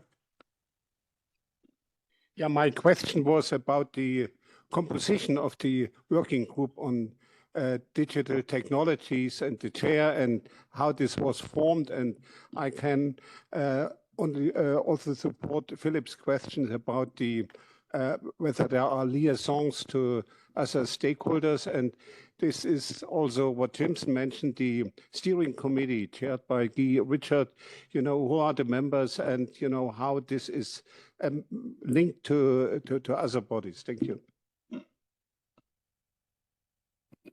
And Cheryl? Thank you. I wanted to first say thank you for answering my question. I know it certainly is not an easy one. Also, the opportunities that you've provided with respect for different stakeholders to take place in the consultations have really been appreciated. So I just want to say thank you for that as well. And in hearing Henriette's comment on IGF possibly being a spot for one of the dialogues, given just the IGF and its multi-stakeholder roots, I think it would be a great spot for it. And so I wanted to put in some support for that thought as well. I hope we can maybe talk about it a bit more in the future. So thank you. Okay. Isabel, are you ready for that? Yes, thank you, Chair. And actually, I'm very grateful to Philip because he reminded me, Philip, in your comments that I didn't quite answer Wolfgang or Paul's questions about the linkages of GDC implementation to the IGF. Actually, I am awaiting a response from the IGF Secretariat on two proposals that we've floated or that we've made and that would require further fleshing out on how to link up GDC implementation to some of the IGF architectures, notably the national and regional initiatives, which we think would be a huge resource to tap into those who are interested to conduct awareness raising about GDC or to assist in the development of the GDC implementation map or to drive forward national level, local level GDC mapping.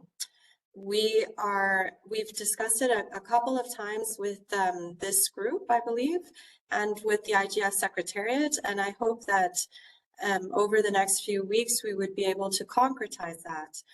Of course, we'll also be looking at the wonderful IGF forums regionally and the global forum, annual meeting, as opportunities to spread the word and to link up with stakeholders about GDC. So thank you, Cheryl, for your suggestion. We will be at the Norway IGF, and we have actually a multi-stakeholder session proposed. I'm not sure that it's approved, but we would like to do a multi-stakeholder session on site. One of the expectations would be to socialize information and hear more about their expectations on implementation.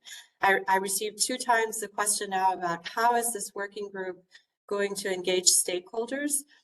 Let me say it in reverse order. How did the working group composition come to be? Towards the end of the negotiation for the Summit of the Future and the Global Compact itself, several agencies had participated in the negotiation process in a remarkably dynamic way. Sister offices and agencies had been behind the scenes helping the SG to develop the roadmap on digital cooperation and then policy briefs on the issues. And then as the negotiation advanced, they provided information to the co-facilitators or to different delegations to assist them in finding the right language. So when the compact was approved, there was a sort of natural self-selection of offices and agencies that stepped forward to be chairs and vice chairs of the implementation arrangements. Afterwards, many other sister agencies and offices were either contacted by us to get involved and join up, or they reached out to us. And it's been an iterative process. There are still agencies and offices that are coming on board. Many of them are acting in the GDC implementation arrangements only with what is new about the GDC. They participate as well in UNGUS, and where UNGUS covers certain topics or specific actions, they don't need to come to the working group on digital technologies to repeat it.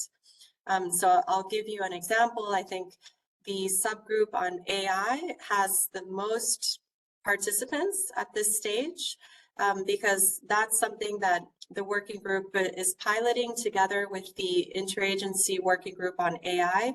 And there's been a nice combination of existing mechanisms and new players to take that forward. However, I will say that from experience, when you're building on existing mechanisms, it takes longer to get organized. So aligning 35 agencies and getting subgroups arranged in terms of reference has slowed us down in the ultimate, I think, objective, which is to engage with stakeholders.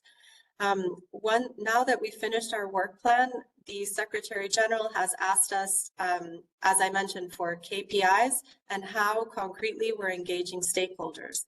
So the entire apparatus will need to put into this work plan several ways that they envision to socialize information about GDC, or to take forward policy dialogue, or to advance research in collaboration with stakeholders. Therefore, on that note, let me say that it's a priority of the Secretary General, and he wants answers on that during a meeting of the Steering Committee on Pact for the Future implementation, which is happening next 1st of May. I want to say either 1st or 2nd of May. So when the SG asks you to define how you're engaging stakeholders, you will provide a good answer. And I would be delighted to come back to this group with my slides so that you can have a look at our work plan and the terms of reference. Let me just check in with my co-chair at the ITU for that purpose. And I think I answered all of the questions, Chair. I hope I did. Thank you. I believe you did. Thank you. And we're running out of time here, and so we'll just open the floor for the more general discussion. And I'll give the word to Kaspar from Global Digital Partners. Are you online? Hi, Chair. I'm just checking that you can hear me. We can hear you. Thank you. My name is Lea Kaspar. I'm the Executive Director of Global Partners Digital and an ex-MAG member. So it's really great to be here at this open consultation. Thank you so much for this opportunity to speak. I have to apologize because I feel like I'll be taking back the conversation to an earlier point in the agenda and the intervention specifically that Dennis provided on DESA's plan for WSIS plus 20 review. And I was going to focus my intervention first on the 5-point plan for an inclusive WSIS plus 20 review, and then secondly, a little bit on the wider context, which makes this cross-stakeholder intervention, in our view, both timely and necessary. Chair, if I may just ask how much time I have, so I realize that we're over.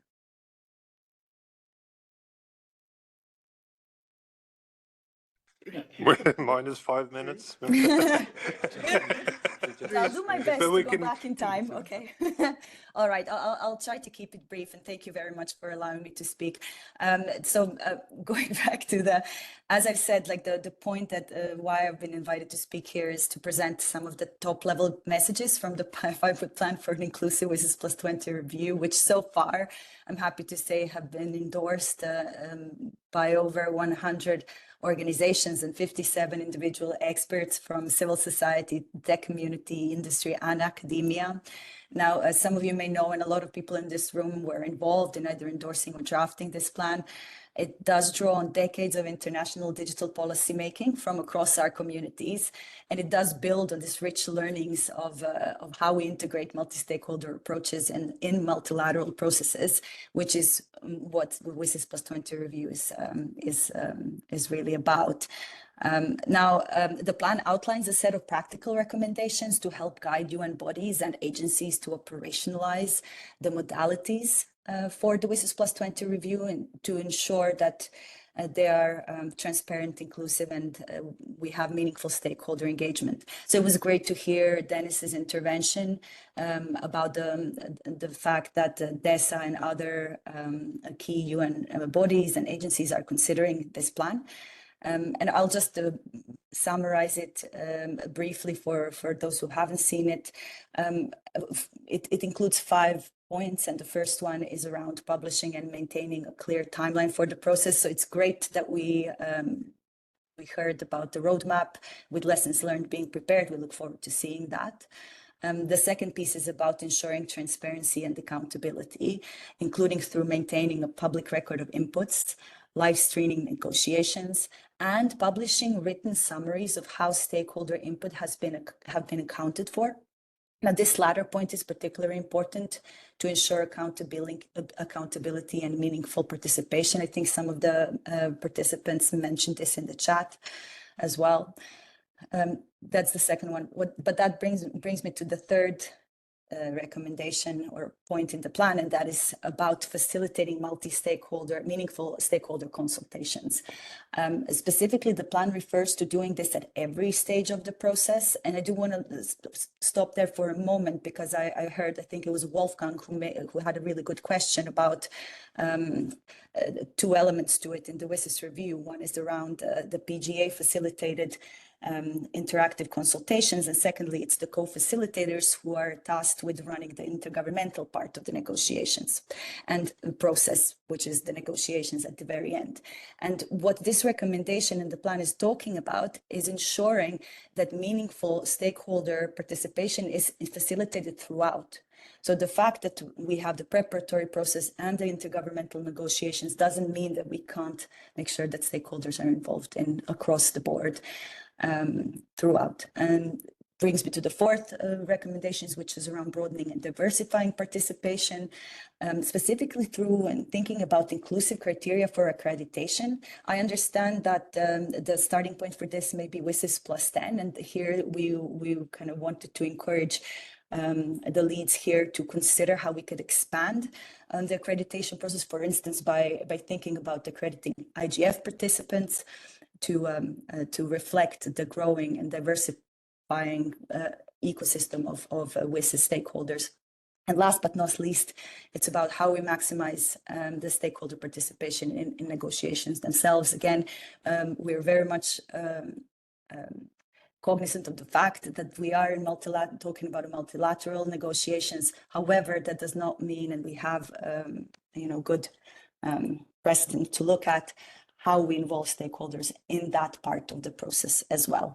Now, I will leave it there for now. The only other thing I do want to say is that things have changed, and why this group of cross-stakeholder stakeholders have endorsed and drafted the statement is to signal our continued commitment to the WSIS vision, goals, and principles that underpin it. And what we want to make sure is that the WSIS review process takes us forward and advances some of the gains over the past 2 decades, and doesn't take us back. We stand here as the question for this panel was around how the IGF community can contribute. We do really look forward to working with others in the IGF community and supporting various leads, UN bodies and agencies to facilitate meaningful dialogue over this year as part of the WSIS Plus 20 review. Again, thank you very much for giving me the floor, Chair. Back over to you. Thank you very much. And the 5-point plan is shared in the chat now. That wants to see that. Did Germany, do you want the floor also? Is that correct? No? It was Henriette and...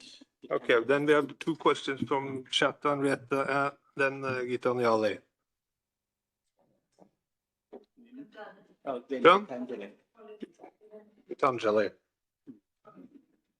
Thank you, Chair. Chair, I just wanted to, rectify some facts there that UN, OHCHR and UNU actually have been an integral part of the WSIS process since many years, and they are quite active in digital matters. So just wanted to put it there that it's not that they are new players. They have been around since many years, and those of us who are old hands at WSIS, we will know that they have contributed significantly, not only at the WSIS Forum, perhaps also I've seen them at the IGF. They've been very contributory partners to the WSIS process. Just wanted to support our partners and make sure that this was clear. Thank you. And then I think we will take a break for 15 minutes. Is that it? We'll just, yeah. Then we'll continue at 5 to 5. Yeah. 16:50. No.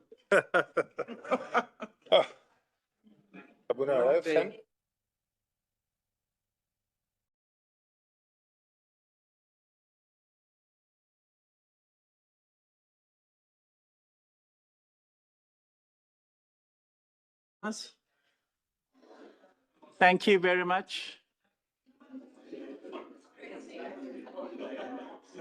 Chris? Yes, exactly. Chris, can you take a seat?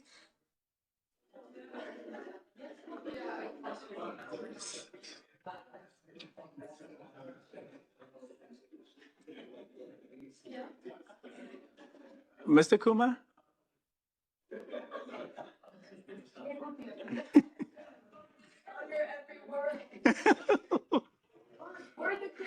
Yes, you are. Thank you. Yes, you are.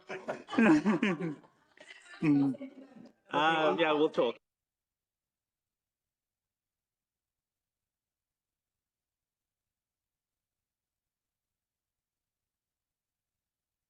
The gavel? Yes.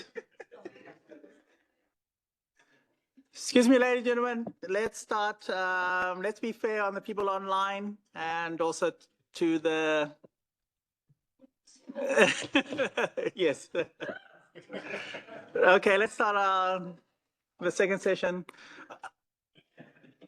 But of course, one thing before we start, there has been a notable absence of a voice here, and I'm talking about Nigel. He has been at most of our open consultations and MAG meetings, so I would just like to take a minute just to acknowledge his absence and his great contribution to the IGF. He was a great supporter. And of course, he was very, very eloquent. I love the way he spoke about the IGF, about the national regional initiatives, etc. He worked tirelessly for us. So let's just have a minute of silence just to remember him in our minds. Thank you.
Okay, and we'll continue with the updates from Organization on International Digital Governance Initiatives.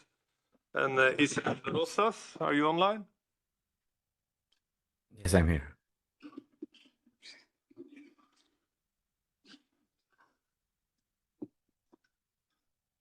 Yes, I'm here. Can you hear me? We can hear you, we can see you. Perfect. Thank you very much. Thank you, Chair. Over the past 2 decades, the WSIS vision has shaped much of the global digital agenda, but the upcoming WSIS Plus 20 review isn't just procedural, it's a defining moment for the future of the Internet and its governance. With a geopolitical landscape that makes cooperation more complex, but also more necessary, the decisions made during the review will echo globally, impacting whether the Internet remains a lifeline for empowerment and connection. During this process, we must actively defend the WSIS core principles of technology neutrality and the proven effectiveness of the multi-stakeholder model. We must also insist that initiatives like the Global Digital Compact strengthen, not redefine the WSIS framework. It is in this context that the IGF's irreplaceable role stands out. More than a space for discussion, the IGF is the engine room where the multi-stakeholder model proves its worth. It's where the Internet Society members, chapters, and partners worldwide collaborate, innovate, and build trust.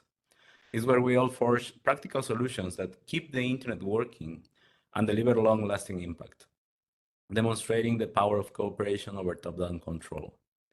Therefore, we call on the MAC to let the IGF 2025 spotlight the power of bottom-up multi-stakeholder action. Please prioritize agenda space for sessions that don't just talk about impact, but demonstrate it with concrete data-driven evidence. Show the world and the actors involved in the WSIS Plus 20 review how this model delivers tangible benefits for people. The true measure of the IGF, and indeed the WSIS framework, it is its positive impact on people's lives.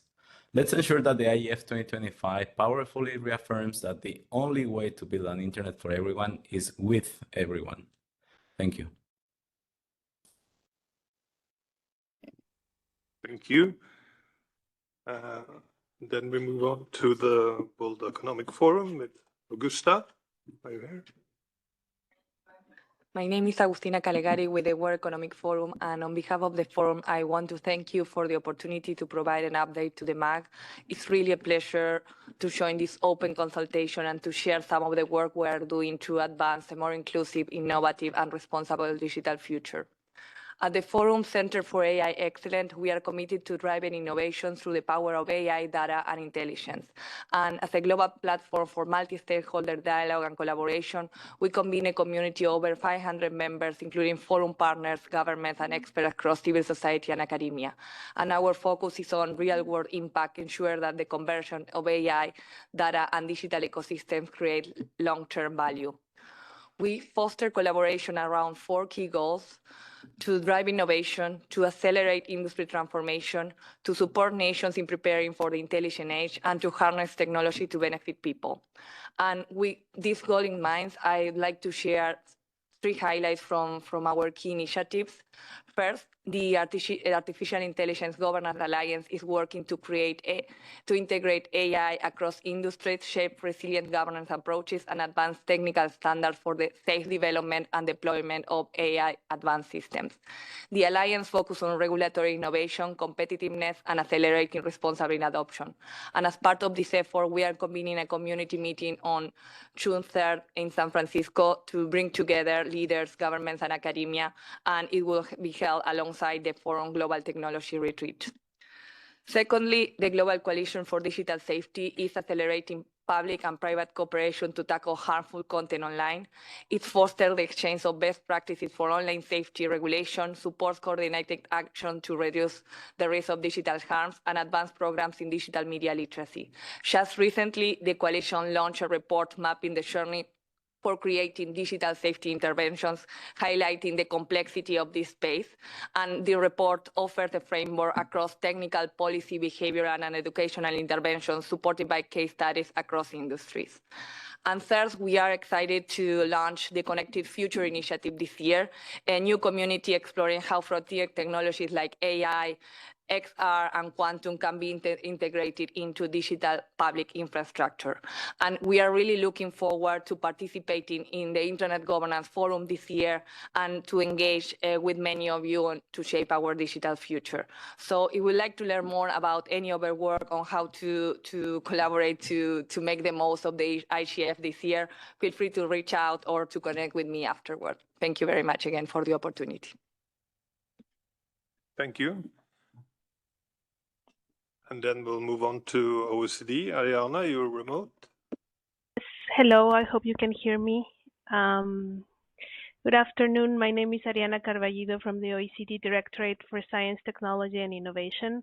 I would like to start by thanking the IGF and the host country for inviting us to participate in the second open consultation and MAG meeting. We're sorry that we cannot be there with you today, but we're grateful for the opportunity to participate virtually. I will provide a brief update on the latest and ongoing activities that the OECD is undertaking in the area of digital policy and that could be of your interest. First, I would like to draw to your attention the second volume of our flagship publication, The Digital Economy Outlook, which was launched last November in the Tallinn Digital Summit. This volume focuses on topics such as trends in access and connectivity, digital skills for the future, digital technologies and the environment, the untapped potential of women in digital innovation, evolving trends in media consumption and trust, and the ability of individuals to identify the veracity of information online. I will leave the link on the chat for those interested. In July, the OECD joined forces with the Global Partnership on Artificial Intelligence to create a new integrated partnership bringing together 44 countries around the world. Since then, GPay has held 2 plenary sessions, advancing key projects such as the development of an AI implementation toolkit. The toolkit aims to provide practical examples to help governments in emerging and developing economies implement trustworthy AI policies. We hope to publish its scoping note in June. Upcoming work on connectivity includes a report on closing broadband connectivity divides for all, from evidence to practice, which analyzes the spatial connectivity divides between urban and rural areas within and across 60 countries, and provides insights into policies on how to bridge such divides.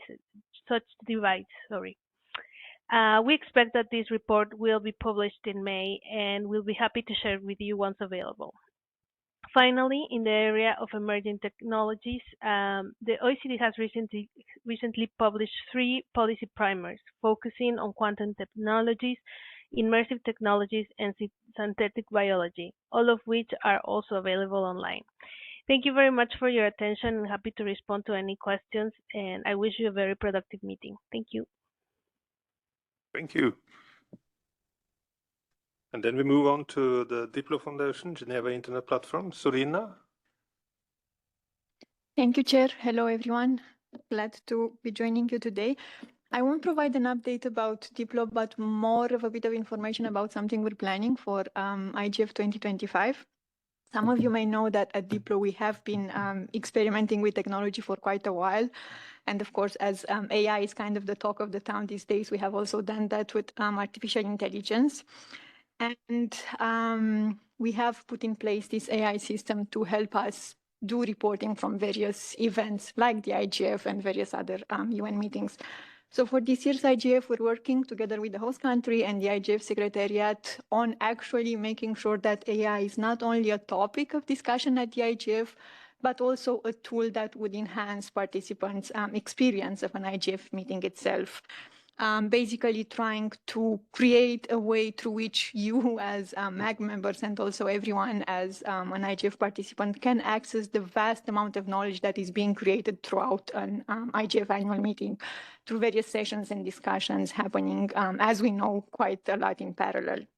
So just to give you a few examples of how this AI powered IGF, maybe I could call it like that, would look like. There will be AI-driven reports from the sessions that are happening at the IGF. This will be available online within 1 or 2 hours after the session, and you will be able to interact basically with the report and what has been discussed in a session. There will be key takeaway, messages, whatever you want to call them, areas of agreement, disagreement. And there are a few examples on our website of how we have done this from our previous events. We would enhance those tools. There will also be an Ask IGF 2025 assistant, chatbot, agent, whatever you want to call it, as a way to, again, ask questions about discussions that are happening at the IGF. If you cannot follow every single discussion on a topic of interest, you can go and ask the assistant, hey, what was discussed about digital divide or cybersecurity? And a very important element of this AI assistant will be traceability. So you will receive an answer, but you will also see the sources for these answers. This answer is based on discussions that happened in this session, in this day at IGF 2025. And we think that's extremely important, especially looking at how AI tools are functioning these days. And there could be a few other ways in which we could leverage AI to make sure that, again, participants have a better way of interacting with the rich amount of knowledge that is being created through an IGF annual meeting. As I was saying, we have been experimenting with some of this reporting in the past. You can go to our website and see a few examples. We plan to build on those experiences and actually make it work even better for IGF 2025. We look forward to that. And any suggestions from you on how to leverage AI further, we look forward to hearing from you. Thank you. Thank you. And then we have the Association for Progressive Communication. Valeria, are you here? Thank you. Thank you very much for the opportunity to provide an update to the MAC and the IGF Secretariat on behalf of the Association for Progressive Communications. 20 years after the WSIS, the vision of a people-centered inclusive digital order is more urgent yet elusive than ever. That is why strengthening not only civil society, meaningful engagement in the IGF, but also our engagement in the overall digital cooperation ecosystem is key, as well as strengthening cooperation among government, civil society, the private sector, and the technical community. APC considers that the WSIS is a framework and also an architecture suitable to both contributing to achieve a digital future with social, gender, and environmental justice, but also democratic, inclusive, and accountable governance. We engaged actively in the CSTD 28th session last week here in Geneva. We are pleased with the strengthened content on gender and human rights and on community-centered connectivity in the draft WSIS resolution. We believe, however, that it would have been good to mention the renewal of the IGF, but we trust that member states will ensure that happens. We look forward to working with the co-facilitators to ensure an inclusive process. Together with IT for Change, we have started the Digital Future We Want campaign, oriented to contribute to the WSIS Plus 20 review process so that it incorporates the demands from people's movements and civil society organizations in the Global South.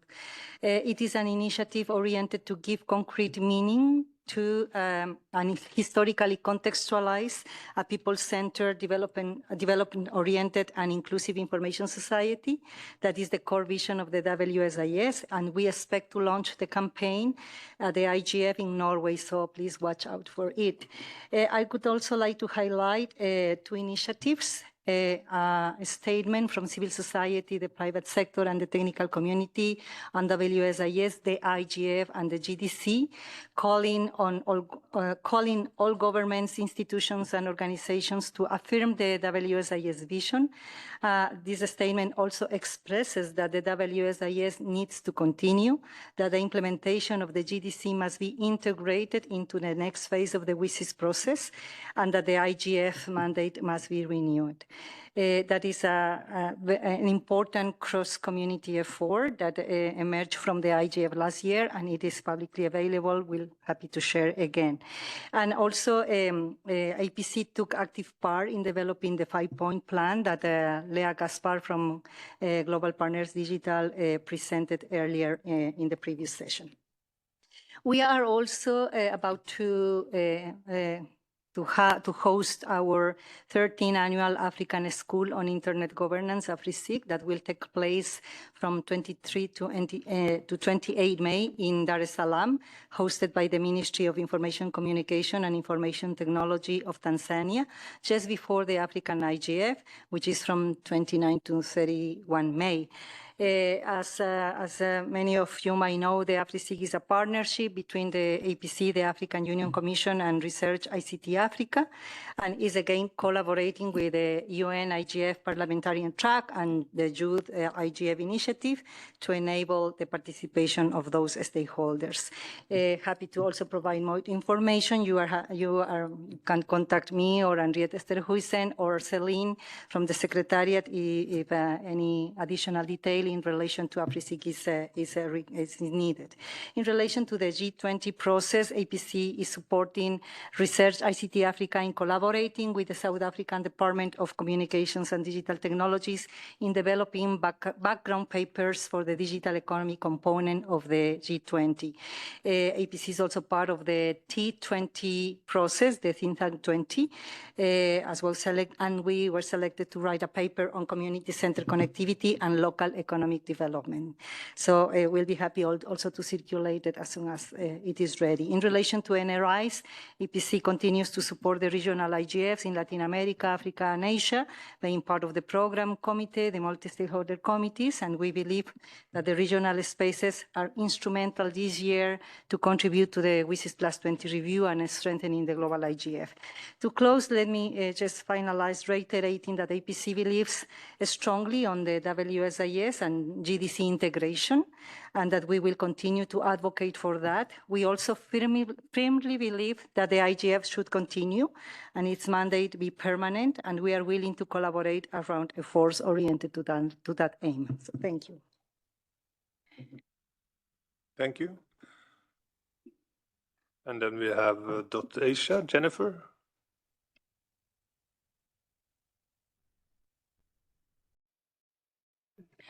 Thank you, Chair, and thank you for the opportunity to update during the open consultations on the work that .Asia is doing. .Asia organization is the registry operator of the generic top-level domain .Asia. It's a not-for-profit membership-based organization, and its governance structure includes the country code top-level domains in the region, as well as the Asia-Pacific, ISTAR, and regional organizations. So our proceeds go towards community projects contributing to internet integration and advancement, with a core mandate to promote internet development in the region as well.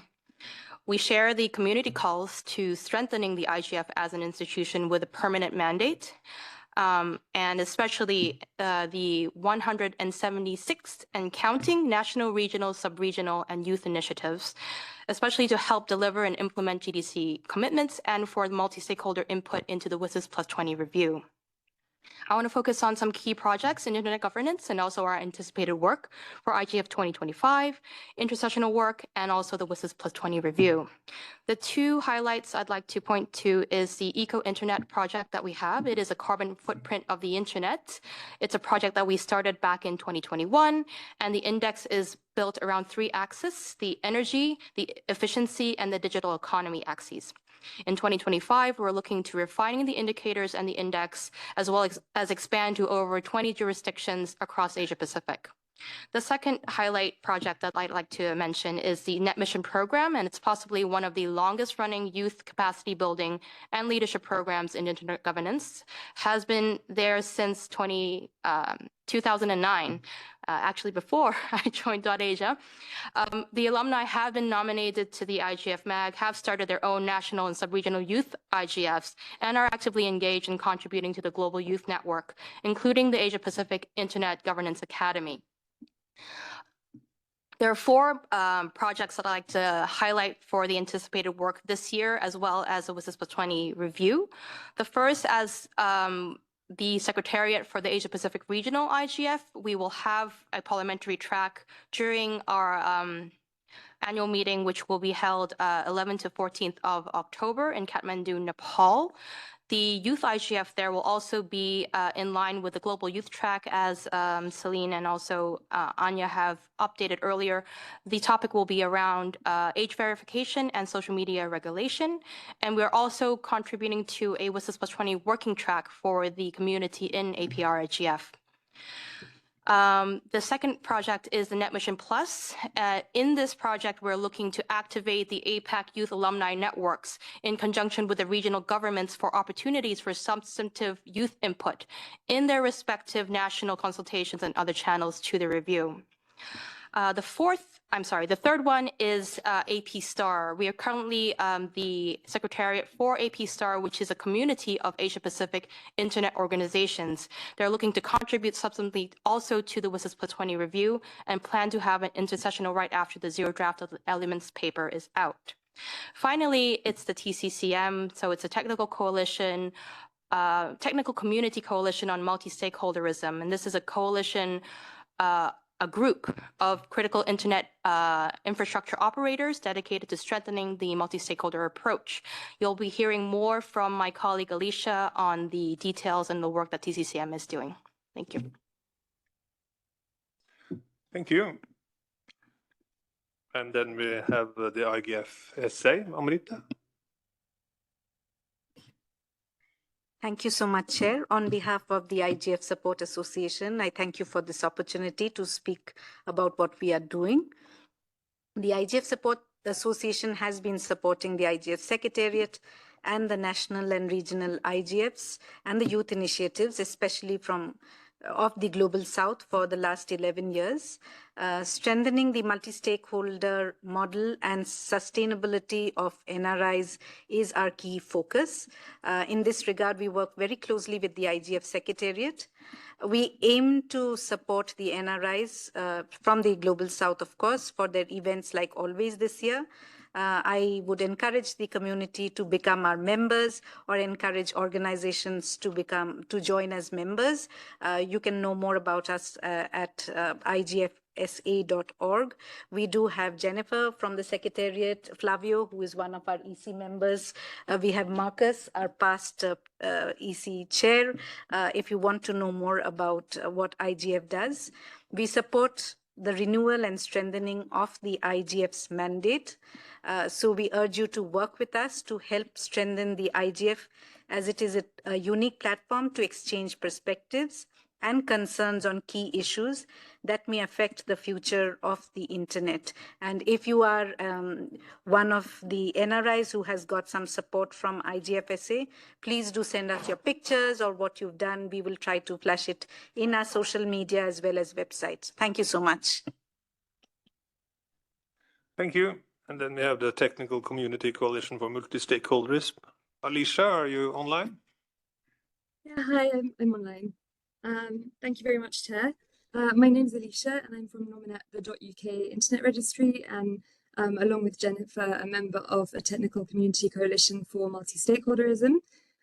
So a TCCM was launched last year, and it's made up of 35 members of the Internet's technical community, including registries, TLD regional groups, registrars, registries for Internet numbers, and registry service providers. And it continues to grow, which we're very happy about. So as technical operators, we of course rely on the multi-stakeholder model of internet governance to establish policies and coordinate implementation for the global internet. The global nature of the multi-stakeholder model mirrors the structure of the global internet and is crucial to ensuring the internet remains open, free, global, secure, and interoperable for all. TCCM is currently very much focused on WSIS, as you'd expect.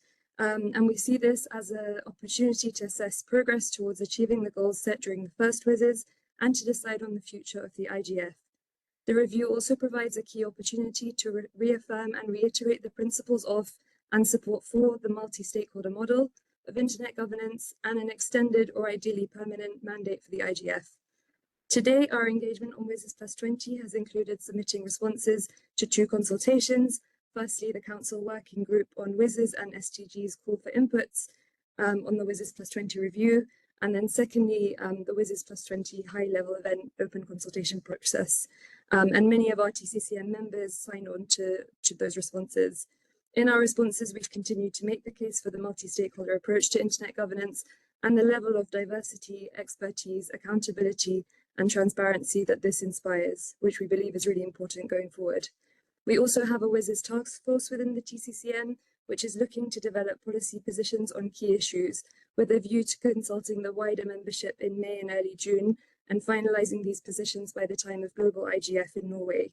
We're hoping that doing some of this thinking ahead of time will help us with what is set to be a truly fast-paced process.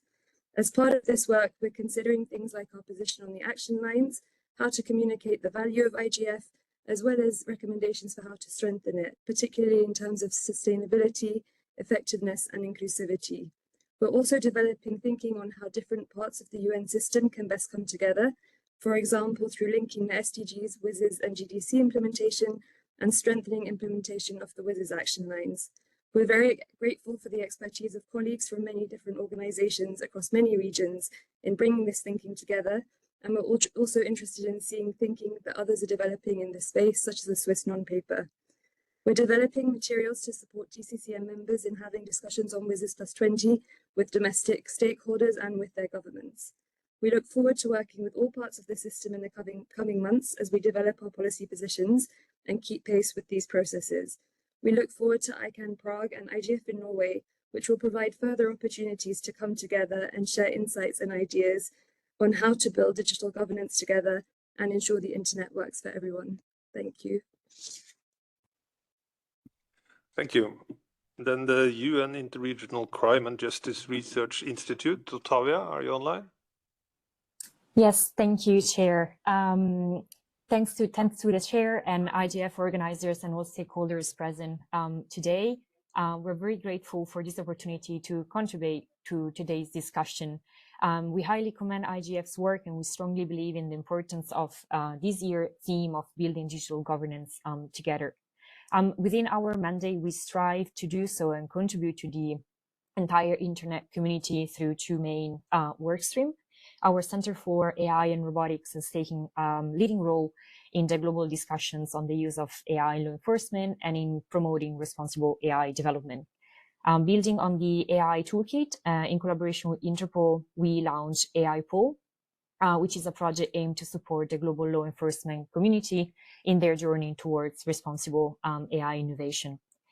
Through the second work stream, we explore solutions to the growing trends in cybercrime and online harms posed by a range of malicious actors with a focus on terrorist and violent extremist groups. Specifically on cybercrime, UNICRI has examined challenges in investigations and access to justice for cybercrime victims in 4 selected African countries. This aims to be a snapshot research with the idea of expanding in the future. And based on this research, we plan to develop technical assistance for member states and relevant stakeholders, for instance, to update cybercrime legislation, strengthen law enforcement and judicial capabilities, and particularly raise public awareness through gender-sensitive approaches. Another work area we're focusing on is the abuse of digital technologies by violent extremist groups in South America, Africa, and Asia, and specifically the intersection of gaming and violent extremism.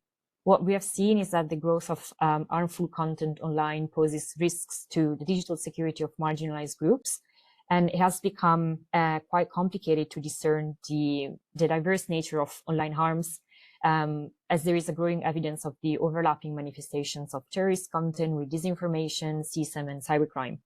And so for this reason, we aim to collectively explore alternative threat intelligence methodologies and community-driven approaches to content moderation.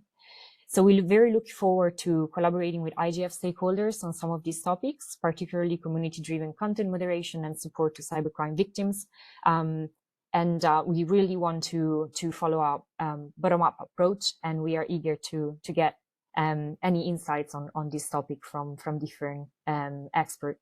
We believe that collaboration remains essential to build an open, resilient, secure, and sustainable internet. So we're very looking forward to work with you all. Thanks a lot for your time and attention today. Thank you for your update. And I believe that concludes the updates from organizations. I will leave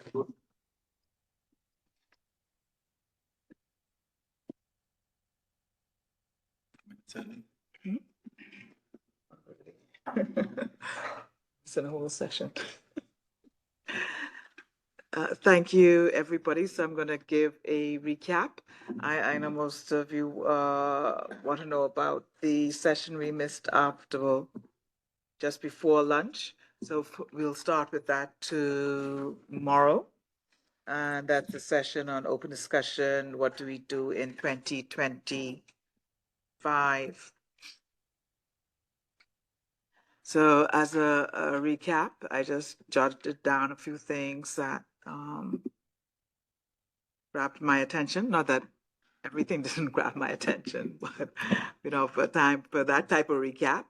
But I iterate some of the things said today. We're at a defining moment, and that the IGF is a unique platform for transforming with, and we've been transforming with the digital landscape, and we must continue to be exceptional and impactful.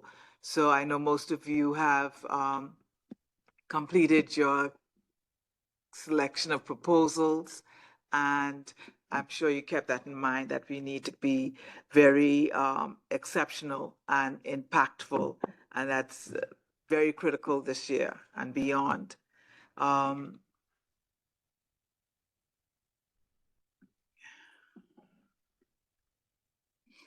a few things that I think we need to keep in forefront is trying to make sure we engage newcomers to the IGF. That's the only way we can grow and be sustainable.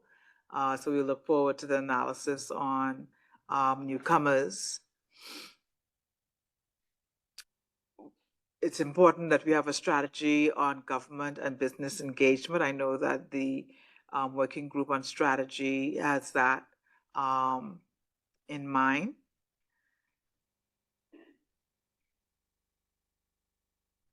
Also, I think we've spoken about this before, and I think we really need to get to it, the IGF awareness package. So persons have the same message and can distribute that message quite easily. We don't want persons having to fumble to try to explain what the IGF is all about. So I think we need to work on an IGF awareness package that persons, MAG members and others can easily get a hold of. We want to thank all of the persons that presented for the upcoming, in context on the ongoing and upcoming digital governance processes. Always a valuable input and great takeaways that we have. So thank you very much for your contributions today.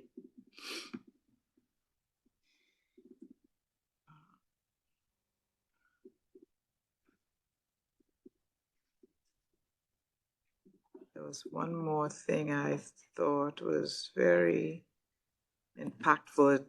Somebody made the statement that if we want to produce the internet then we need to include the persons that are involved. So multi-stakeholderism is very critical in moving forward. We must always keep that in mind. And I think that's it. I thought I had highlighted the exact quote, but I must have missed it somewhere. But thank you very much for your input today, for your attention, and for your diligence in choosing your workshops, which we will get to tomorrow. Any comments, questions? Is there things still on tonight? Is there a reception tonight or something? No? Okay, no. Okay. Raul? So before the break, I was thinking that when I listened all the reports that were presented by colleagues from different organizations and forums, that it is really becoming difficult to understand everything that is happening. And imagine that if it is difficult for us who are here in the room, So I'm sure that it's much more difficult or almost impossible for other people to become engaged and to decide where and how to become engaged. So if we want people to value the opportunities that IGF provide for engagement, we have to make an effort in trying to explain all the landscape and how the different pieces of the ecosystem are connected, and how there is a connection between the processes that are being conducted by UN and the open consultations, what's the role of each of those forums, what is the CSTD doing, how it will inform the processes on WIS's, on IGF renewal, but at the same time, how the GDC process is impacting this is really complex.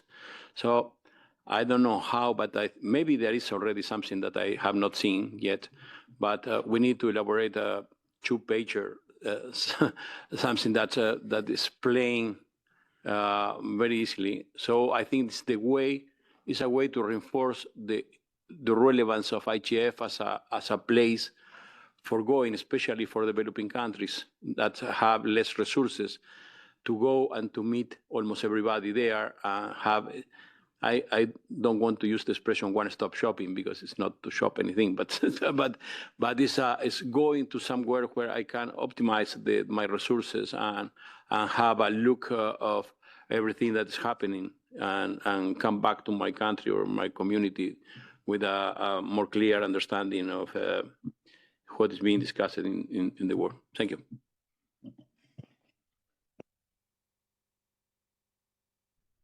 Thank you, Raul. That resonates with what we heard from Odette, where it was said that the IGF is a natural touch point for monitoring and follow through. So we need to be able to position ourselves to fulfill that role. Go ahead, Juan. I think just to follow up with what Raul just said, I think that this special year that we're rushing to have an IGF in June, I think in one hand, it has put it into some strain, but in other hand, it will give us the opportunity the rest of the year to carry out another different mission, to convince the rest of stakeholders of the value of each IGF towards the renewal in December. I think that we have to continue that, not only through the strategy working group. I think that should be a task of the MAG as a whole to work in that direction. And I'm sure, Chair Lady, that under your guidance, we will be able to do it. Thank you.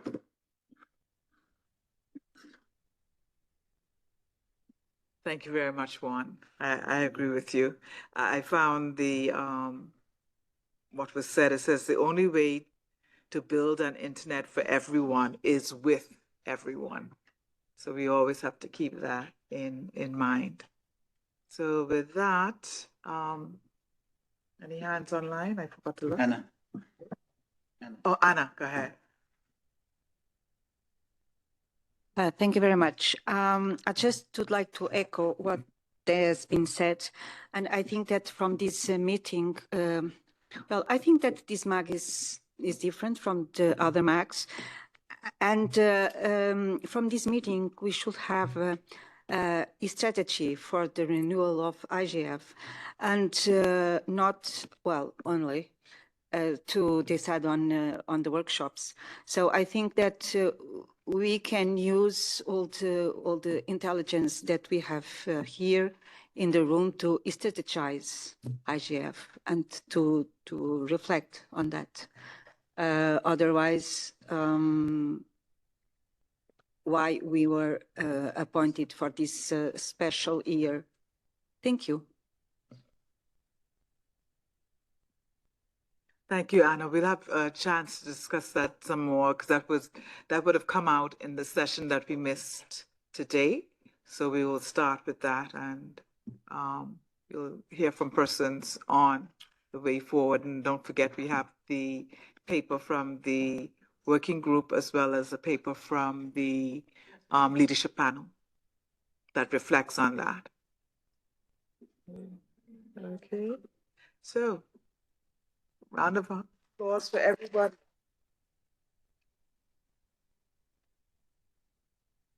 Thank you. Everybody have a good meal and a good rest. Thank you, Carol. Bye-bye. Bye-bye. Thank you online. Sorry. Thank you for staying with us all the way.